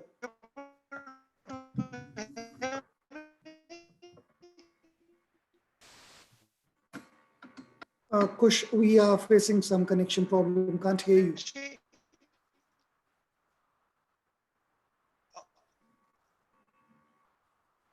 Kush, regret we are unable to hear you properly. Lost the connection. I'm so sorry. Hear me now? Yes, I think better, slightly better. Yeah. Better now? Is it okay? Yes, yes, please. Okay. Okay, I'm nearly about to complete there. So I just want to reassure again that towards the end of my presentation, that we are doing our best, and we would also like to have your cooperation, everybody at home, all on board. We are thankful for all the efforts our onboard seafarers are putting in. There's no disruption. Everybody is so understanding. But unfortunately, we are sometimes not able to, unable to relieve people, even if they have some, urgent matters to take care of at home, which we regret. But we are trying our best to get everybody home as fast as possible. Thank you. And if there are any questions, we'll be happy to attend to those. Thank you. Thank you. Questions coming in, and this is leading towards a final Q&A session. But before we go to final Q&A, I would surely like to request Captain Wenki if he can address our seafarers. Definitely, they would like to as to the things done by our company, and especially in India, certain things they would like to know. Wenki, would you like to share your views with all our seafarers before we go for the final Q&A?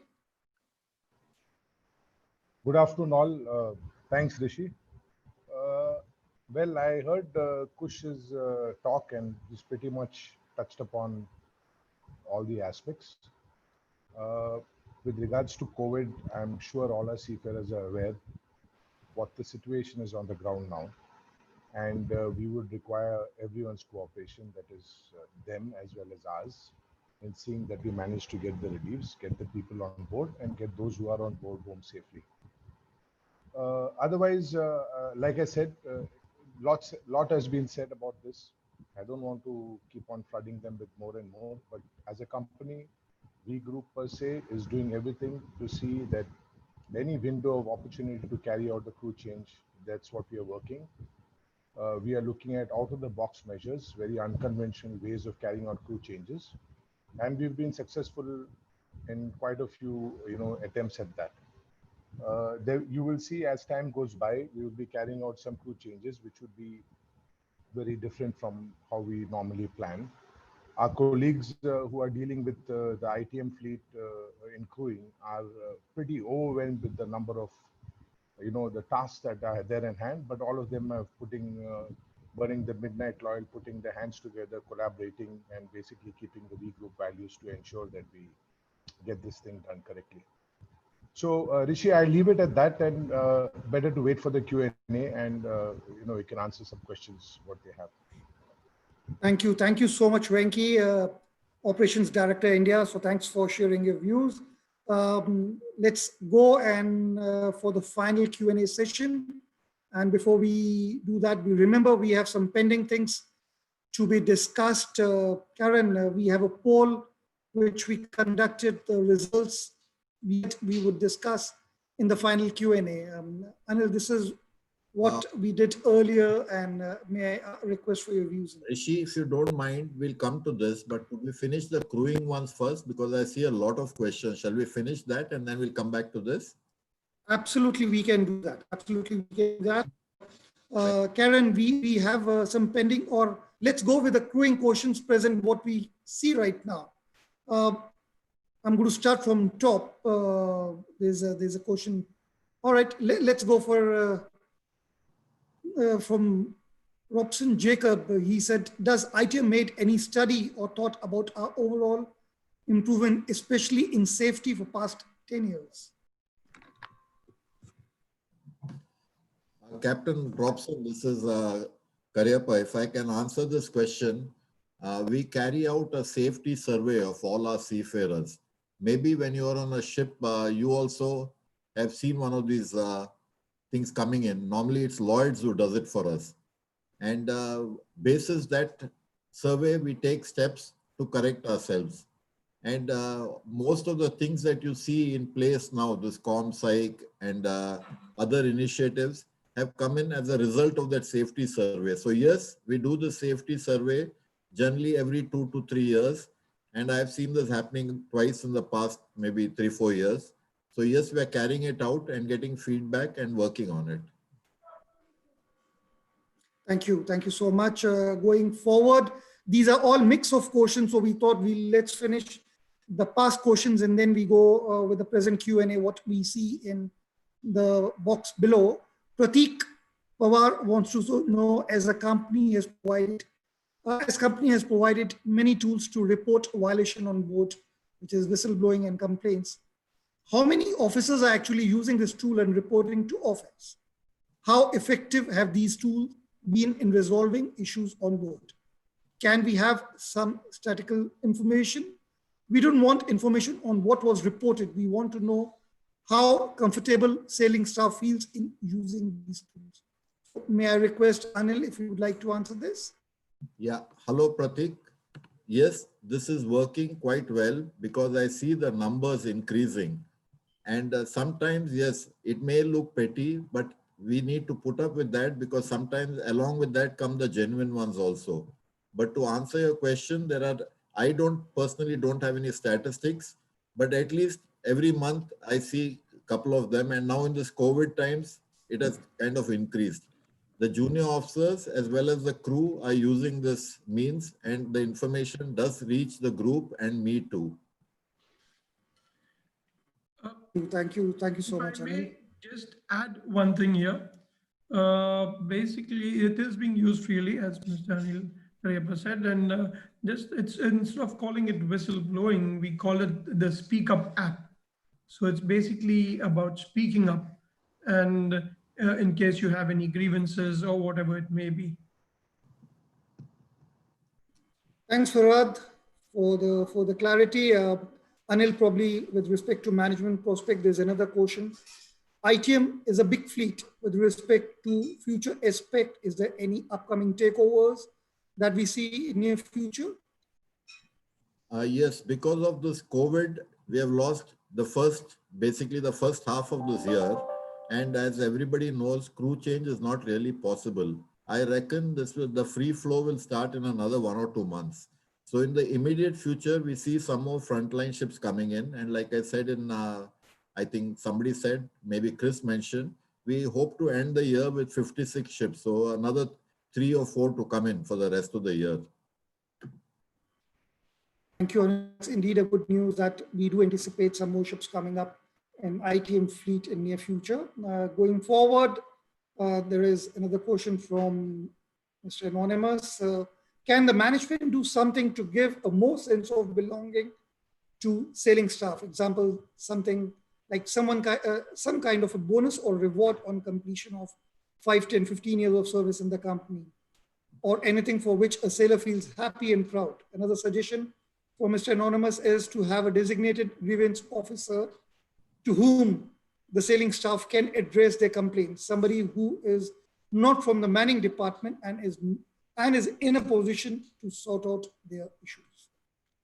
Yeah, that first idea is very good and we'll definitely look into it. Can you see me, Rishi? Yes, we can see, Anil. Okay, this is a watch that my wife gave me, not a very expensive one. So once I retire, and I'll tell you guys what I get, but it's an excellent idea, and definitely we shall think about this going forward. And regarding having that grievance officer, when I attended the Shell seminar, the same subject came up there also. And this also is being given some thought, especially basis what Mike said about all these mental ailments that people are getting these days. We are also looking into this. Only problem is whom to identify on board. That is the only doubt, but we are definitely looking at this, whether there should be one person that people can approach for this if they feel that they don't want to go too high up the ladder. Great. Thank you very much. Indeed, a good idea. Moving ahead, there is another suggestion. Is it possible for a particular ship to come up with something like best crew member for the month and have something like rolling trophy or anything rewarding to encourage safety and effective atmosphere on ship? So who would like to answer? Would it be Anil or Farhad? Farhad, you already covered this, but maybe you can repeat it, Farhad. Yeah, sure. So, as it was mentioned also in the presentation on HSSE excellence, yes, there are various awards from the group on excellence awards, which are being given to a combination of sailing and shore staff. Also, there is the safety catch for the month, as we had mentioned, which is a certificate handed over to the person who, basically people who are proactive in reporting unsafe acts, unsafe conditions, leading events. And this is also an additional $100 is given as like some kind of a trophy, for reporting good unsafe acts. Basically, not only reporting, stopping such an act, correcting it, and making sure the job went on well. Thank you, Farhad. Thanks for the update. Yeah, thank you so much. Can we go for the next slide, please? Another question. So earlier, the salary commenced on the sailor leaving his home. Now the salary starts when he reaches the ship. The salary should start on the seafarer's leaves his home. He is on the duty the moment he leaves home. This action was not at all encouraging for the sailing staff. It should be rolled back. So, Kush, would you like to answer? Yeah, I'll take that. Yes, I agree. For Indians, yes, there was a provision that the full wages would start the day they started from their country. But there were others. On the other hand, there were other nationalities. It was not provisioned in the CBA to give full wages from the day they started. So it's a decision with not only the company, it is also a decision with the unions. So when we have a CBA, when we have negotiations going on with the CBA, with the unions, these are the points that they discuss. But yeah, rightly said, I will take it down, a good point, and I will pass it on whenever there is the next negotiation with the unions to have a relook at this and roll it back in our in fact for everybody, not only for Indians, for everybody. Thanks, Kush. Indeed, a good news for seafarers that their intentions are there, and it's a matter of time that things will be rolled out. Moving ahead, Prakash Chandra has a question for you, Farhad. In Shipshow 2, sometimes we are not able to raise unsafe act and unsafe conditions from junior officer login IDs. And also same when raising a risk assessment in Shipshow. It can only be raised by master or chief officer. So your views, please. Actually, this will have to be investigated. What I'd suggest is whenever we have such an issue, it would be appreciated if we could bring it up then probably by sending an email or even on the telephone, and we will address it. However, this has to be investigated a bit. Why, if at all, it is happening like that on that particular ship. Rishi, if I could just add here, could you please share Farhad and my emails, at least both our emails or all the panelists' emails with all the people who are attending the seminar, so that when they're even from their homes, they can write to us if there is something that they feel can improve our system. That's a good idea, Anil. We will do that. We will share yours and Farhad's email ID. So for further follow-up, Prakash, Managing Director, Mr. Anil, has already conveyed. We would be sharing the email IDs, and Farhad would definitely be able to investigate further and reply to you. Another question, Farhad, for you from Prakash. Many times a risk assessment gets raised by juniors ID. It's of very low risk, but then it won't able to approve by master unless it raised again by master ID. It delays the working on board. This, I guess, again, is probably some glitch with the system there. And we will again investigate this, because it can be raised by a junior officer, and eventually the master has to review it and then approve it, and depending on the level of approval required. So yeah, we will, as it was suggested, we will take this up and correspond with Mr. Prakash. Prakash, your questions will be forwarded to Captain Farhad and Mr. Anil for further follow-ups, and you'll get your reply. Moving ahead, we have another question. In my experience, there's a lot of request pressure to complete HSEQ report, such as near-miss reports, especially about corrective actions taken in response to reported near misses, incidents, accidents, etc., in close proximity to TMSA audits in office, but not in regular practice. So probably what he's trying to say that there's more of pressure at we like to inquire. So Farhad, would you like to answer this? If I may just comment on this.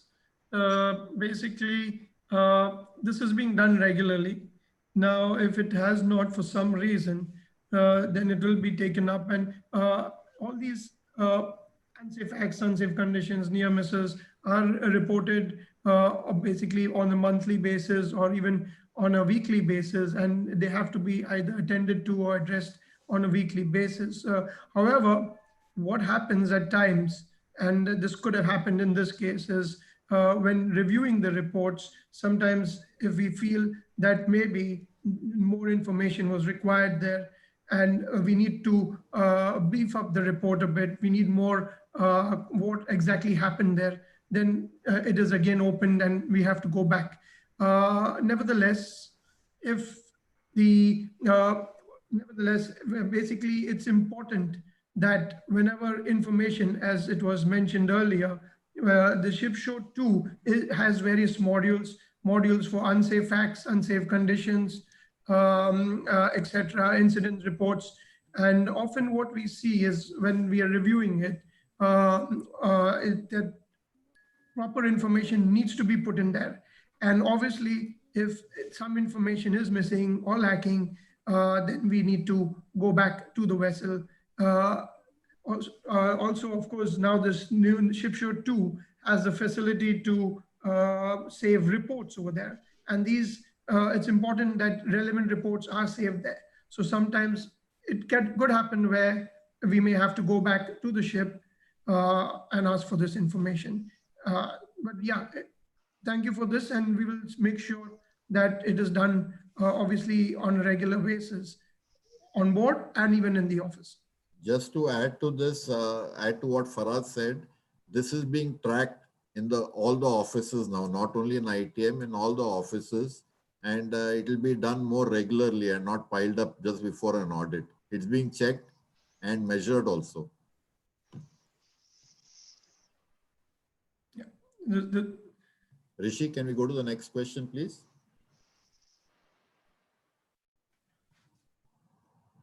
Are we stuck?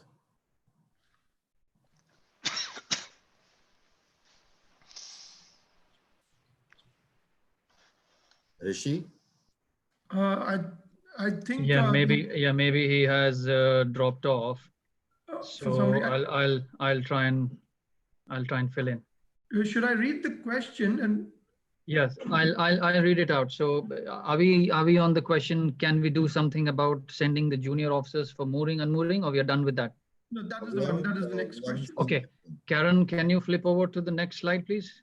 No, this is the question actually that was to come up next. The slide before this. Yeah. So this question, the unmooring one, has not yet been done, right? That is correct. Okay. So the question says, can we do something about sending the junior officers for mooring or unmooring operations even after carrying out duties on a 6-on, 6-off basis? No, Yeah, Farhad, you need basically, to answer this this. is, I mean, we all are aware of practical aspects of ship operation.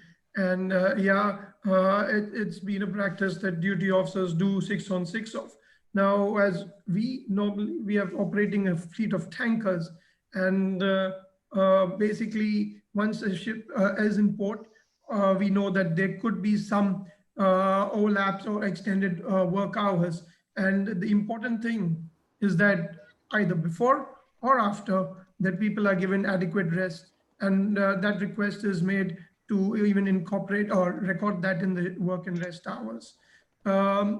Now, normally once a tanker completes her operations, which would be depending on the size, 36, maybe 48 hours, people, they do 6-on, 6-off, but they come for stations and then should be given adequate rest and rest compensation as appropriate, basically. So this is a part of the operations, and I hope this answers.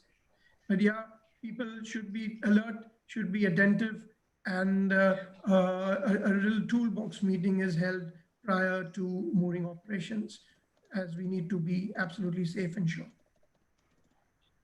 Thank you, Farhad. Thanks. The next question is, while joining the vessel, all on-signers to be placed in a hotel for at least 12 hours prior putting on board the vessel so that they are well rested to take up the charge immediately on board freshly. So Kush, I guess you would need to take that one. Thanks, Raj. Yes, I absolutely agree. It's a good point that has been raised, that we officers and in fact everybody should be rested before they go on board. They should be fresh now. But we do try our level best to give, especially for long haul flights, that they get overnight before joining the vessel. But sometimes it just happens. I can, isolated cases will be there where due to any reasons, the change of vessels program or whatever. But otherwise, it is our endeavor to have people rested before they go on board.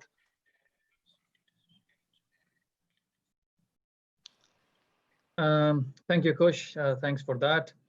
The next one is a comment from Ajay Bhandari. I think we have seen this one before, but basically appreciating prompt response from ITM to provide support to the chief cook who suffered heart attack. Ajay Bhandari was given a free hand to even request helicopter evacuation, though the cook expired after landing ashore. So, from an operational support perspective, thank you very much, Ajay, for highlighting this. And obviously, sad news that the chief cook not survive. I'll move on to the next question from Sarvesh Shukla. Delay in joining means delay in rank experience and delayed promotion prospect. Can company create planned structure about it?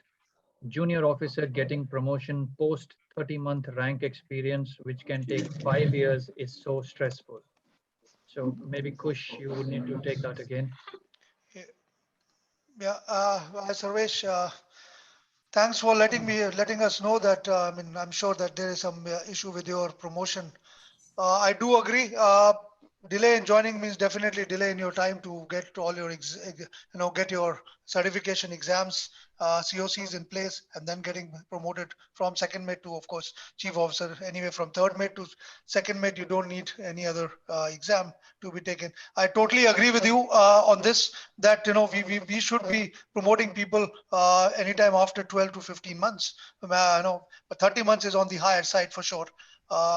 One thing I can just tell you is it's again a good retention in a fleet will definitely sometimes hamper, but we must have a structured plan as in how to promote our people.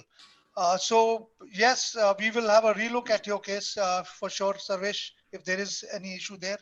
But a good point to make. I totally agree that we should be looking at timely promotions of our officers. Thank you, Kush. Next one is again from Sarvesh.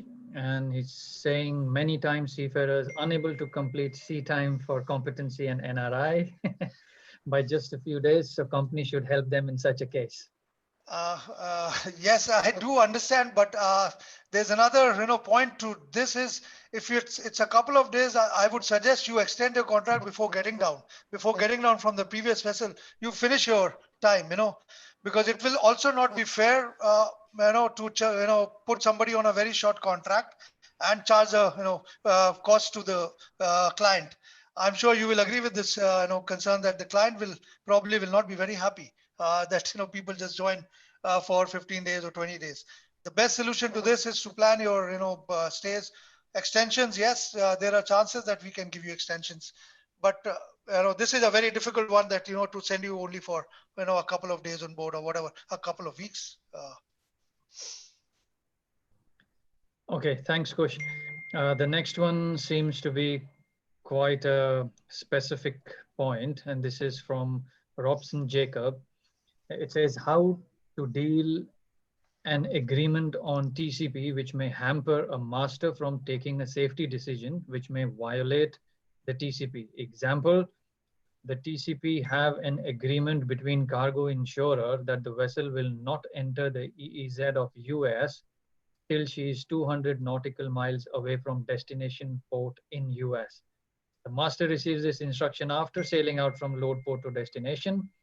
Area of passages from Korea to Alaska via North Pacific in peak winter. Example, January. I don't know whether this has to be taken by Farhad or Anil. Who would want to have a go at this one? Farhad, you can take this one, please. Okay, okay. I'm just actually reading. It's yeah. Quite. It's a different, situation basically, and I'm not exactly sure what are the specifics over here. However, some vessels are depending, because of the type of bunkers being consumed and all this happens often these days.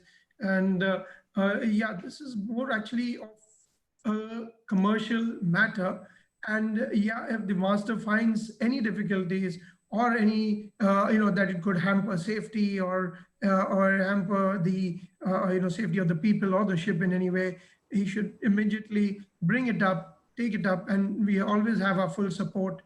For example, like even work and rest hours, there have been many times where we have actually stopped the ship, or rather the master has requested for a gap between STS operations, and we have worked around it with the charterers and the owners and whoever have we to facilitate this and give the people the adequate rest. But this is a special case. I have to dig in further. Probably we can discuss it with Captain Robson later on too.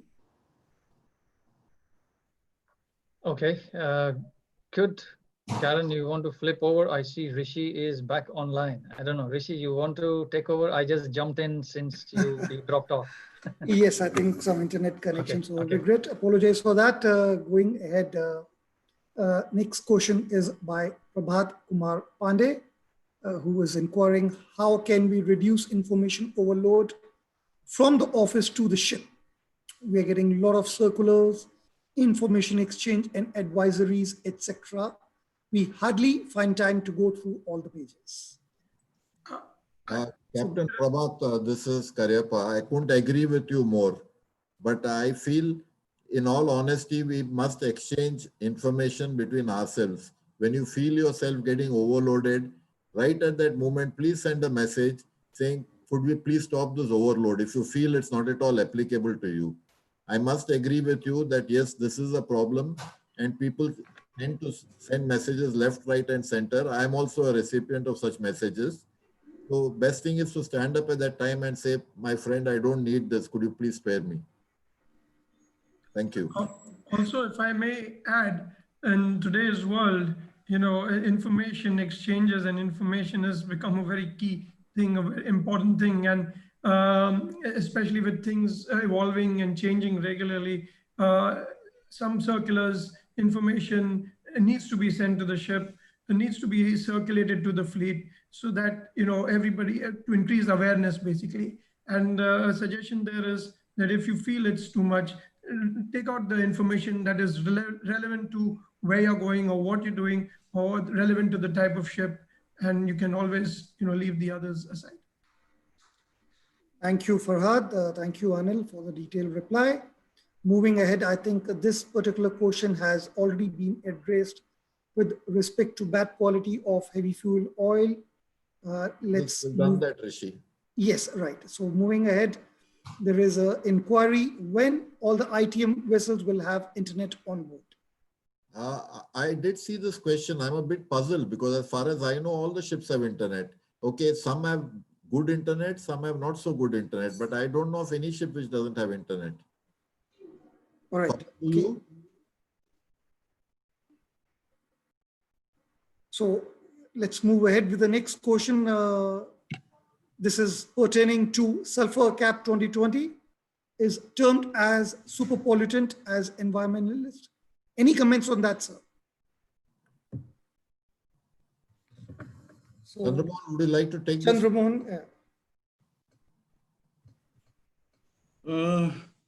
sulfur comment termed as pure super pollutant as environmentalist. Any comments on this?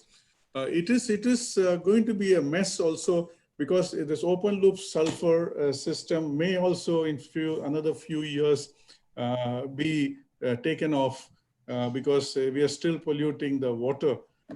So then it might come some more legislations in the future. That's all I can say. That's it. Thanks, Chandramohan. So if we see, we have already passed around 10 more minutes from our scheduled time. We see one more question in the Q&A box. Probably that would be the last question.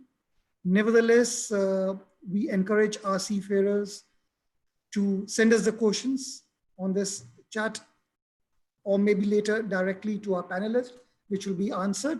So the last question which goes for the day is, the retention rate is at 85%.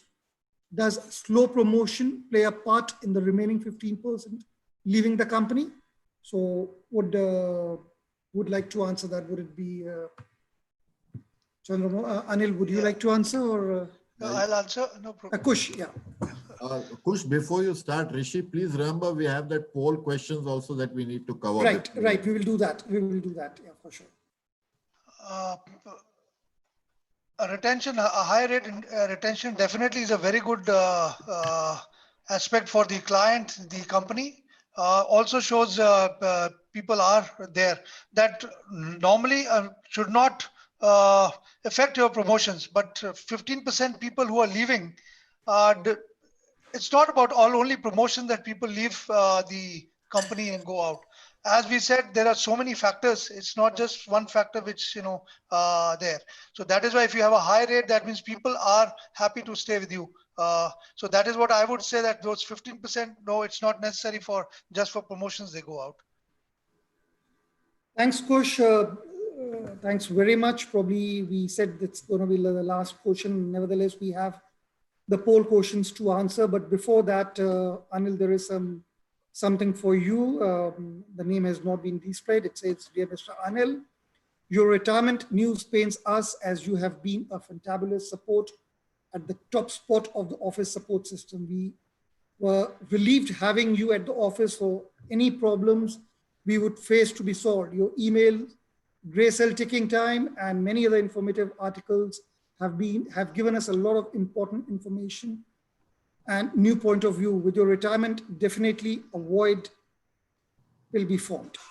So your comments, Anil. Thank you very, very much for that. These words mean more to me than this watch or anything else that anybody else can give me. These words of encouragement mean much, much more to me. And my blessings will always be with you guys wherever I am. You can rest assured. And like I said, anytime you guys want a good cup of coffee, I'll be growing it somewhere in the down south. Please come and join me. Thank you very, very much. Thanks, Anil. We have a couple of questions which, as we discussed, would be Animesh has asked something. Animesh, we would like to answer offline these questions to you via email. Now it's time for us to discuss the poll results as we promised. So Karen, can we see the poll results, please? Yes. Anil, back to you. we see that safety culture itself is violating by the senior officers. Do you feel this is happening? And 59% disagree with the fact. Your comments, please. Yes, so if I count, neutral is 18, 38, 40. Safety culture is violating by the senior officer. So agree is 20, 22% agree. Well, this is very worrying and very, very unfortunate. Like when we say that the top man is always accountable, it is possible that he's getting part of this blame also. Very much possible that when people get unhappy, they feel that it's the top guy who has to take the blame. But this is something which is definitely worrying, and I can assure you that we will start working on this immediately, because I don't feel happy with this. It should be well above 90% saying we strongly disagree with this. But this, thank you very much for opening our eyes a little bit, and we will 100% look into this. And I'm sure you'll see something good going forward. Anil, another question which we kept pending for the last moment was, to which extent do you agree that current manning officers do not respect to ITM officers? So majority have, 28% rather, have come back with agree, and 26% are neutral to that, whereas 22% do not agree to this. Okay, as we are aware, we started this Embark program. And as part of that, like I said, there were crewing guys sitting in our office who were moved to India. Now, I agree that when we go digital, it'll take some time to attain equilibrium. But I've already, before the seminar, I mean, before we reach this stage also, I've already taken this up with Venki, who's heading the India operations. And both of us have agreed offline that we both are going to seriously look at this and see how this can be resolved. So this is another thing that I promise will be looked at in the immediate future and resolved, because we don't want anybody to feel neglected. So this is something we will work on, and 100% you'll see a result very soon on this aspect. Thanks, Anil, for a comfort answer. I'm sure our seafarers will be happy with that answer. And moving ahead, we have a lot of other questions. Regret, due time constraints, we will not be able to continue on this. Nevertheless, our global admin team, which is supporting this event back end, is going to share the email IDs of the panel, and to some we can answer because we have their names with us, other anonymous. Regret, we will not be able to answer you since we don't know your names and email IDs. Nevertheless, feel free to write to our panelists, and I'm sure you'll get answer to your satisfaction. Keeping the essence of time, we need to come to an end of this interactive seminar. So may I request Anil, Managing Director, ITM Dubai, for the closing remarks, please. Hi again, everyone. First of all, before we go ahead, I'd like to thank our colleagues from the training team who organized the seminar very well. And I guess I enjoyed it thoroughly, and I hope the rest of you did too. So all thanks to you guys, Rishi and your team, in making the seminar go off well. And I would just like to quote Pareto's principle here, which basically it's called the 80-20 rule. So 20% of the guys own most of the wealth in this world. If you go through the VIQ, probably 20% of the observations will be high risk. So this is called the 80-20 rule. So when we attend a seminar, probably you guys will go away with only 20% of what you heard throughout the day. So I would like you all, okay, remember as much as possible, but please keep at least 3-4 things in mind of the seminar. One is, safety is everyone's business. It's not just one guy who looks after safety. It's all our business, every one of us. And this is the CEO's mission statement, and it is also a company requirement that we will all deliver flawless service. So let's all work unitedly towards this. And the last one, like Farad has pointed out and other people have also said, please let's speak up, because unless we speak up, we can't correct ourselves. I've seen in my own experience that ego is one of the main killers which comes in the way of work.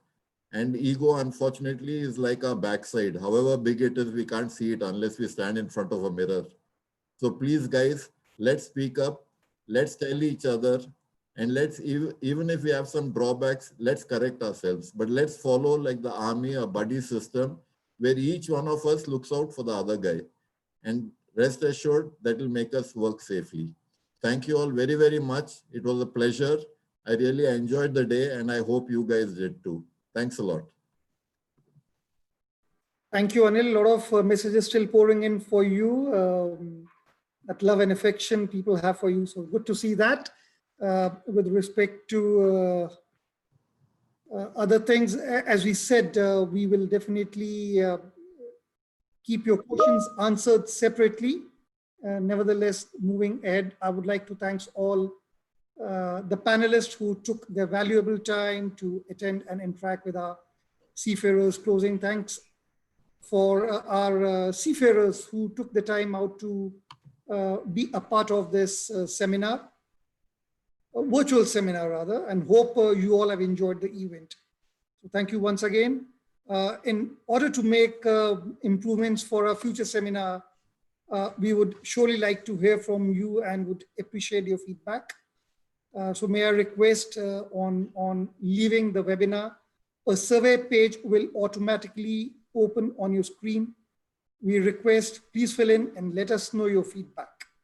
Another option is that you can go on to www.menti.com and use the code as shown on the screen. That is 858471 and submit your feedback. So once again, thank you very much, everyone. Be safe and all the very best to you. Thanks and bye-bye.